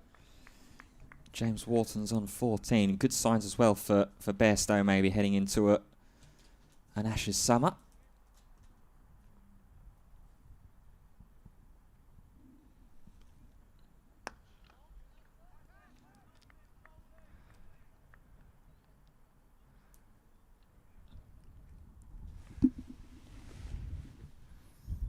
So we're coming up very close to the tea break. Might get one more in here.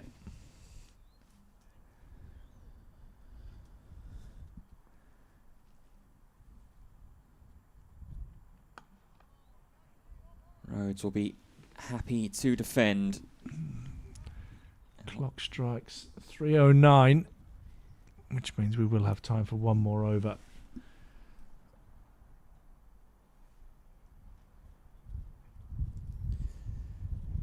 .272 for 3.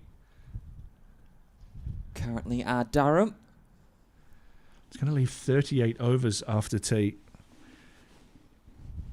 And I get the feeling that Durham may well make Worcestershire bowl every single one of those overs.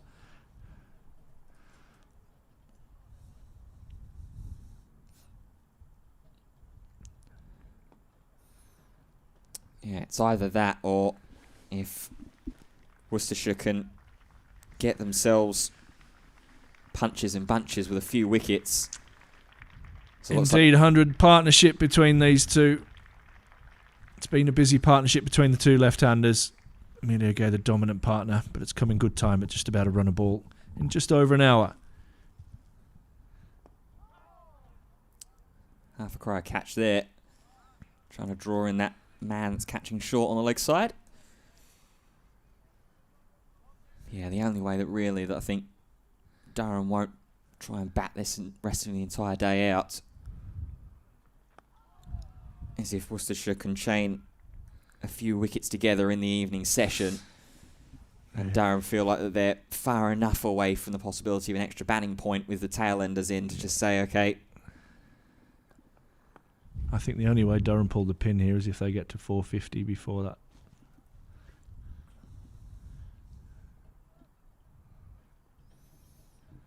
And you would think there'd be more part-time stuff from Worcester after tea. This is nice from Ladigan. Touches and goes, and Will Rhodes does run very nicely between the wickets. Bit of a wild throw there. To come back for a second. 275 now for 3. Just before tea, I want to update and throw an extra little bit of spice into the mix. Oh, you do it, Ben. Hampshire have gone to tea and have lost their 5th wicket. Yeah, baby. So 129 for 5 of Hampshire as they go for tea. Rhodes comes back for another second run after a misfield. And that is going to be tea here now at Chester Streets with 5 runs off of the over. It will take Durham to 277 for 3. Emilio Gay will be going into the tea break on 149 not out of 164 balls. The third man area being a serious font of wealth for Emilio Gay. Will Rhodes as well has been enterprising with 38 unbeaten. Durham will come back in about 15-20 minutes time looking for their second batting bonus point. They are 23 runs away from it, so we will do so as well. I hope you'll join us. For myself, Fitzpatrick, and it will be Durham PA announcer Steve that will be joining me as well in about 15 or so minutes time. We'll see you then.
Looking for a tasty day out the whole family will love? Chesterley Eats is back. On the 27th and 28th of September, come and join us at the Northeast's vibrant food, drink and music festival with free entry. That's over 40 street food vendors, live music all weekend, family fun and artisan shopping in our Market Street and Indoor Eats Emporium. Chesterley Eats at Durham Cricket's Banks Homes Riverside on the 27th and 28th of September.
This November, light up your night at the Festival of Fireworks. Join us at Banks Homes Riverside on Saturday the 1st of November for a spectacular evening packed with fun. Expect a dazzling fireworks and laser show, live music, fun fair rides, face painting and loads of delicious street food. Hosted by Durham Cricket and Chesterley Street Cricket Club. Sponsored by Everyone Active. Festival of Fireworks on Saturday the 1st of November. Book your tickets now at durhamcricket.co.uk.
And welcome back, everybody, to the Banks Homes Riverside here in Chester Street, ready for the evening session of Day 4 of Durham versus Worcestershire. Durham will resume after the tea break on 277 for 3, with Emilio Gay being the headlining act so far in a Durham shirt. 149 off 164 currently.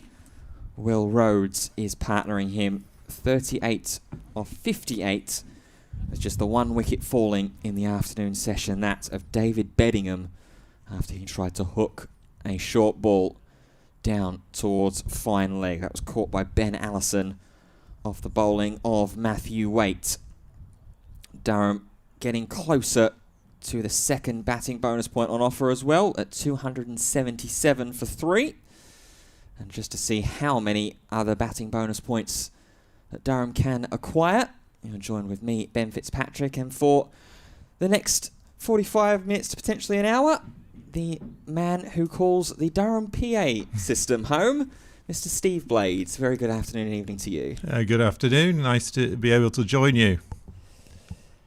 Pleasure to have you here. We'll dive in a little bit more into your background and your duties here at Durham Cricket, as we are going to have a change in the bowling to kick off the evening.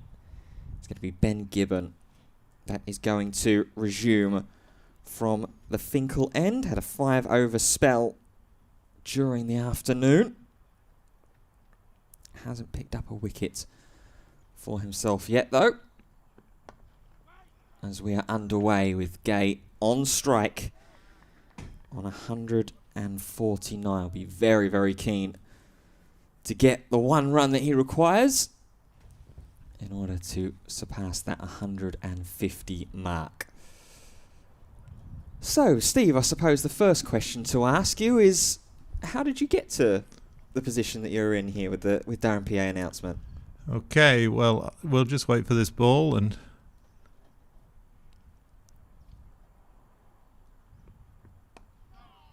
Just delivered and defended into the offside.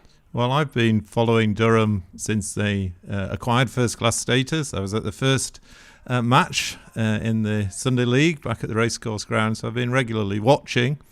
And I've had the pleasure of knowing John Wakefield, who's been one of the announcers here for many, many years and used to organise the system. And he knew that I had retired. And just watch this ball.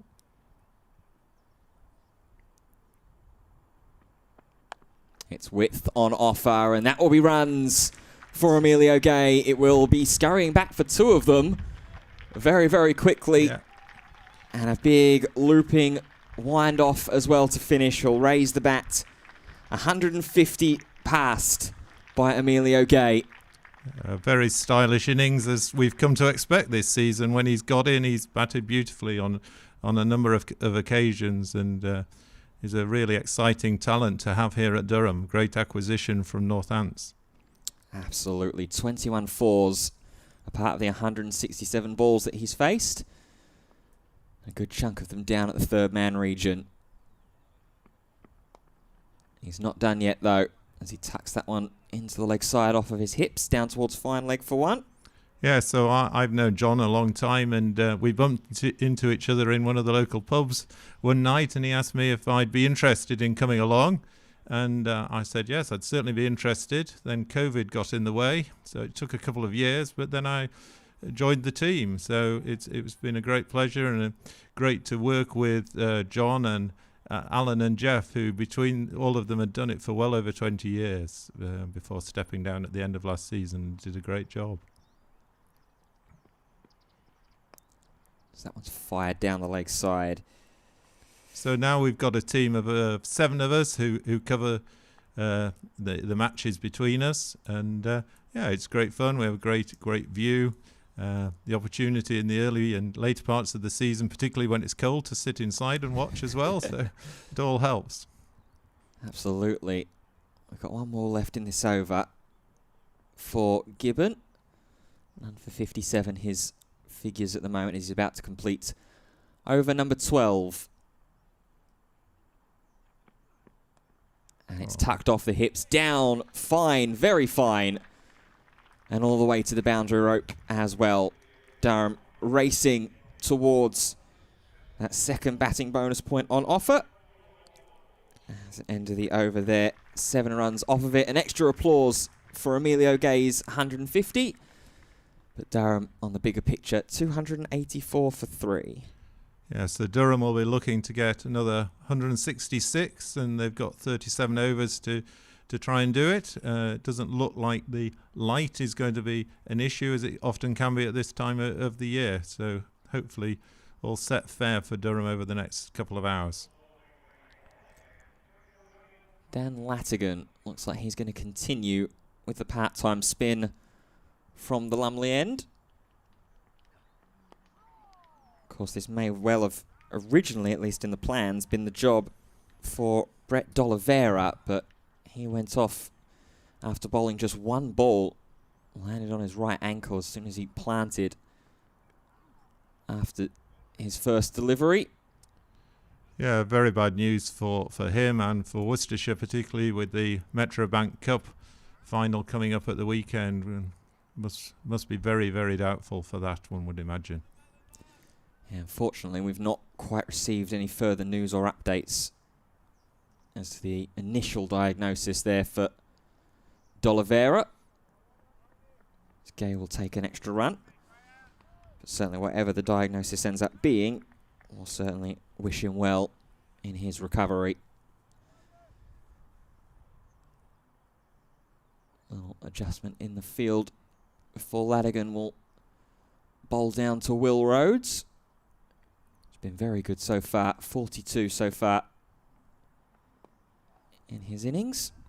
Yeah, it's good to see Will Rhodes back in the team and making some runs. Slightly disappointing start to the year, but then got some runs in the middle of the season through the white ball cricket, and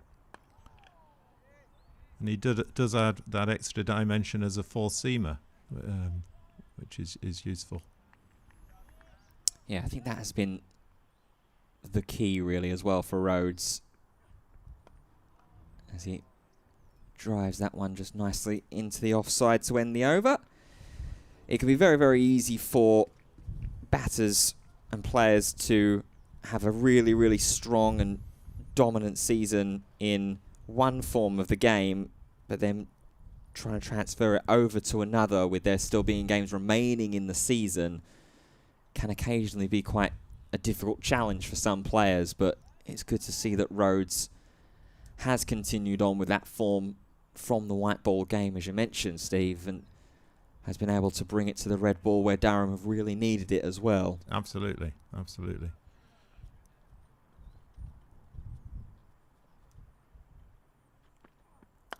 Gibbon continues from the Finkel end, offering a little bit of width and encouragement maybe for Will Rhodes to try and get him playing some shots.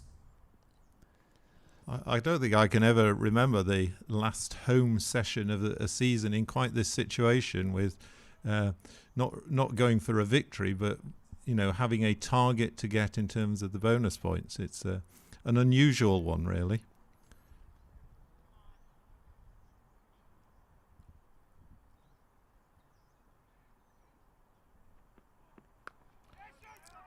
But certainly, if this was a white ball match, Durham would be fancying their chances of getting the runs required.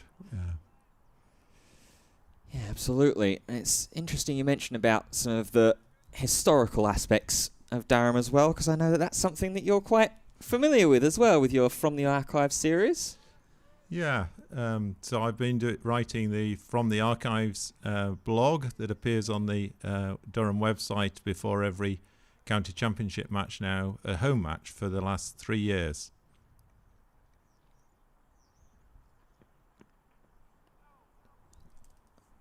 So that one will track down the leg side. Yeah, it was an idea that I came up with, partly inspired by the Newcastle Falcons, or Red Bulls as they are now, who have a similar thing in their programme before each match, and I chatted to Sam as to whether it would be of interest to Durham to have something, this little feature on the website before matches as a reminder of days gone by.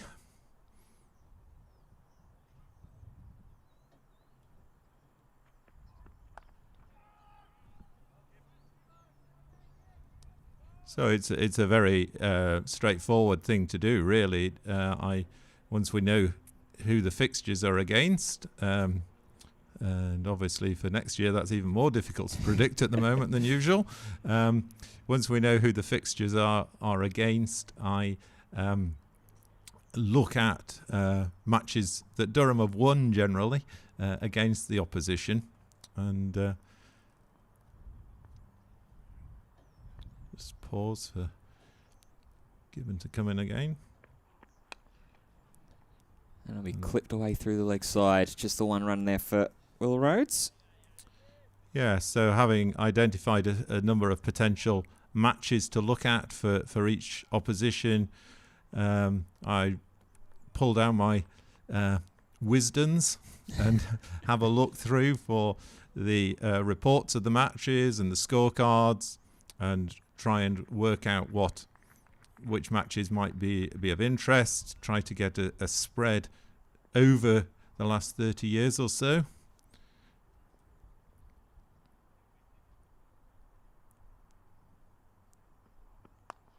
That's a nice shot off his legs. Very, very nice. Especially with where that ball was pitching. That was full and darting in towards middle and leg. But Gay hasn't missed out on too much. Yeah, so quieter over for Durham, but they're making good progress here. So yes, and then having identified 7 potential fixtures, I read up a bit more in detail, look at the context of what was happening in the season at the time. So was it going well? Was it not going so well? Was it potential championship winning situation in some cases? Okay, trying to advance down the ground for the first time against the spin of Latigan. Latigan batted extremely well on Tuesday, the first real day of the match.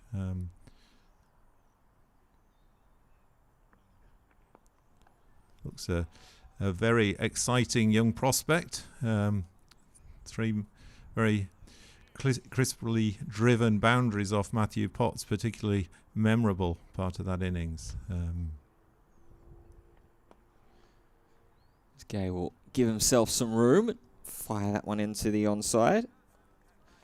Yeah, he was very, very capable batsman, and only scoring shots that he played during his innings, Latigan, were either singles or fours. Right.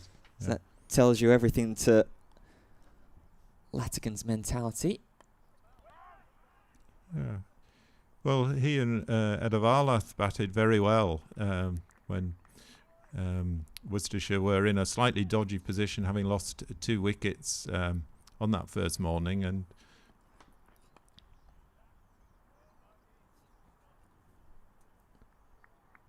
it's another single into the leg side there. And this is all Durham really need to do. They don't need to take any risks, just push the ball around and accumulate steadily. That was guided. Guided, another one through. Third man. Yeah, the third man and backward of point region has been fantastic pickings for Emilio Gay. 1 or 2 of them have been a bit streaky, but majority of them have been as beautifully guided as that one was. Very much in control of the situation. So just had news as well as we go to the break of overs here, 294 for 3, that Brett D'Oliveira is due to have a scan tomorrow regarding his ankle.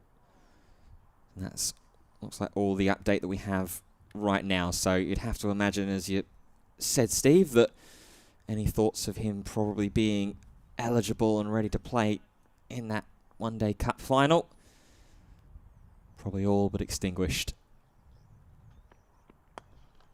As Gibbon continues, and that's a lovely shot from Will Rhodes as well. Just driven, just wider mid-on. Beautiful 4 there. Takes Durham up to 298, so just 2 more runs away from a second batting bonus point of the day. Touch back quickly on the From the Archives series as well. You mentioned about how many matches that you actually sort of initially select before then whittling down to the ones that you write about. What are those criteria that you're looking for? Is it memorable individual performances? Is it comeback performances? I don't really have a criteria. It's just any of those could be of interest to people, and it's just a matter of finding one that is interesting. The one I wrote about for this fixture was a Durham victory in which Otis Gibson was having a fantastic season, his last professional season, and he was the Player of the Year.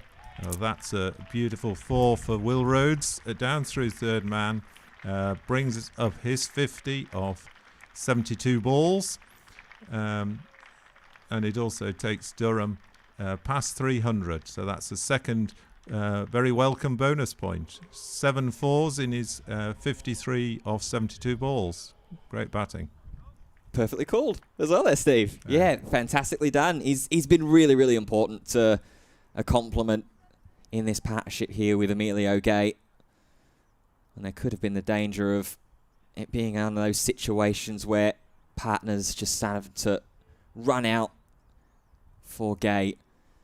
Will Rhodes has been absolutely fantastic and has chipped in pretty handily with the scoring as well.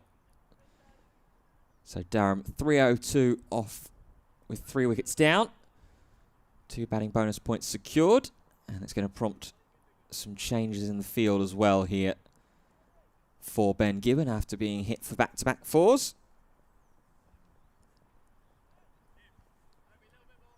It gave me particular pleasure to write about that Otis Gibson performance, because I can remember being here I think a season before, the only occasion on which I've seen a bowler take 10 wickets in an innings in a first-class match.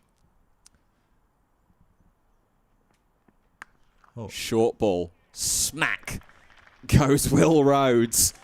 Straight through over the top of the covers. And Will Rhodes, even after all those field changes, says, you know what, I'll help myself to another boundary.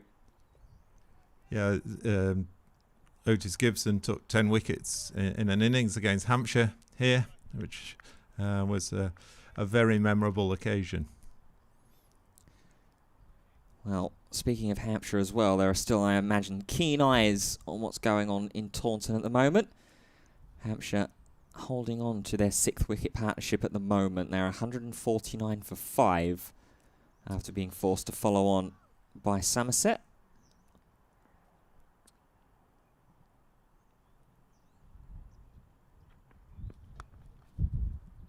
Delicately guided towards third, but there is cover now there for Rhodes. Yeah, Hampshire have certainly made a good fight of it today after collapsing yesterday. I don't know whether the pitch has been easier to bat on today or whether it's greater resolve on behalf of the batting lineup. They're going to have a tough fixture against Surrey next week, back at Southampton.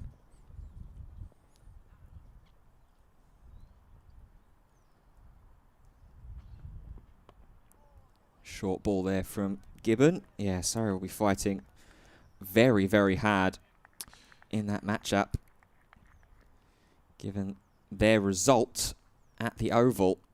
Yeah, they will absolutely have to win that match, and Worcestershire are, I believe, going to Edgbaston, or maybe no, they're at Trent Bridge against at Trent Bridge against Warwickshire. So it's going to be a very interesting final week. Oh, pulling out of the attempted ramp shot there from Emilio Gate, and looks back at Ben Gibbon and says, okay, if that's how we're going to be playing this one, I'll rise to the challenge the next time I see you. Strong over, though, from Durham. Head marked by Will Rhodes, going back to back to back with boundaries. 13 off the over. Durham 307 for 3. Yeah, and essentially the equation is 143 runs to get off 33 overs. So should be very doable, hopefully, for Durham. It's not a bad equation to be on the positive side of there, with still plenty of wickets to play with as well. And Latigan bowling. Yeah, pushed out into the offside by Rhodes. Obviously, with the cup final coming up in just 2 days' time, Worcestershire not keen to put too many overs into the legs of their frontline bowlers now. Going to be a bit of a chase on here, though, as a quick bump and run there from Emilio Gay, which will take him to 160, which, as a double check, as there is an attempted sweep. Big appeal from Latigan, but umpire Rob Bailey maybe just judging it was going too far down the leg side.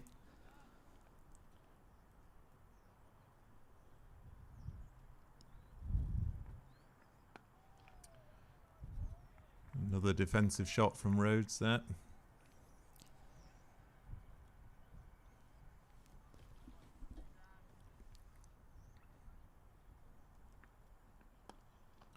Just pushed up there to long on. Easy single. Nice and simple indeed. It'll bring Emilio Gay to the crease, and with his 160, that's his highest individual score of the season in the county championship. Oh, as he is going to try the sweep, and it somehow misses the entire furniture there. Rhodes not intent on coming back for 2. So that's obviously his highest score for Durham as well. It will be indeed. But I believe he's got a double century in the highest score. Yeah, it might be just in first class at the very least. Either way, end of the over. 311 for 3. His highest list A score previous to this season at the very least was 131. First class. Durham first class highest score according to here. No, his highest first class score personally, I was thinking. Oh, yeah. Oh, yeah, no, career-wise, yeah. Yeah. He's got 261. Yeah. Career-wise, yeah. This season.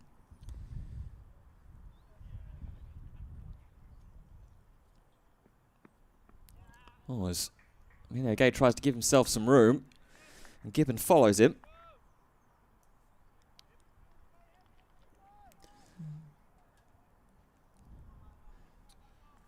Well, if we were playing white ball cricket, I think that would have been a wide. Yeah, even with Gay trying to follow Gibbon along, or at least the other way around potentially as well.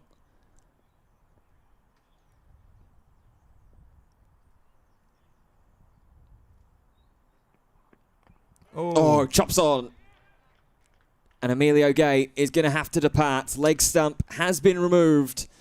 And Emilio Gay, just as we were heralding a best score of the season for him in the county championship, Emilio Gay is going to have to depart for a very, very well-made 161. It's Gibbon who gets the breakthrough. Yeah, a fantastic innings. He's batted for a long time, 2 sessions, and put Durham in a fantastic position to get the bonus points they wanted. He's just trying to steer it again down through third man, as he's been doing all day. But in that occasion, just unsuccessful. Good response from the crowd. Yeah, that'll mean a lot to Emilio Gay. He has certainly set the platform for Durham to score into this bonus point range, as Ollie Robinson, the pocket rocket, will make his way out into bat.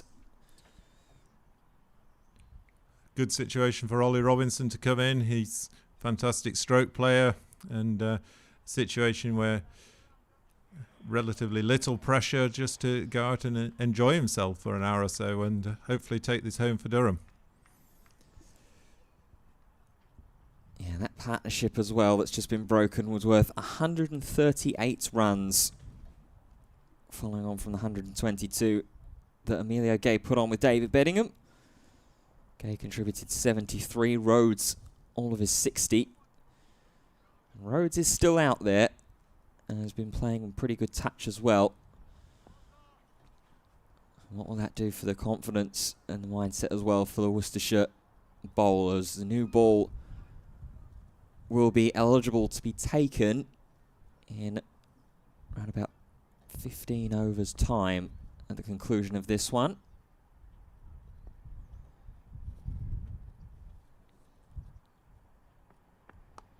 So the left armour will come around the wicket. Quick run through from Robinson. Keen to get off the mark there with a push into the onside.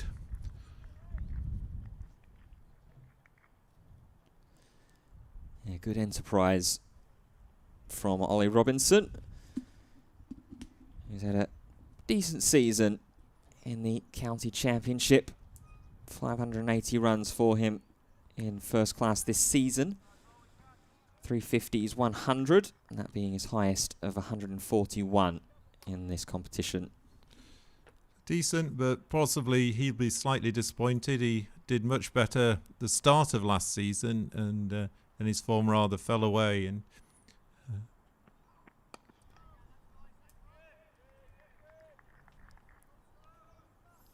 yeah, I think by his standards, he'll certainly keep himself to slightly not quite where he was up to. but he's not alone in the Durham middle order in feeling that, I think. But this happens.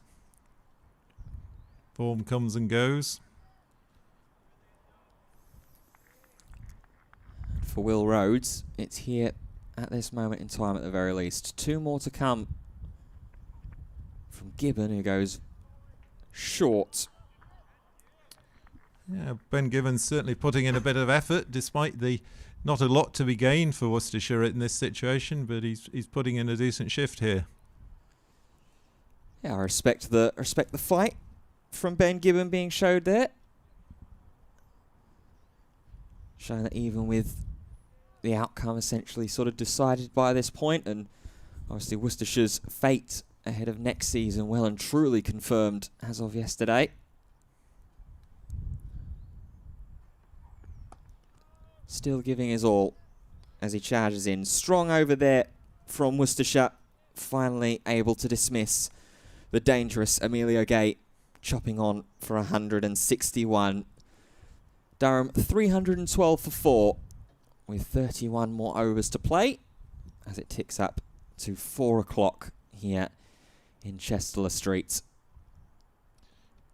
And for a September afternoon, it's a beautiful one with the lots of blue sky, a bit breezy, but great conditions for playing cricket at the end of the season. Yeah, especially considering we had a little bit of a scare before tea. Quite a lot of overcast clouds rolled in. There was the question mark of whether there was a little smattering of rain around, but it went pretty much as soon as it appeared as well over the tea break. Latigan to continue. Worcestershire not choosing to put any pressure on the new batter by bringing back one of the front line bowlers. Yeah, Taylor only bowled 13 overs so far. Allison only 11. Yeah, I don't think we'll be seeing them again this afternoon. And Robinson just pushes it up to long on, strolls through for a single. Yeah, no, not until the new ball maybe goes into the conversation, and even then there might be still the temptation to keep them fresh for that One Day Cup final on Saturday. I believe the weather forecast sadly isn't brilliant for the Nottingham area on Saturday, so it may go into Sunday, which is always a disappointment for the fans travelling. Rhodes looked like he might want to push hard there when he first set off, but thinking better of it, just happy to rotate the strike between him and the fresh man to the crease in Robinson. Yeah, the weather's not been ideal in that part of the country for the entire week, really.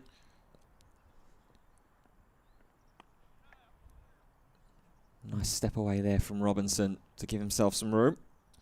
Yeah, all the matches in the Midlands didn't get onto the field today. Leicester, Edgbaston and Derby. So, yeah, it's always tricky, isn't it? But weather in this country is unpredictable all through the year. As Rhodes will push that one up towards long on. It will get through the initial shallow fielders and will take a single and the strike as well. 4 runs off that over. Durham 316 for 4. Yes, we always grumble, don't we, about cricket in April and September and the weather, but I remember being here for a one-day international against the West Indies 20-odd years or so ago, and it was about 8 degrees, and the West Indian cricketers were not happy. They did not look comfortable. Oh, dear. So. Well, they won't be too comfortable either in Hove right now, because Yorkshire and Sussex, not for the first time this week, are off for lighting issues. So that's almost certainly now going to be a draw. Always looked likely. And Rhodes pushes that just wide of mid-on for a single. Yeah, a lot of heavily weather-affected games across the week. The only one that's basically dodged it entirely is the one at the Oval, which for those that haven't seen or haven't heard, has ended in Notts taking the victory. And we managed to find the final wickets through the tail order and win by 20 runs.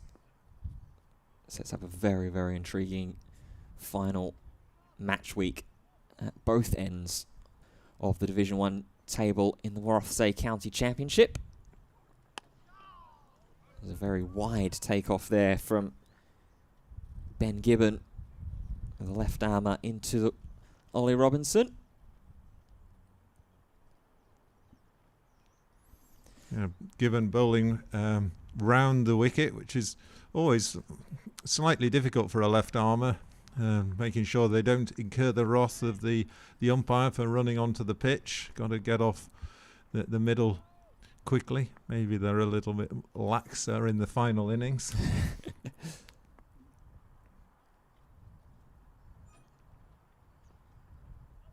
That one's fired down the leg side.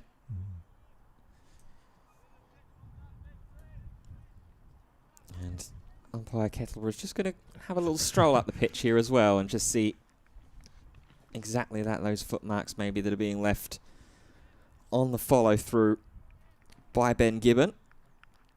I don't think he's listening there, but seemed to have taken no notice before that ball.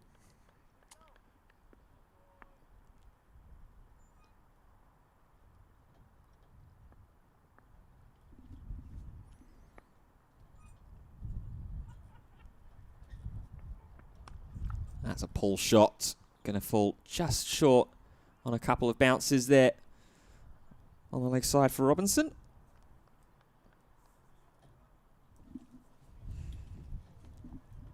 The field's going to have to readjust itself now as well with the left and right arm combination with Rhodes and Robinson.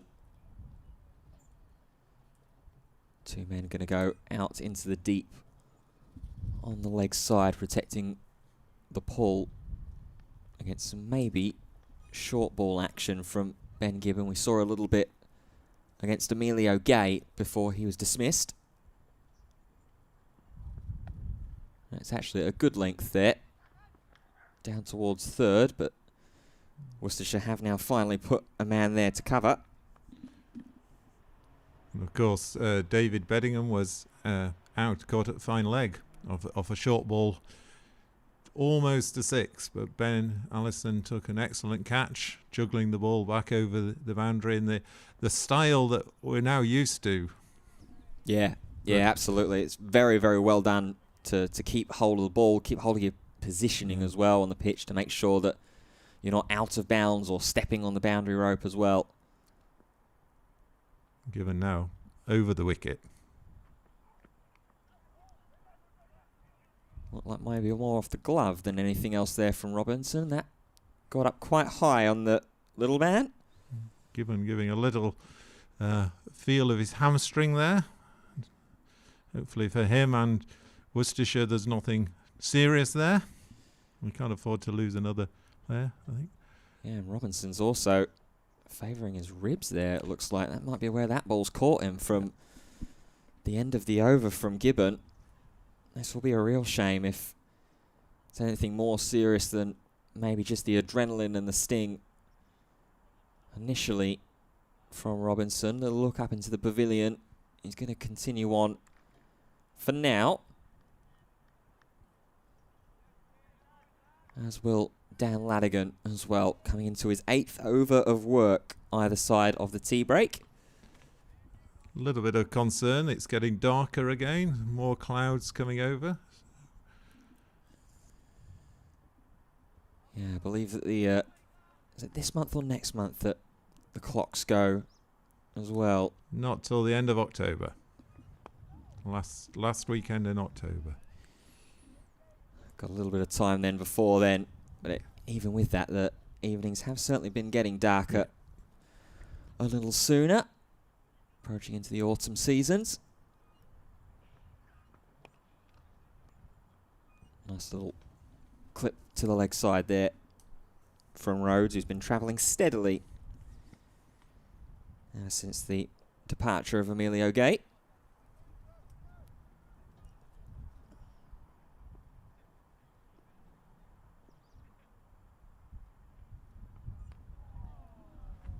Robinson sort of steps back and tries to play the ball into the offside, but gets an inside edge, bobbles out onto the pitch in front of him. Latigan quickly in again, wasting no time. And that's pushed out by Robinson. Just one though. Yeah, Rhodes was certainly interested in looking to maybe come back for a second. Good signs though there from Robinson, the 2 deliveries that he's faced. Happy to step away and try and extend the arms out a little bit so that little rib pelter not looking to trouble him too much as Rhodes goes a similar way with a flourish.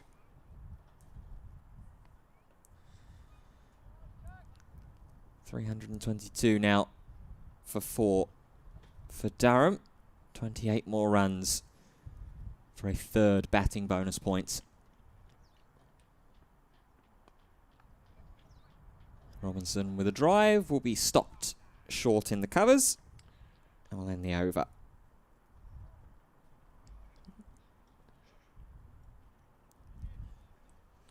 So 28 overs remaining in the day, and hopefully we'll get all those in, or at least all those we need. And those that are sitting there, I believe that's just to the right-hand side of where we are in the media centre in the LNER stand. Watching on as we're going to see a bowling change. Jake Libby, I think, coming on to bowl. Yeah, it is indeed. Has bowled 3 overs already today. Went for 6 runs in the first over and then was quite clean in the remaining 2 of his initial spell. 1 and 1. He was also the man that was the replacement for Brett D'Oliveira. So his scorecard does read 2.5 overs as opposed to the full 3 completed.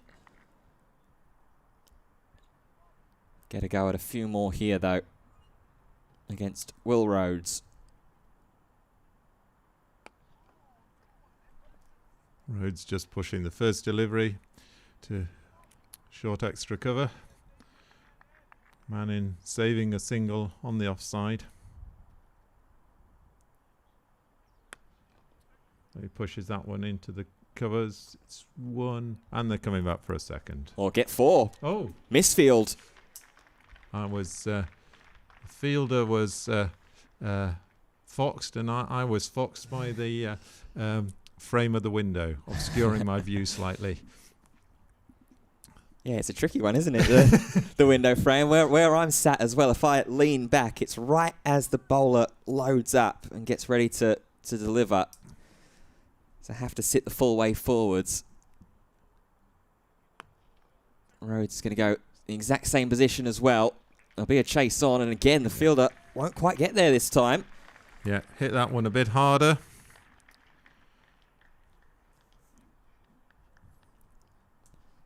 Taking advantage of another part-time bowler coming on to try and speed the run rate up a little bit, perhaps conscious of the dark clouds. We really don't want to have a bad light situation interfering with this quest for bonus points.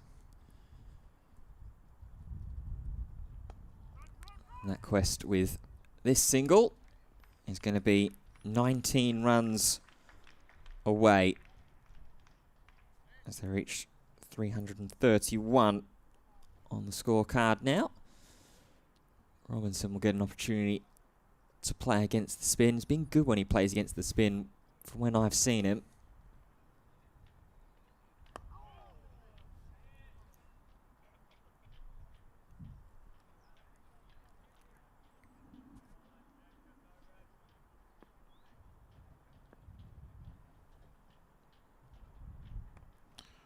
He's stepping away again. He likes to give himself room on the offside. Didn't bring him any runs on that occasion, though. And we'll end the over. The 9 runs from it off the bat of Will Rhodes. Durham 331 for 4. So that run rate's just a fraction under 5 and over. Currently, with how both batters are travelling.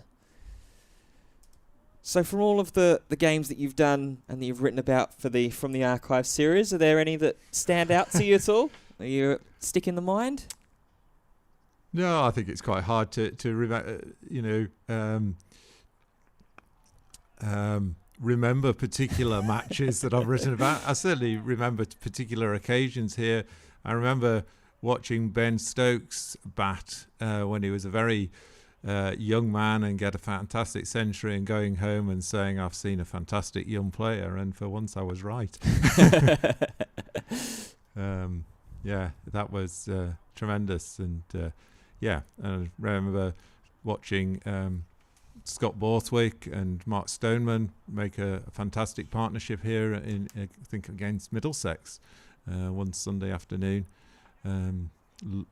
Batted most of the day. So yeah, there's been some great moments. As I say, Otis Gibson's 10-4 was a great moment to watch.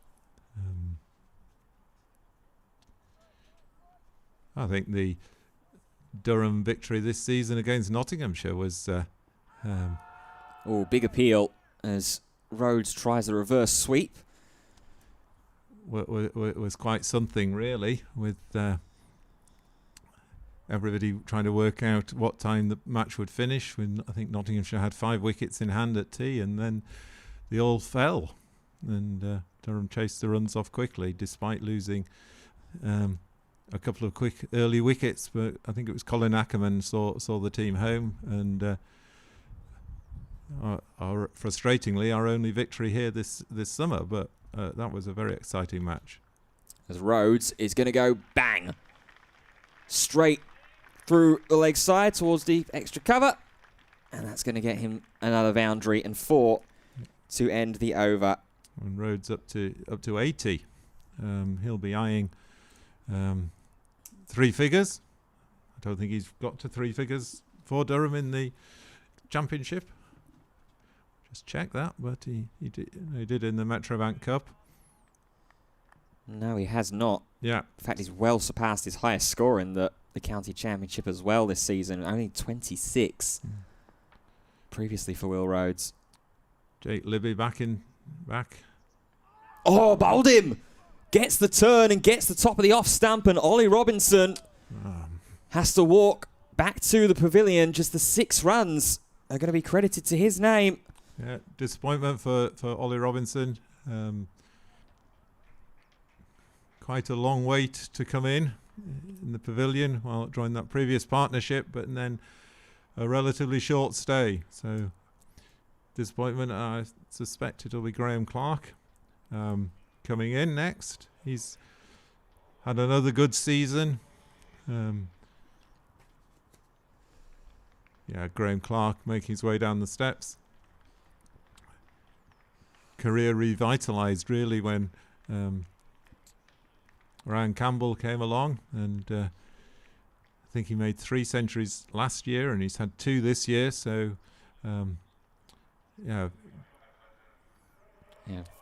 batting down the order, he's often been left a bit high and dry, and not had a chance to maybe make as many runs as he would have done with more support around him. And he walks himself into a very interesting situation here now. With Durham, 13 more runs needed for the next batting bonus point at the 350 mark. Ollie Robinson's off stump being rearranged from the bowling of Jake Libby. Will Rhodes on the other side on 80, not out as well. Of course, the other element to add to the Ollie Robinson dismissal as well is that ball that he took off the ribs a couple of overs ago from Ben Gibbon. So whether that was maybe still just slightly affecting him in the back of his mind, or whether he's just sort of, as you do naturally, playing a little bit more kind of cautiously if you're carrying even just sort of a minor injury like that. Clark immediately off the mark, pushing it out into the onside. Just 1 run though. Yeah, good for him to get onto the safety in the non-striker's end though, against the part-time off-spinner Jake Libby. Gives Rhodes a bit more of a chance to try and attack him, which Ash believed might be a key to some pretty heavy runs for Durham. But maybe now just a little bit of time to play with the new batter in as well.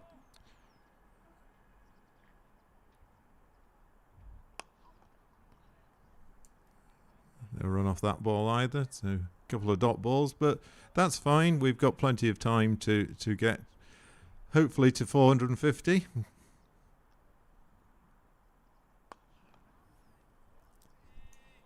Again, fielded short mid-wicket. So Libby being tidy in this over.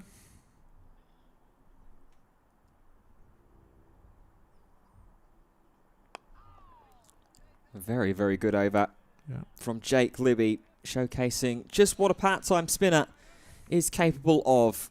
The wicket of Ollie Robinson to start, and then just the 1 run to the bat of Graham Clark. Durham 338 for 5 now. 25 more overs to play in day 4 here at Chester Street. And still Latigan to continue. I wonder if he's going to take it through to at least 80 overs. Interesting to see whether Worcestershire do choose to take the new ball.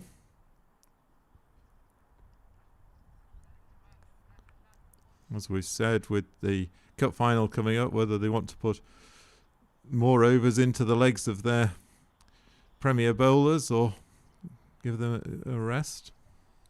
Clark just no run off the first ball.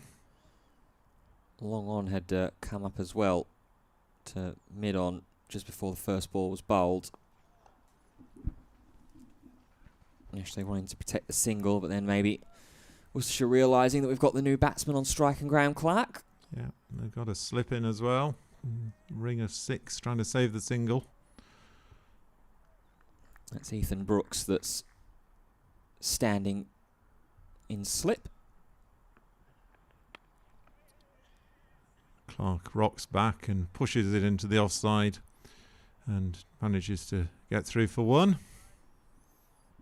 Yeah, nice usage of the feet there from Clark, much like Robinson was trying to do. Just give himself a little bit of room. And just use that cut shot into the little gaps in the offside where he can find them. Rhodes wants to do the same, but gets it back behind him.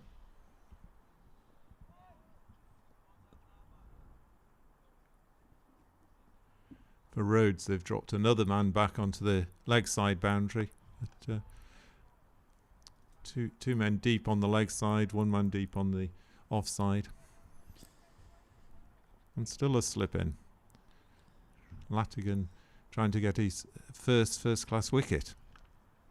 And it won't come there. That's a beautiful shot there from Will Rhodes. Hit very, very hard once again. Yeah, up to 84 for Rhodes. Yeah, fielder trotting around in front of Bannatynes to retrieve the ball for them.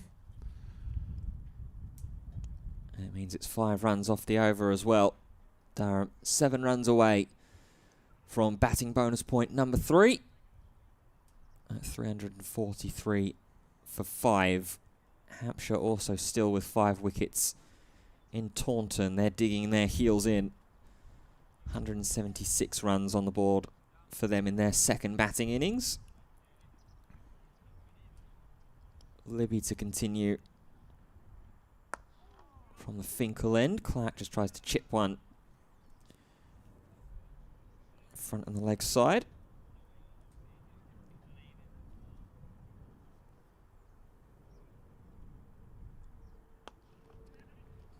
We'll go leg side through mid wicket. Call of comeback, and it's good running once again. Been a hallmark, especially while Will Rhodes has been at the crease. Yeah, Graham Clark's always quick between the wickets, always looking to get back if he can for a second or third run. Very effective for Durham in white ball cricket, opening the innings often. Flatter bat there from Clark.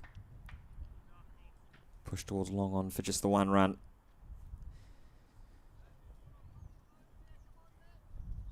So your assumption about the end of result at Hove was correct, Steve. Yorkshire and Sussex have drawn. Yeah, it'd be a lot of studying going on at the table this evening. Everybody trying to work out what the results from this round of matches actually means for what teams need next week.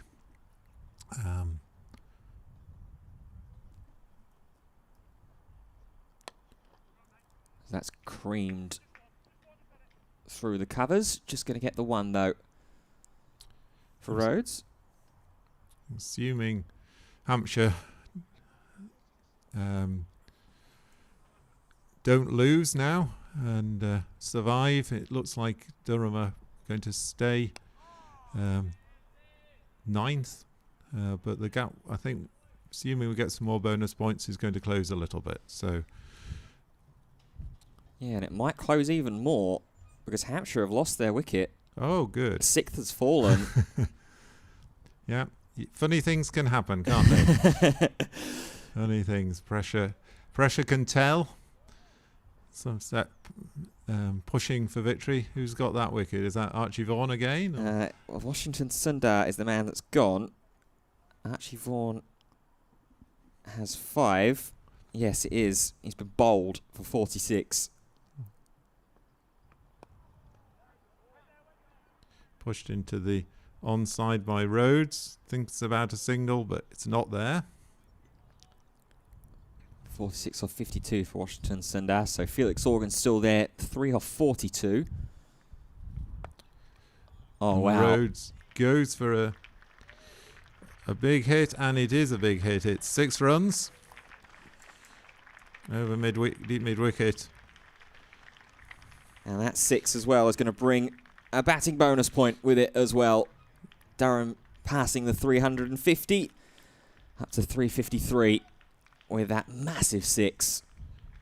Yeah, and Rhodes into the 90s. Milestones all around and on the door here as well. for Durham, as they'll now be looking at that 400. Straight into his bubble, though. Here's Will Rhodes, not wanting to emulate maybe the mistake that David Beddingham did that led to his dismissal. Rocks back there. Is it off the back foot into the deep cover? The sweeper on the offside. Puts Rhodes on 92 at the non-striker's end. Clark with a maximum of 2 balls to face here from Dan Ladigan. Quick single there for Graham Clark. Pushes it out to deep mid-on.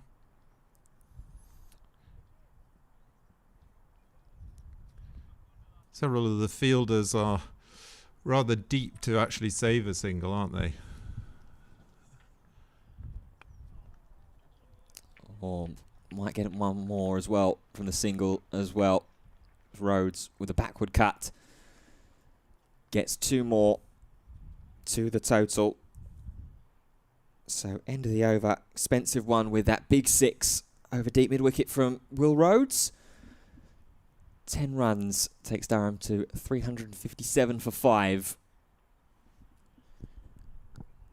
22 more overs to play here on day 4. Whether we see all 22 of those overs or whether Durham get themselves to the 450 mark and say that we're happy with that.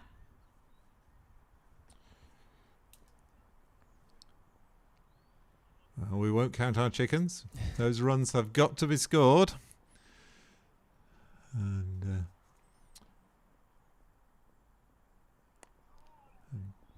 Clark sweeping into the leg side, not wanting to be tempted in for 2 there. Allison doing the fielding.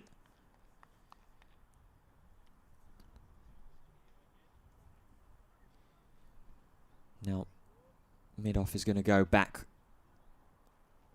here for Rhodes. In fact, it's mid-on with him being the lefty. mid-on and mid-off, both a little way and off the boundary. So that's exactly where Rhodes will go. Make mid-on, long on, have a chase back to his original position before he was sent backwards on towards the boundary rope.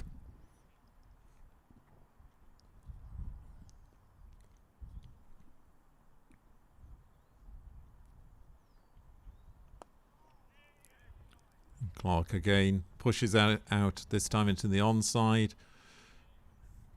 Another single. Everybody's very happy with just pushing these along. The occasional boundaries. It's what Durham need.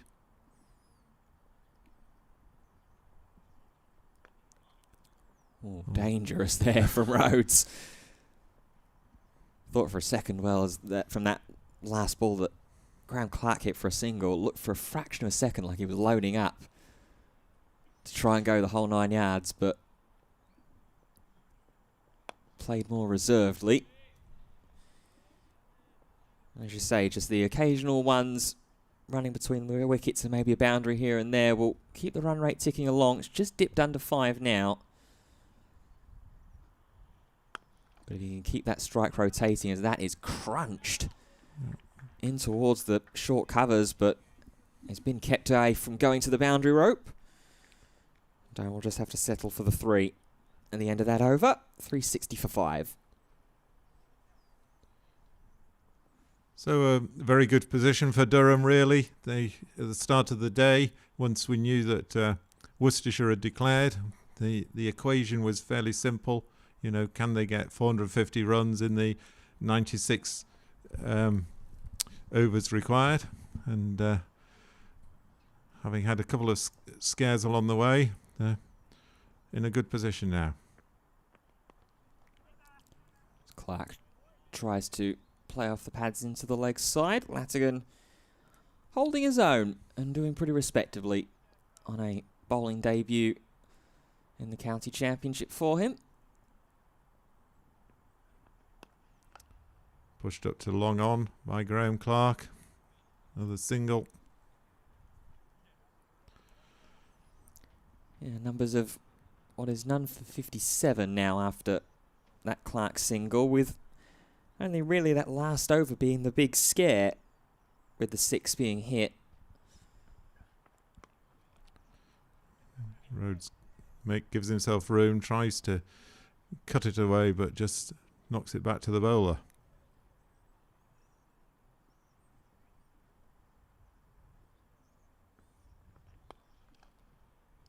And beats the dive there on that one. Just a little deft touch in towards the left side. Rhodes gets himself another single, moves himself as well up to 96. A lot of room. Won't quite reach the boundary rope. Good work there from long on to come all the way round and fetch that one at round about sort of cow corner. Just 2 there for Clark. Didn't time it as well as he might have liked to have done, but oh, it goes down to sweep. Oh, drops in it front. fell short. Yeah, looked slightly dangerous for a moment, as though it was going to emulate David Bedingham in going for a big hit and getting caught on the boundary, but the ball bounced in front of the fielder out on the deep mid-wicket boundary, so safe.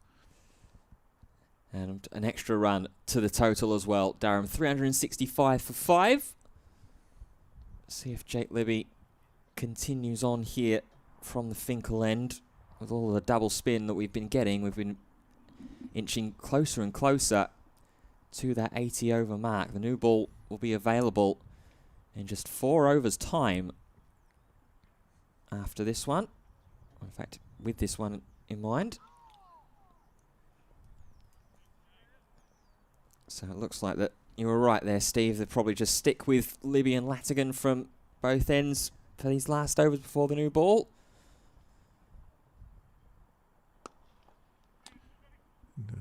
Single there for Clark. Oh, no, it's actually managed to get back. Will Rhodes has got back to the bowler's end for 2. 2 runs to Clark, up to wide long on. Yeah, that was Clark. Rhodes, I think, really that was leading the call there. So there is a heave and a ho and a boundary for Graham Clark. Along the ground there for Clark, as opposed to the airborne heave that he tried in the last over. This one finding the rope and getting Durham closer and closer to the 400 mark. Ball eventually retrieved from underneath the covers.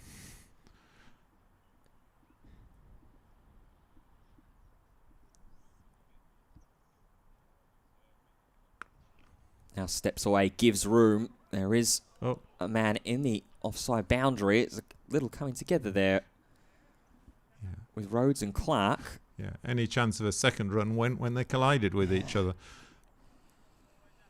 I think they'd have been struggling for a second, in all honesty. But so Rhodes on 96, looking for 4 runs to bring him his first championship century for Durham. Not this ball. Pushes it back to the bowler. Yeah, staying nice and patient, as did Emilio Gay as well when he was getting close to his century. Let's try and just step forward on the front foot and go with the flick, but not to be in that over. So 7 runs off the over of Jake Libby. Durham 372 for 5 as we hit 25 to 5 in the evening here in Chester Street.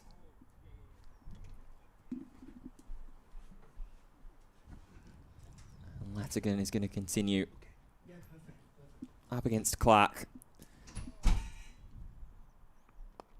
tries to dance down the ground their first ball. He's been wanting to look very, very busy against the spin while it's available to him.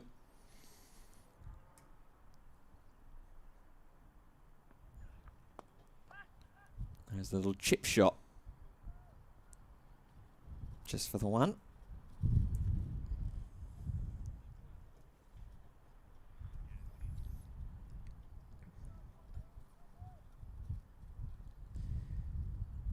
Haven't checked in Division 2 for quite some time. We'll do that in just a moment. That could be Rhodes' century. It will be.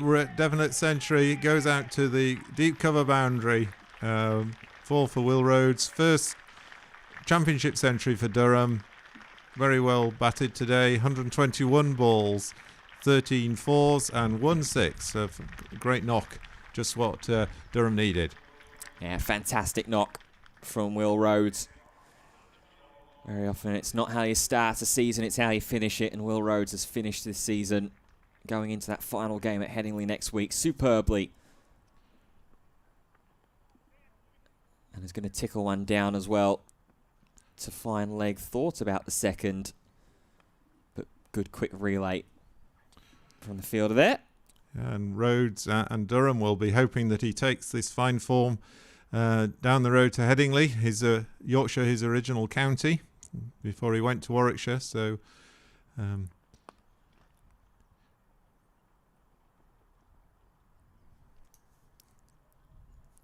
Clark with a flat batted single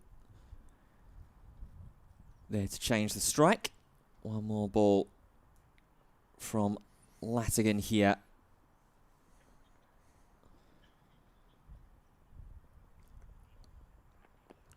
It's a inventive reverse sweep. Almost looked like a golf putter shot down towards back behind him. it wasn't quite a reverse sweep. It was a conventional sweep, I think. But it was just the way he played it made it look like a reverse. Yeah. It was a curious shot, but the ball was quite wide down the leg side.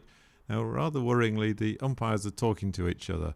Don't mind umpires talking to each other, but it sometimes does bring concerns about the light on such things, and there are quite a lot of dark clouds around again. So, fingers crossed.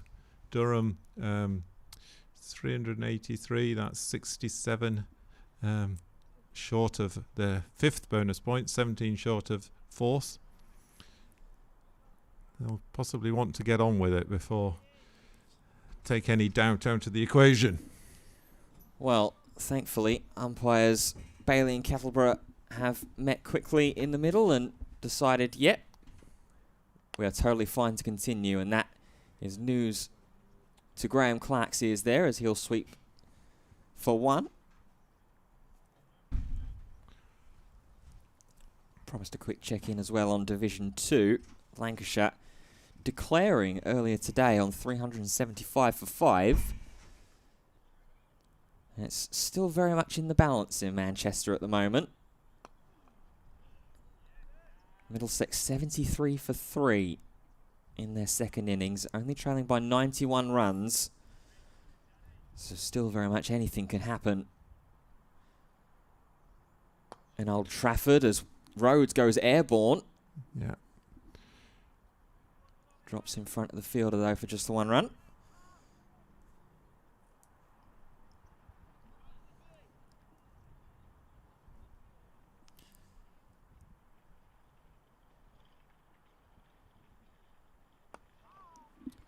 Clark pushing it into the onside, just a single though.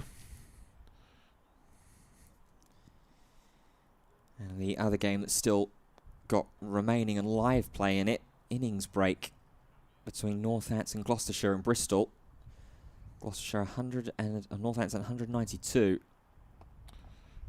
And again, it's down the leg side and swept away by Rhodes, who's in a hurry to get back for 2. Makes it comfortably. That's excellent running from Will Rhodes. Been a hallmark of this innings from him. Running very well between the wickets. Yeah, very, very well done there from Will Rhodes, as there's the 50 partnership as well between Rhodes and Clark. Very, very quickly done. 23 minutes. 52 balls, though, with these 2 spinners on there, rattling through the overs. Yeah, indeed, as that is the completion of an over right there as well. 79 overs in the batting books for Durham. 388 for 5 currently. No reconvention between umpires Bailey and Kettleborough regarding the light situation either. Just quickly to finish on that match in Bristol as well. Northampton leading by 157, so Gloucestershire have a little bit of time potentially. As Graham Clark chips one over the top into the leg side. There is cover there. And again, hard, strong running between the wickets for Clark and Rhodes.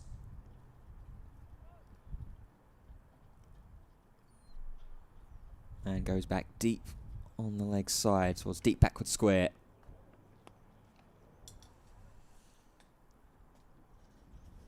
This as well will be the last over before the new ball is available to Worcestershire if they want to take it. Clark tries to use his feet and forward momentum. Come back for 2 yet again. Good cricket. And now we have a mixture of dark clouds and sunshine. So, promising signs. As Durham 8 runs short now of a 4th batting bonus point.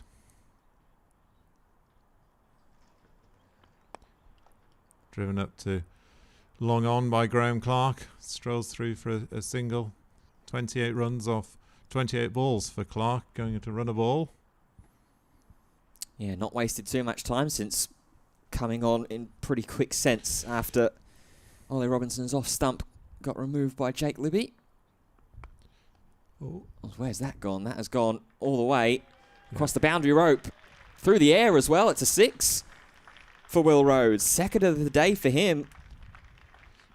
And the chat between the umpires has led to the lights coming on. So, for the first time, I think, in the match, the lights have come on at the Riverside.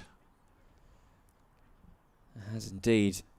And it might just be illuminating the path to another batting bonus point as well. That's 6 taking Durham to 399 with this last ball to be bowled before the new ball is eligible to be taken here as well. So look for some action here maybe before the new ball comes. And it will come indeed. Action with a cut shot. Fielder trying to come round. He won't get there. 4 runs more to the Durham total. And there is the 400 and an extra batting bonus point for Durham. Well, this has been a very well-paced effort from the Durham batting lineup. Steady at first, and then Emilio Gay and Will Rhodes in the forefront, picking up the scoring rate, and well now set. Another 47 runs required to claim a 5th batting bonus point, and it looks like Worcestershire aren't in a hurry, perhaps understandably, to take the new ball. Jake Libby is going to continue. Yeah, Jake Libby continuing from the Finkel end, and maybe it's just the indication of, well, we know that Durham are chasing that 450 to get the batting bonus points. There's pretty much no chance of a full result here as well between the two sides. So let's allow Durham to get to the 450, and maybe they'll be encouraged to extend the handshake and offer up the draw with all the batting bonus points secured.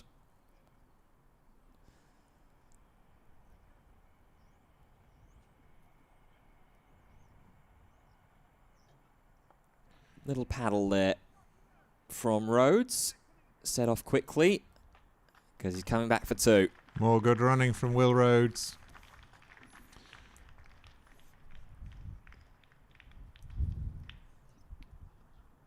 $120 off 130 for Rhodes now as well, well eclipsing his previous high of this county season, as Rhodes is going to go in the air once again, and that is going to clear the rope with a bounce. Gave himself room out over extra cover. Takes Durham to 410 for 5. 40 more until that last available batting bonus point. Now a reverse sweep from Rhodes. It's gonna, another 4. Allison's not going to get there. Will Rhodes in a hurry. Yeah. That's 11 off this over already. And Rhodes scoring to all parts of the offside.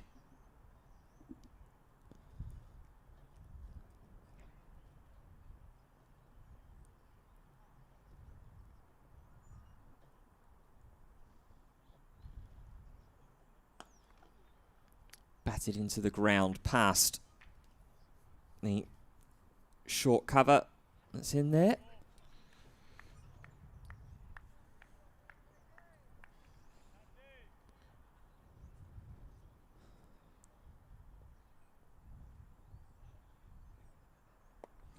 Now Clark just spoons one over the top. No. And it's just batted down. No, he's been caught and bowled. Oh, he has been caught. Yeah, no, he's chipped it back over Jake Livy, and Jake Livy has reversed and caught and bowled. Oh, so Graham Clark departs for 29, made in even time, run a ball, but caught and bowled to Jake Livy. Jake Livy's second wicket, 2 for 48 to Livy now. And Ash has returned, so I will hand over after my first stint on this, and nice to spend time with you, Ben. Absolutely, pleasure to have you, Steve. As Steve Blades there, Durham PA announcer and also contributor to the From the Archive series that you can read up on the Durham cricket website. But yeah, very innocuous wicket there to end that over from Jake Libby. Graham Clark caught and bowled after a just shy runner ball.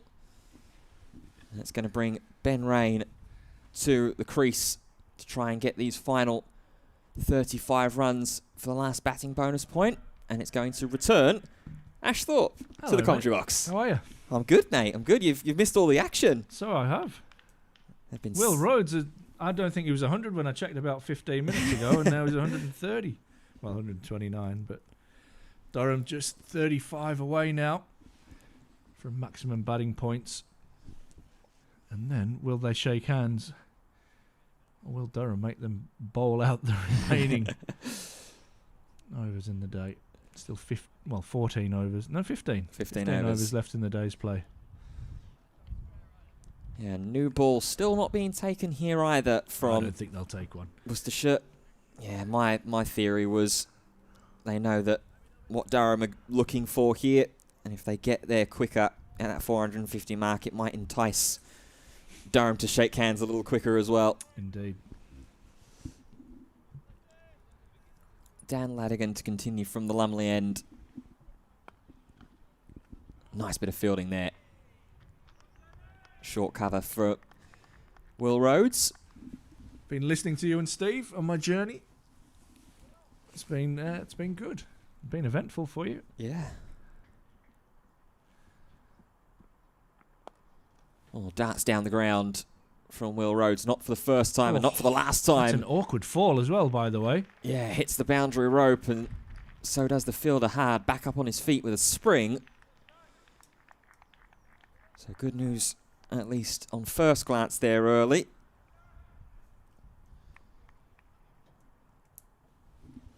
Somerset still in pursuit of 4 wickets. 181 for 6 Hampshire.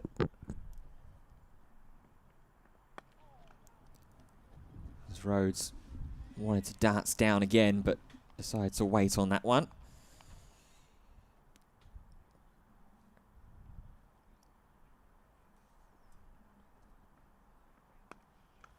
Similar result there from Rhodes. Yeah, it's also Division 2 that we're trying to keep a keen eye on as well. The big gamble for Lancashire to declare on 375 for 5. Try and get a result. As there is the darts down the ground, and it's a flat bat straight back. Slap.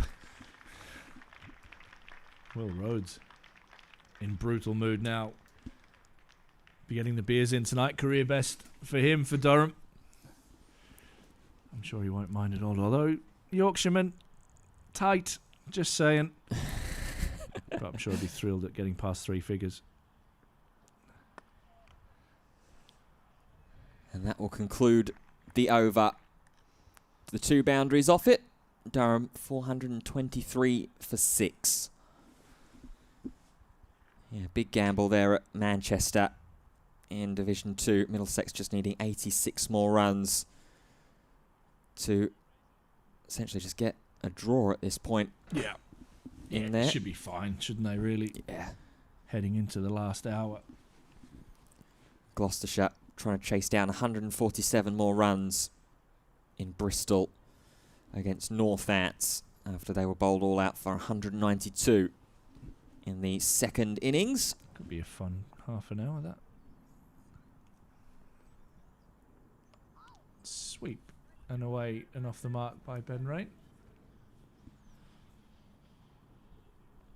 Neatly done by Jake Livy, who's been very impressive. Both the part-time spinners that have been bowling for quite some time now, Libby and Ladigan. Yeah, a couple of poles for Jake Libby. Will Rhodes backs away and slaps that with nothing more than force and will for a single. Some brutal hitting from him. Yeah, he has been ruthless. Steve remarked that, at least in the fielding configuration, we're maybe 1 or 2 fielders off a one-day configuration. Yeah. Rhodes' batting mindset has been in one-day mode, though, very much so, as that is a double fielding miss there. And Rain will jog through for a run. Steve's Durham cricket brain is incredible, by the way. It is. Hosted a quiz last winter. And he absolutely smoked it. It was way too easy for him. Runs coming pretty easy for Will Rhodes at the moment. Up to 139, not out now with that single.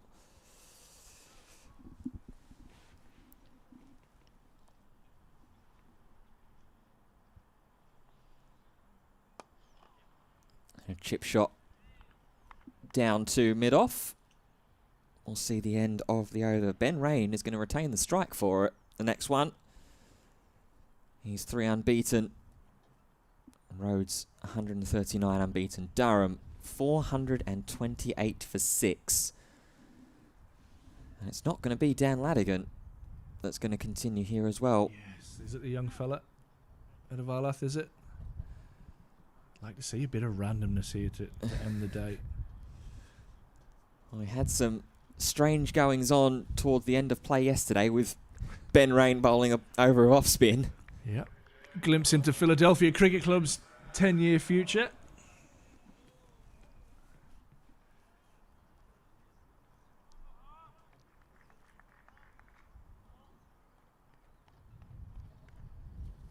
We have indeed.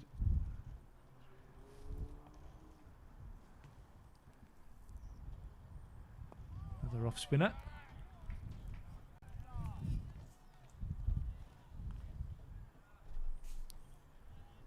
It is Ed of Alath that is confirmed as the bowler.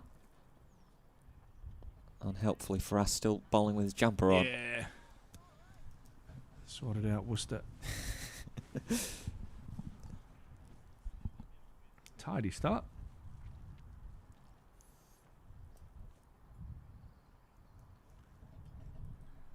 Let's see what Will Rhodes thinks of a tidy start. 139 not out for him. Around a runner ball. Short. Pulled away out into the deep. It'll find long on. Who has a little wrestle with the ball, but it'll just be a single.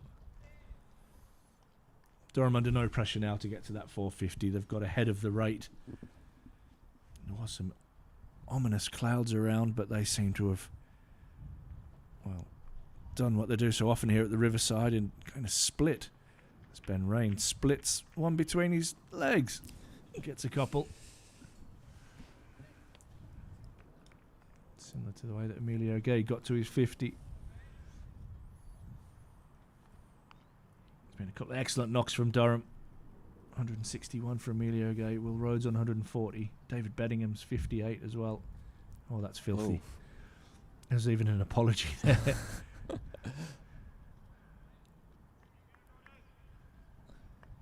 That's leg buys. Yeah, just a leg by. Ed Valathia with a little apology. 4:33 now on the board. What's well bowled? Is he going to get a wicket? No, Oh. it just clears. Cover. Little leading edge from Will Rhodes, and he'll come back for a couple. Little scare there off the last ball of the over for Will Rhodes, but he survives. Moves on to 142. Durham move on to 435 for 6. Just 15 away from maximum batting points. Will they shake hands? Or is there just a bit of bitterness deep within Durham that says, no, we're going to keep you out in the field? Well, in the field right now, Northants bowling against Gloucestershire, and they've already got their first breakthrough as well. Gloucestershire 18 for 1. Need 140 runs in Bristol to win.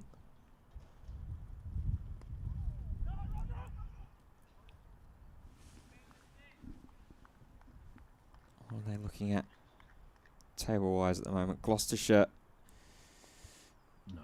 nowhere near, yeah, middle of the pack. Nowhere. Shake hands, go home.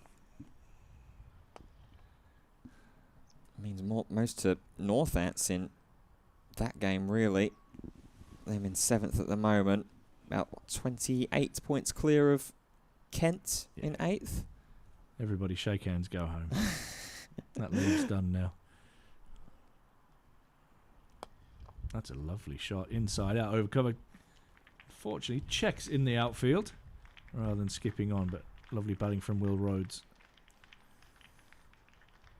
Yeah, he's been absolutely superb today. What's his career best for Will Rhodes? Oh, let's check it.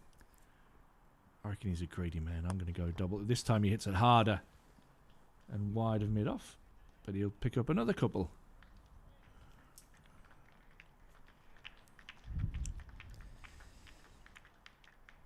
Let's have a look. First class batting high score for Will Rhodes, 207. I was going to say he'd have to have a double. He's a greedy man. Oh, big swing and a miss. Yeah, attempting the fine sweep. He's played some inventive style sweep shots over the past half an hour or so as Will Rhodes. Oh, short. Cut away. Probably be another couple as he taps and comes back as he eases towards a milestone for him in 150. Moves on to 146 now. Durham just 10 away from maximum batting points. And the bitterness kind of inside me wants Durham to keep batting. The cricketer in me wants them to shake hands and go. And I could probably do with a beer, so I reckon the lads will be settling here at 10 runs. Shake hands and go, but let's see. The human in me also would quite like them to shake hands as well. You ready to go, mate, are you? Well, Oh, shot. less ready and more. I've got a Sweeney Todd rehearsal that's another active round of Act 1. Full rehearsal, Act 1, number 2. Yeah, full rehearsal Act 1, number 2, yeah. There you go. Everyone demanded to be off book for this rehearsal as well, which I was on Tuesday night. I'll give myself Yeah, I credit was gonna for. say, you ready for that? I mean, as ready as I'm going to be. Worcestershire fielder ready for that one. Rhodes was very adamant to look for the second there and get the 150. Ben Rain, though, with full back turned, was not interested whatsoever. Big part in Act 1 for you? decently sized. Oh, shot. Yeah, I think it's probably where the lion's share of Get my amongst it stuff early. comes in. Yeah. Make an impact early, make an impression. Yeah. The crowd's up for it, aren't they, in the first act as well? Get amongst it. When they start drifting off. You're not there, you're done. Will Rhodes hammers that to long on. 150 for Will Rhodes. Talked about career best for him for Durham. He'll enjoy that. His words earlier this year is he's had a honking red ball season. And that'll make him feel much better about life. Just over a run of ball. Ben Rain punches that one down to long on as Durham inch towards that 450 mark. Bright sunshine here and the lights are on. It did get gloomy, to be fair. A bit early there was a couple of spots of rain as I drove back up the A19 as well, but all's well that ends well. That's good fielding, good desperation. It wasn't pretty, but it was effective. And that probably sums up how Worcestershire are feeling right now. 450. Steve back upstairs, isn't he, on the P8? Yeah. That's a big cheer again, likely for Will Rhodes, who's moved on to what is now a runner ball. 10.5. Libby gonna continue from the Finkel end. Just 3 more runs. Rain will try and get real in on the action there. Darts down the ground. Stinging the hands of the man at mid-wicket. Now we'll turn around the corner with a sweep. Hampshire hanging in there, still 6 down. Felix Organ is 4 from 81. It's good going for his side. Leach and Vaughan 45 overs deep.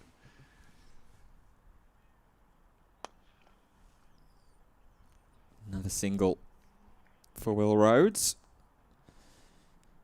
Yeah, it's been some tenacity shown there by Hampshire in their second innings.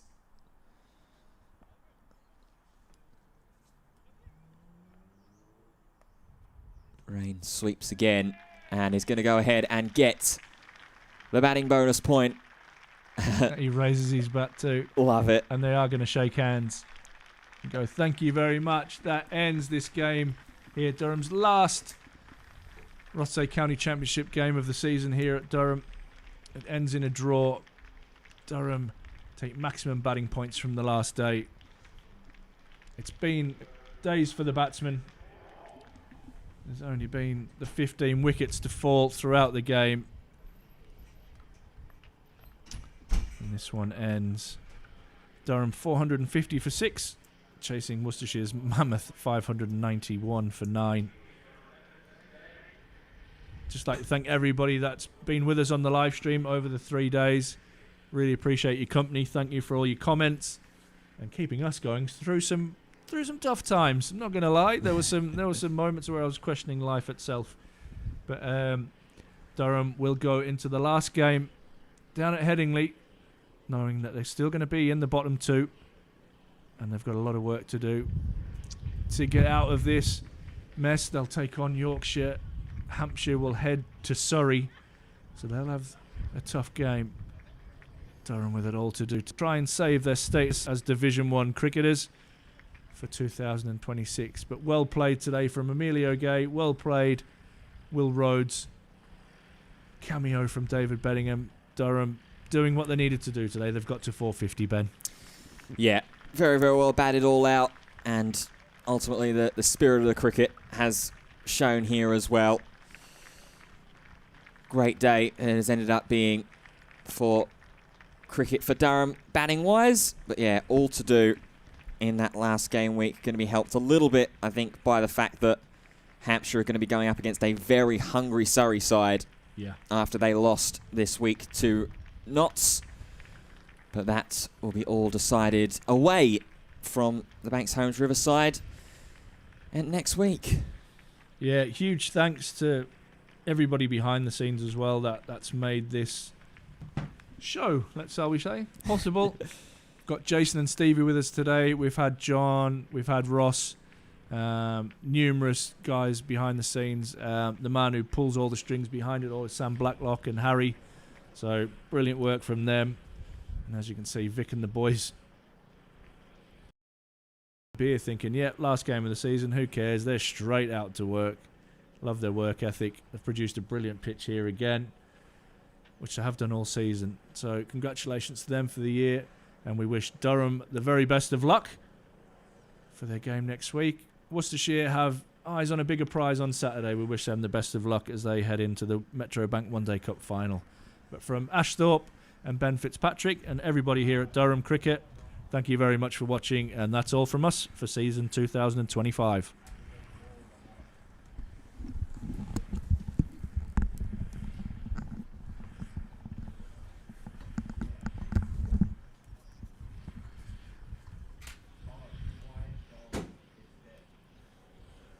It's worse than that. He's dead, Jim. And he's killed as well.